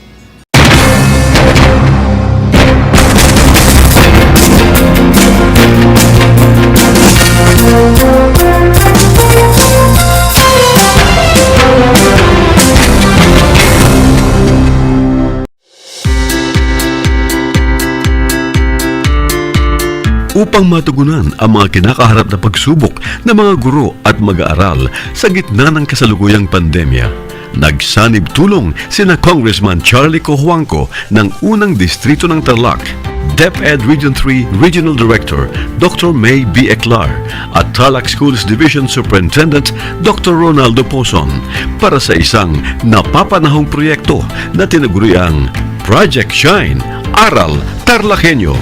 Ang mga mag-aaral ng Grade 4 at Grade 5, ganun din ang Grades 8 and 9 sa buong probinsya ng Tarlac, kasalukuyang sumasailalim sa radio-based instruction. Katuwang ang himpilang DZTZ 828 kHz AM at RTV Tarlac, Channel 26. Ang Tarlac po nangunguna po ngayon pagdating po sa radio-based instruction.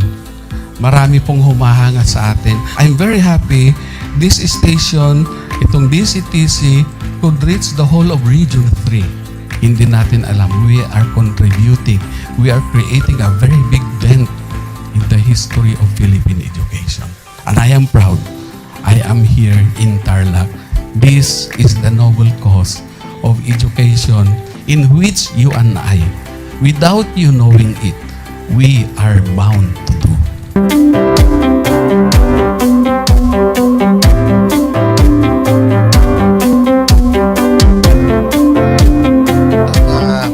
Project natin na Project Shine is a natural consequence dahil sa nangyari sa buong mundo. Let's continue to work together. I think it's very Filipino to practice bayanihan in anything or most of the things that we do. And this is a manifestation of that. No? We have private sector, we have DEPED, we have local government, all working together. And I hope the parents of some of these children, especially the parents that did not graduate from school or hindi nakapag-aral nung sila ay bata, sana naman gamitin na nila itong opportunity na mag-schooling na rin sila kasama ng mga anak nila para mag-bonding pati ang mga magulang sa mga bata. I look at this as doing God's work. Diba? So if you do God's work, it feels right. It's righteous. It's for good, not for evil. Good morning and happy learning, grade 4. Welcome to Aral TarlakHenyo here on RTV Tarlac, Channel 26. Simulcast over DZTZ 828, Radio Filipino Tarlac. I am Teacher Mercy Pacheco Bognot. This is Alistair Aidatu. I am Marie Josephine B. Andrade. I am Teacher Princess Marie M. Dueñas, and I will be your teacher broadcaster for today.